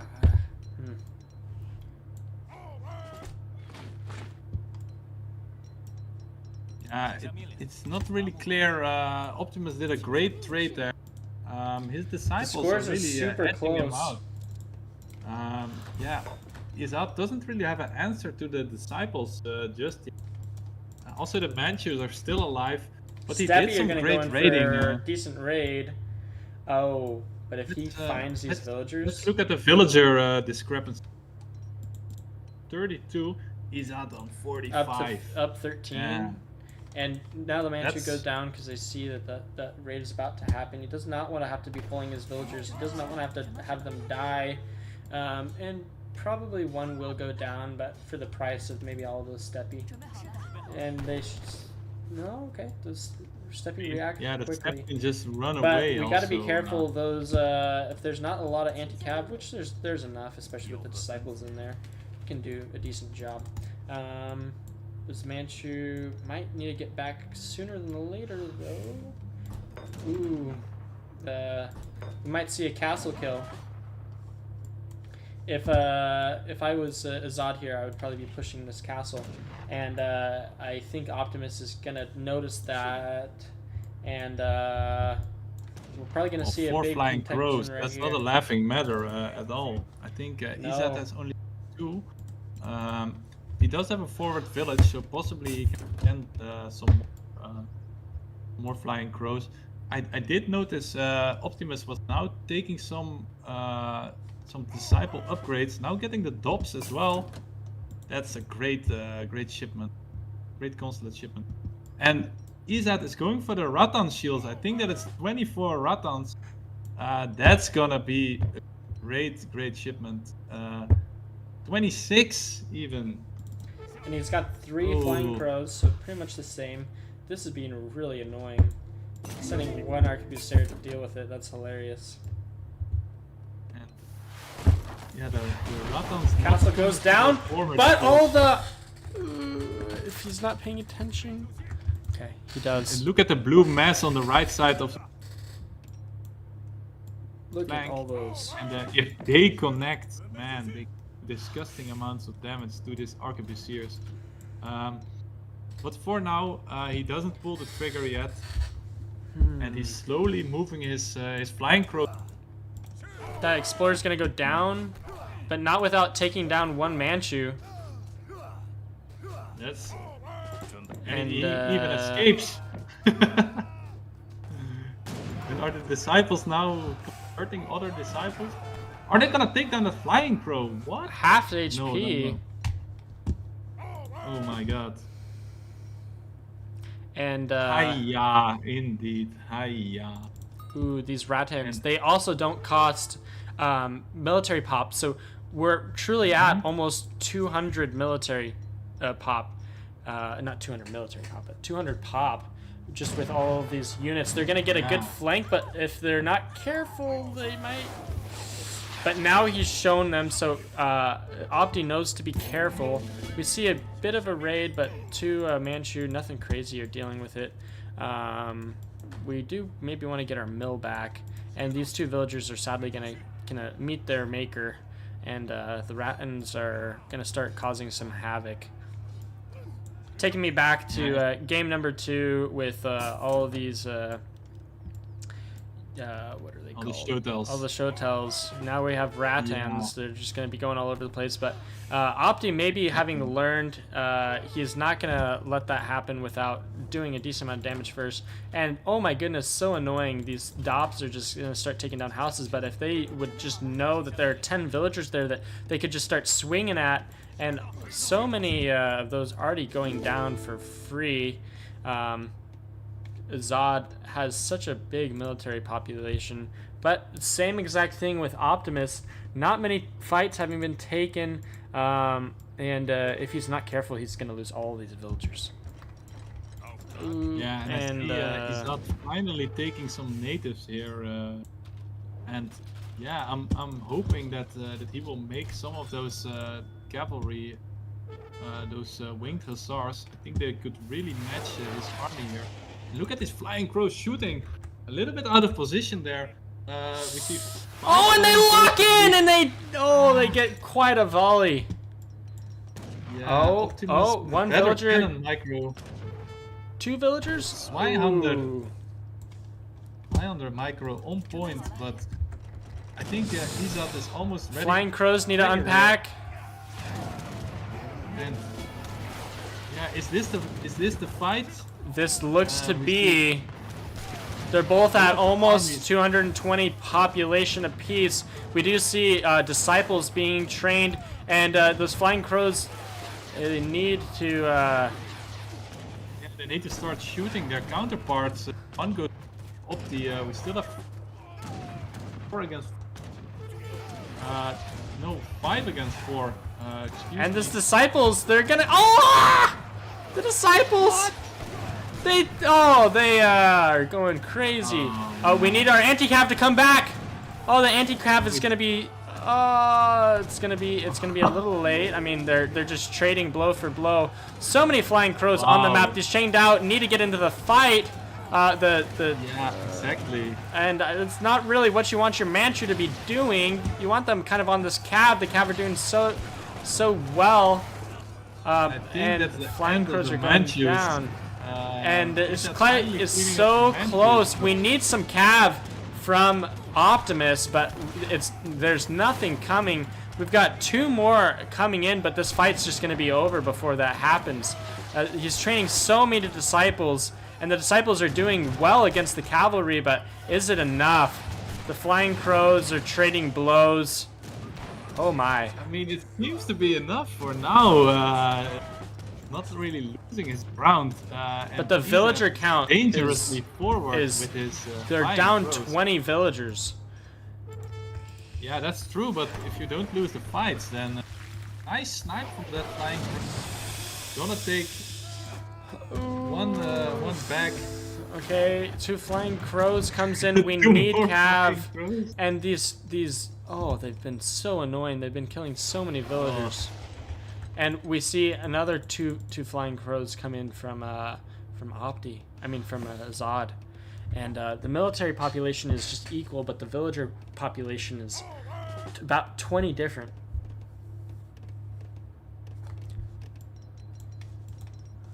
Yeah, what a great fight. Oh, there. what a catch!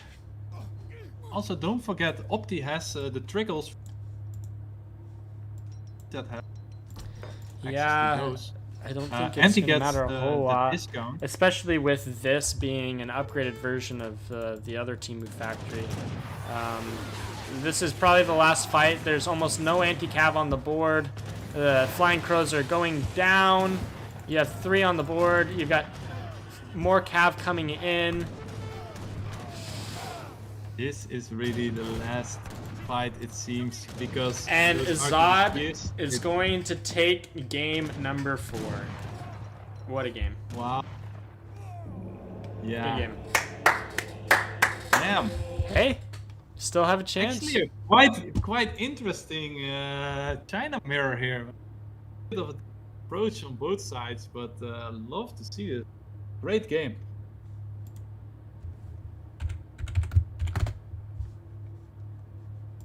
Yeah, wow. What a game. Just at the point where those Manchus died, that's where Optimus lost his chance. Finally get to change a different opponent's score this entire series. I've only been changing one side's score. You know, this has been great. Julian first, 5-0'd, and now there is a score other than person in the lead. Very, very good. China beat China in that game. Anything more to say about that? Yeah, the Timu factory really didn't pay off, but the AliExpress one was a little bit better. So Ezad with a superior game plan here. His Summer Palace actually paid off, and I think in this matchup it was better to have the Summer Palace, because you just keep having a patch of territorial army or whatever army he took. So in the end, his military was always looked big. Yeah. I hate to break it to you, Arbernal, but Hot Girl is very, very much a man. Very much a man.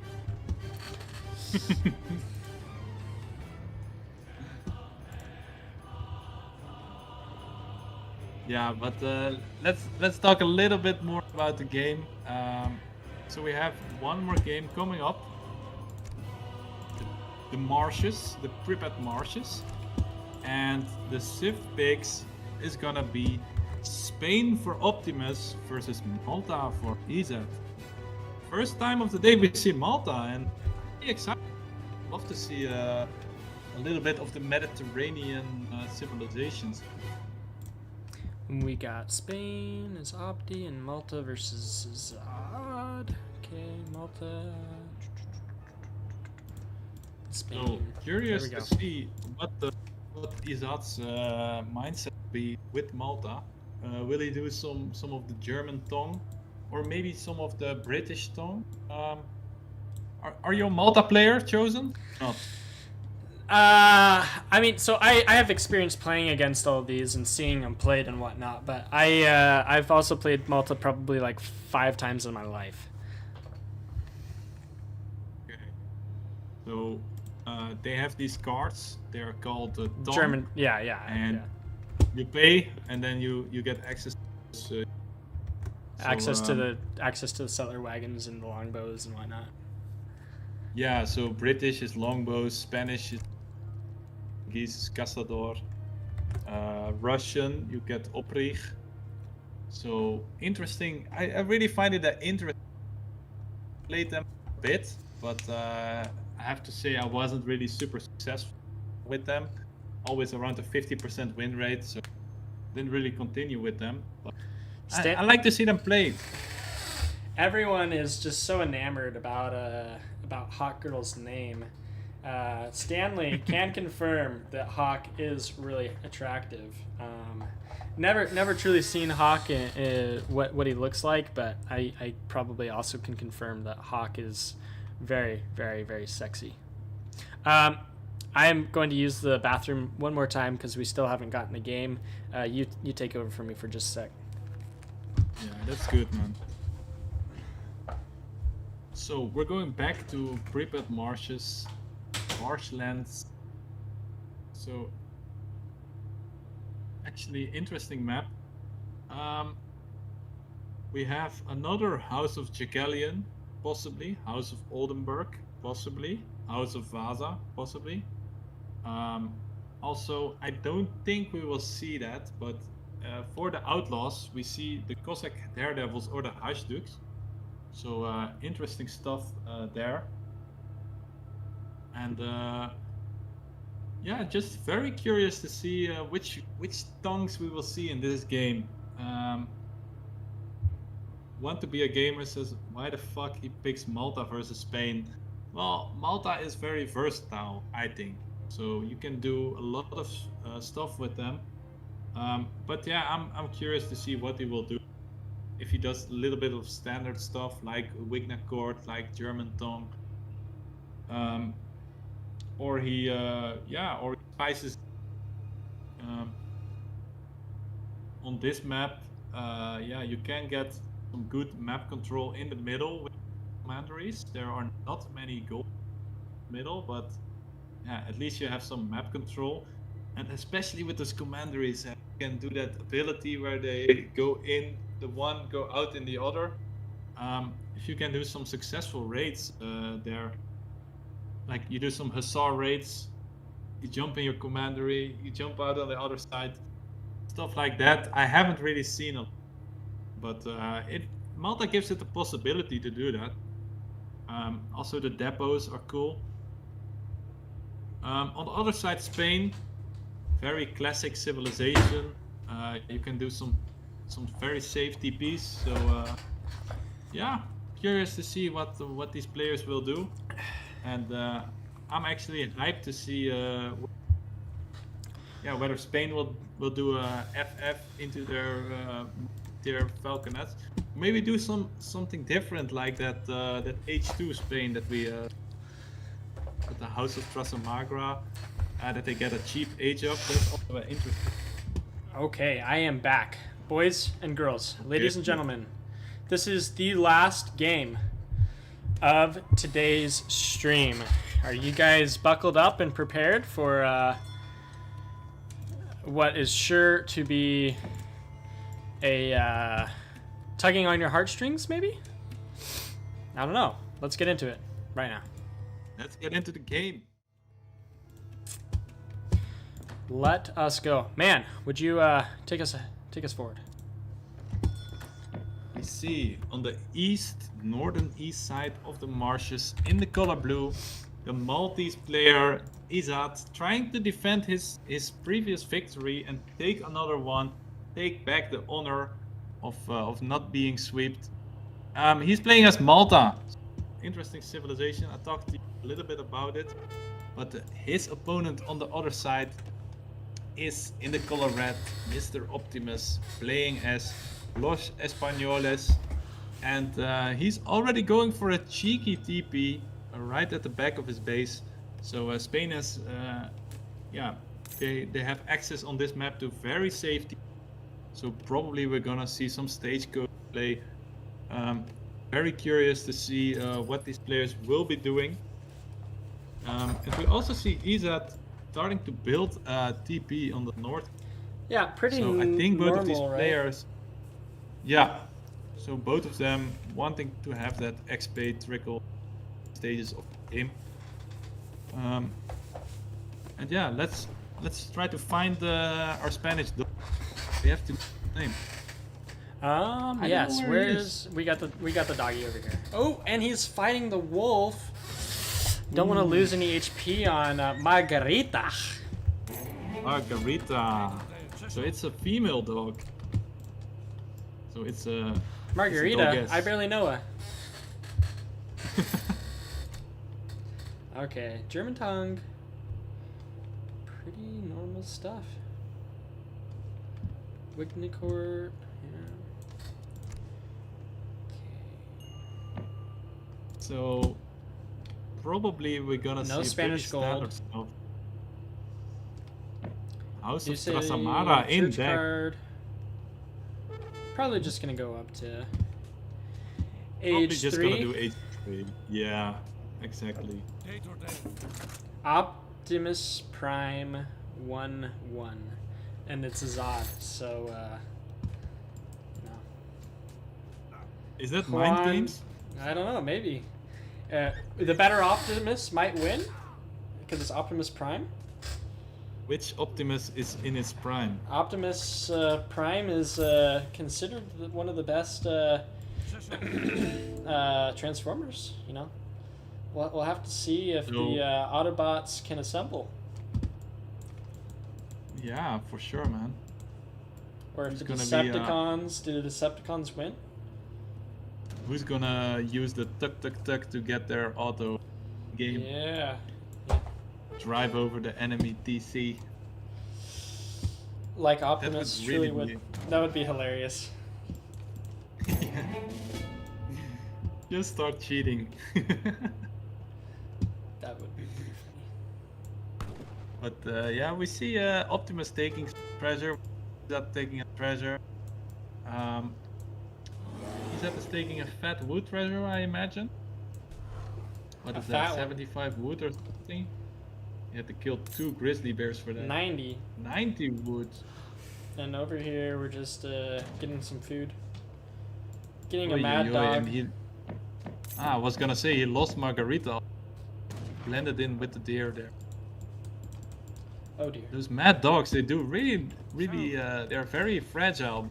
And Damage, this is yeah. just really smart play from Ezad. He knows that if he kills Optimus's dog, that it's almost assuredly GG, and he could resign at that point. So, very smart to know. Probably just don't do any treasure contests because it's not going to go Yeah, well. just kill these. And just kill the mad dogs. Don't Optimus kill is the about to Margarita. lose his Explorer, so kind of a noob move, but you know, it's okay.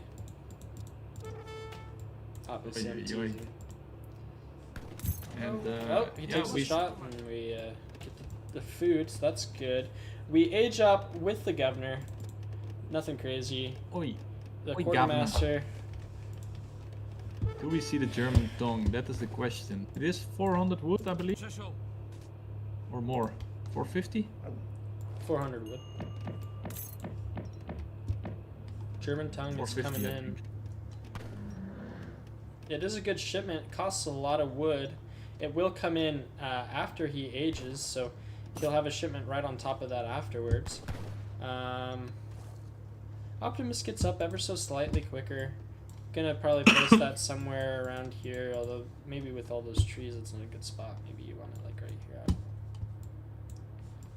Where are we going? Yeah, let's see where in the marsh he will be. Does he want to be close to Shrek? Whatever it is. And Ezad going for Wignacor straight after German tongue. That screams to me that's a Very greedy build. greedy. Honest. Okay. And yeah. Optimus, what is he gonna do? Is he gonna make a Point and barracks road. after Nope, this? Nope, we're just going up. Straight up. Okay, church. And yeah, naked FF. Ooh. So what is the play Spicy. for Optimus here? He's gonna make He a knows forward that, barracks with his 700 Morgan- wood. Morgan Wallen is a good one to take out, and so he's going to make one spy. That's a really smart play. That Explorer Ooh. is good at video games. Just needs to find it. Where are we going to go spy Yeah, first? that is the trick. And is Juan Cabeza de Vaca going down or not? Oh, it seems like Margarita is a very loyal help. Gonna age up a little slow, but I mean, 6-minute age up is still really good. He's also sending 5 villagers on top of this. Actually, a really smart build. He knows that he doesn't need to build a house just yet. Just have one villager on wood. Probably needs to herd in that hunt at some point. We have some pike coming out from Ezad, just to be annoying, I'm certain. And that spy is going to catch Optimus Prime. Optimus Prime is going to go down. How did he almost know the he same was time. there? Remember, he has map hacks. Just don't tell Oh, the yeah, don't right. tell the chat. And we're gonna see barracks. Barracks. Pretty Yep. normal, especially when you see. He's just gonna follow them, figure out where they're going. These pikes are probably just gonna go on to this trading post. Nothing crazy. Ooh, Ezad buys his explorer back. So the price. No, it was. Oh, yes. Sorry. Okay. So we just he can defend the straight post, I guess, Yeah. against those spikes. Explorer, good unit. That's honestly worth, right? Yeah, that's Keep your certainly. trade post for 100 extra gold. Yeah, it's not necessarily the 100 extra gold though, because you're paying it to the other person. So, it's like. It's like 200. Yeah, you're at a coin deficit of 200. Yeah. But yeah, you keep your trade post. And he's gonna make some 5 more dogs. He's gonna ever more create the opportunity to have just an instant GG. If one of those dogs goes down, it's gonna, put Optimus into his prime, for certain. How many villagers? So we're at 23, and Ezad is at 28, but he has 28. 6 or 5 settler wagons. 5, 6. Oof. And a house. So that's an extra 6. So that's 34 basically. Sentinel's good unit, although they do cost a lot of pop. But now he doesn't have any more order guards or tone guards. It's crazy. Didn't expect that. At least like the Don't lose your spy. diesel. Like what is he gonna do with his 600 wood? Yeah, that's a lot of A lot of wood. wood. Maybe He he's just- gonna get lots of upgrades. He's gonna upgrade every single one of them. I don't know. Maybe he makes lots of. I mean, he'll make a lot of crossbow, but.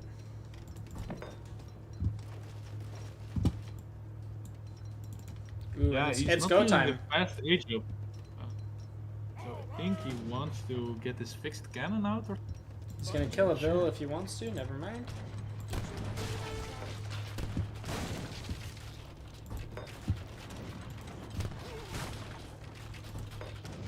Doing a good job to focus that depot. If he's not careful, because that depot can do damage to his stuff too, right? Hmm? Yeah, everything. Also his TC and his market. It's been scheduled to explode. T minus 5, 4, 3, 2, 1.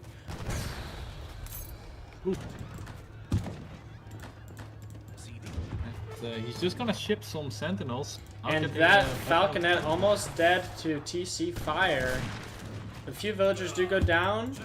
Optimus Prime goes down his second time.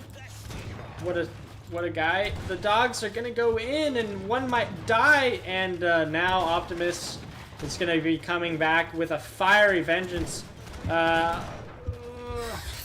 Minutemen on the falconet, trying to kill it as fast as they can. And there's just not much of a mass, but now the Sentinels are coming out of TC as well. Lots of Sentinels. The Lancer's doing a good job. The Frijo is good. We got But, some a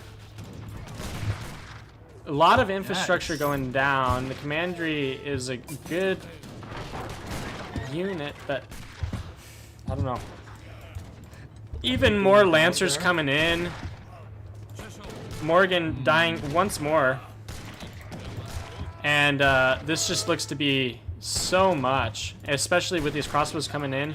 If he's careful to save at least some of them, those are not gonna have a good day, those crossbows. This looks like GG already.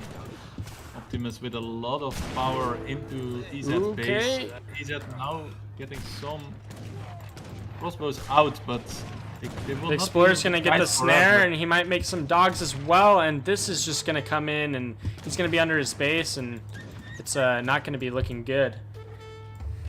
Also, what did Spain ship? Hussar. This is looking quite over. And guys, someone get the fat lady because she's about to sing. Is your mom gonna come on? I'm just kidding. I'm just kidding. It's been a pleasure to get to cast with you, man. We are gonna maybe get the fixed gun, and he's not gonna see it possibly, but this looks to be GG. He's gonna run all of his Is it gonna villagers. go in position? That's the question. Okay, fixed Dogs gun. are chasing it. The hounds are there. Send in the dogs. Ow. My face. And yeah, that fixed gun is now useless. Settler wagon. Ezad is not. Yeah, he's not resigning. So doesn't. Once I played the last game. Very understandable. He's just buying his explorer back. The Explorer tanks so much HP. But it's just a matter of time. This is Ezad. And me calling it after the first game, 4-1. GG, man. You have the opposite of the caster curse. Glass looking into the future.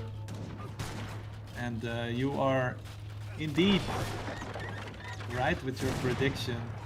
The Maltese villagers are gonna collect their points here. And you know, the reason that Optimus won this game is he's lost so many dogs. Yeah, exactly.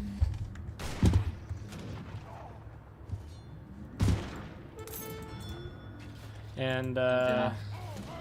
even What's more dogs Optimus coming in, shipping? rods coming in. More rods. His military production buildings are going down.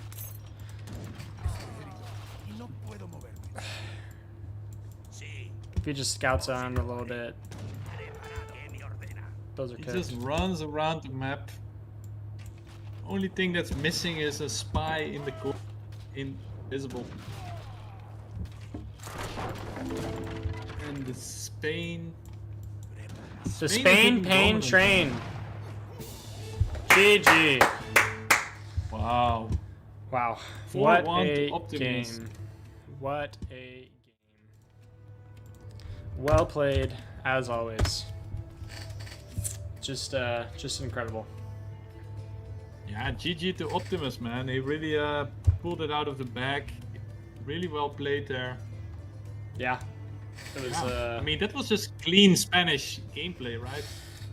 Fast, age up, you put on the pressure, and yeah, you just try to go from there. And yeah, what can Ezad do? Especially with his greediness, with those two, with the Wigna Court and the German tongue back to back.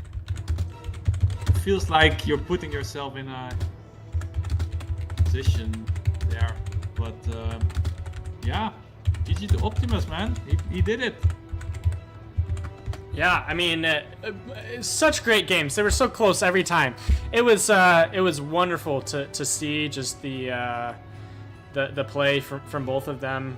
Such strong players. It was truly a pleasure to get to see them. Wondering if Mr. Opti is going to be able to get in for an interview, but if not, this will be it for today. No more content for you guys until tomorrow, but so much stuff coming in. It's been such a pleasure to get to cast with you, Metakiko, Yeah, that was pretty fun. and there's some great games,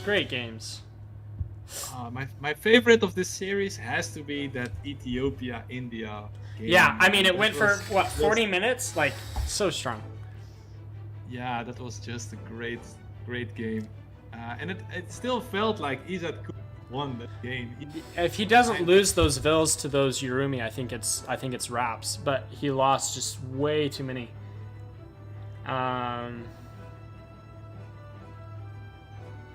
Wow. Just wow. Super fun games. Doesn't look like Optimus will be able to come in for an interview. So I believe this will be it. I think I need to switch to the game screen just so that we can, yeah. But that will be it, ladies and gentlemen. Oh, I can't do that either. I don't know. Do you have anything? Delete the score there, man. Yeah. We don't have the spoiler. Yeah. But, I'll actually probably guys, just go to the thank you hype so screen. much. Yeah. Thank you so much for the follows. Thank you so much for the primes. Thank you so much for the subscriptions, for the donation, for the views. It was great to cast with you, Chosen. Thank you for producing and casting at the same time. Yeah. Happy A to. man of multiple talents. Also predicting the right outcome twice. That's crazy, man. So GG to you. And GG to you, viewers. Thank you so much. And yeah, hope to see you tomorrow again. I'm Yeah. gonna be in the chat with you guys. I don't know, Chosen, are you gonna watch tomorrow? If I'm able to, I have some work that I need to get to, but if I can, I will certainly be in the chat, and they might even pick me up for a stream or two, so we'll have to see. But yeah, have a great rest of your day, Manakiko. Wonderful casting with you, and thank you guys too. all for staying, watching all the games. You guys are truly the best. Thanks for all the subs, and thank you to ESOC for hosting the tournament. Have a great day, guys. Signing off. Take care. See you later.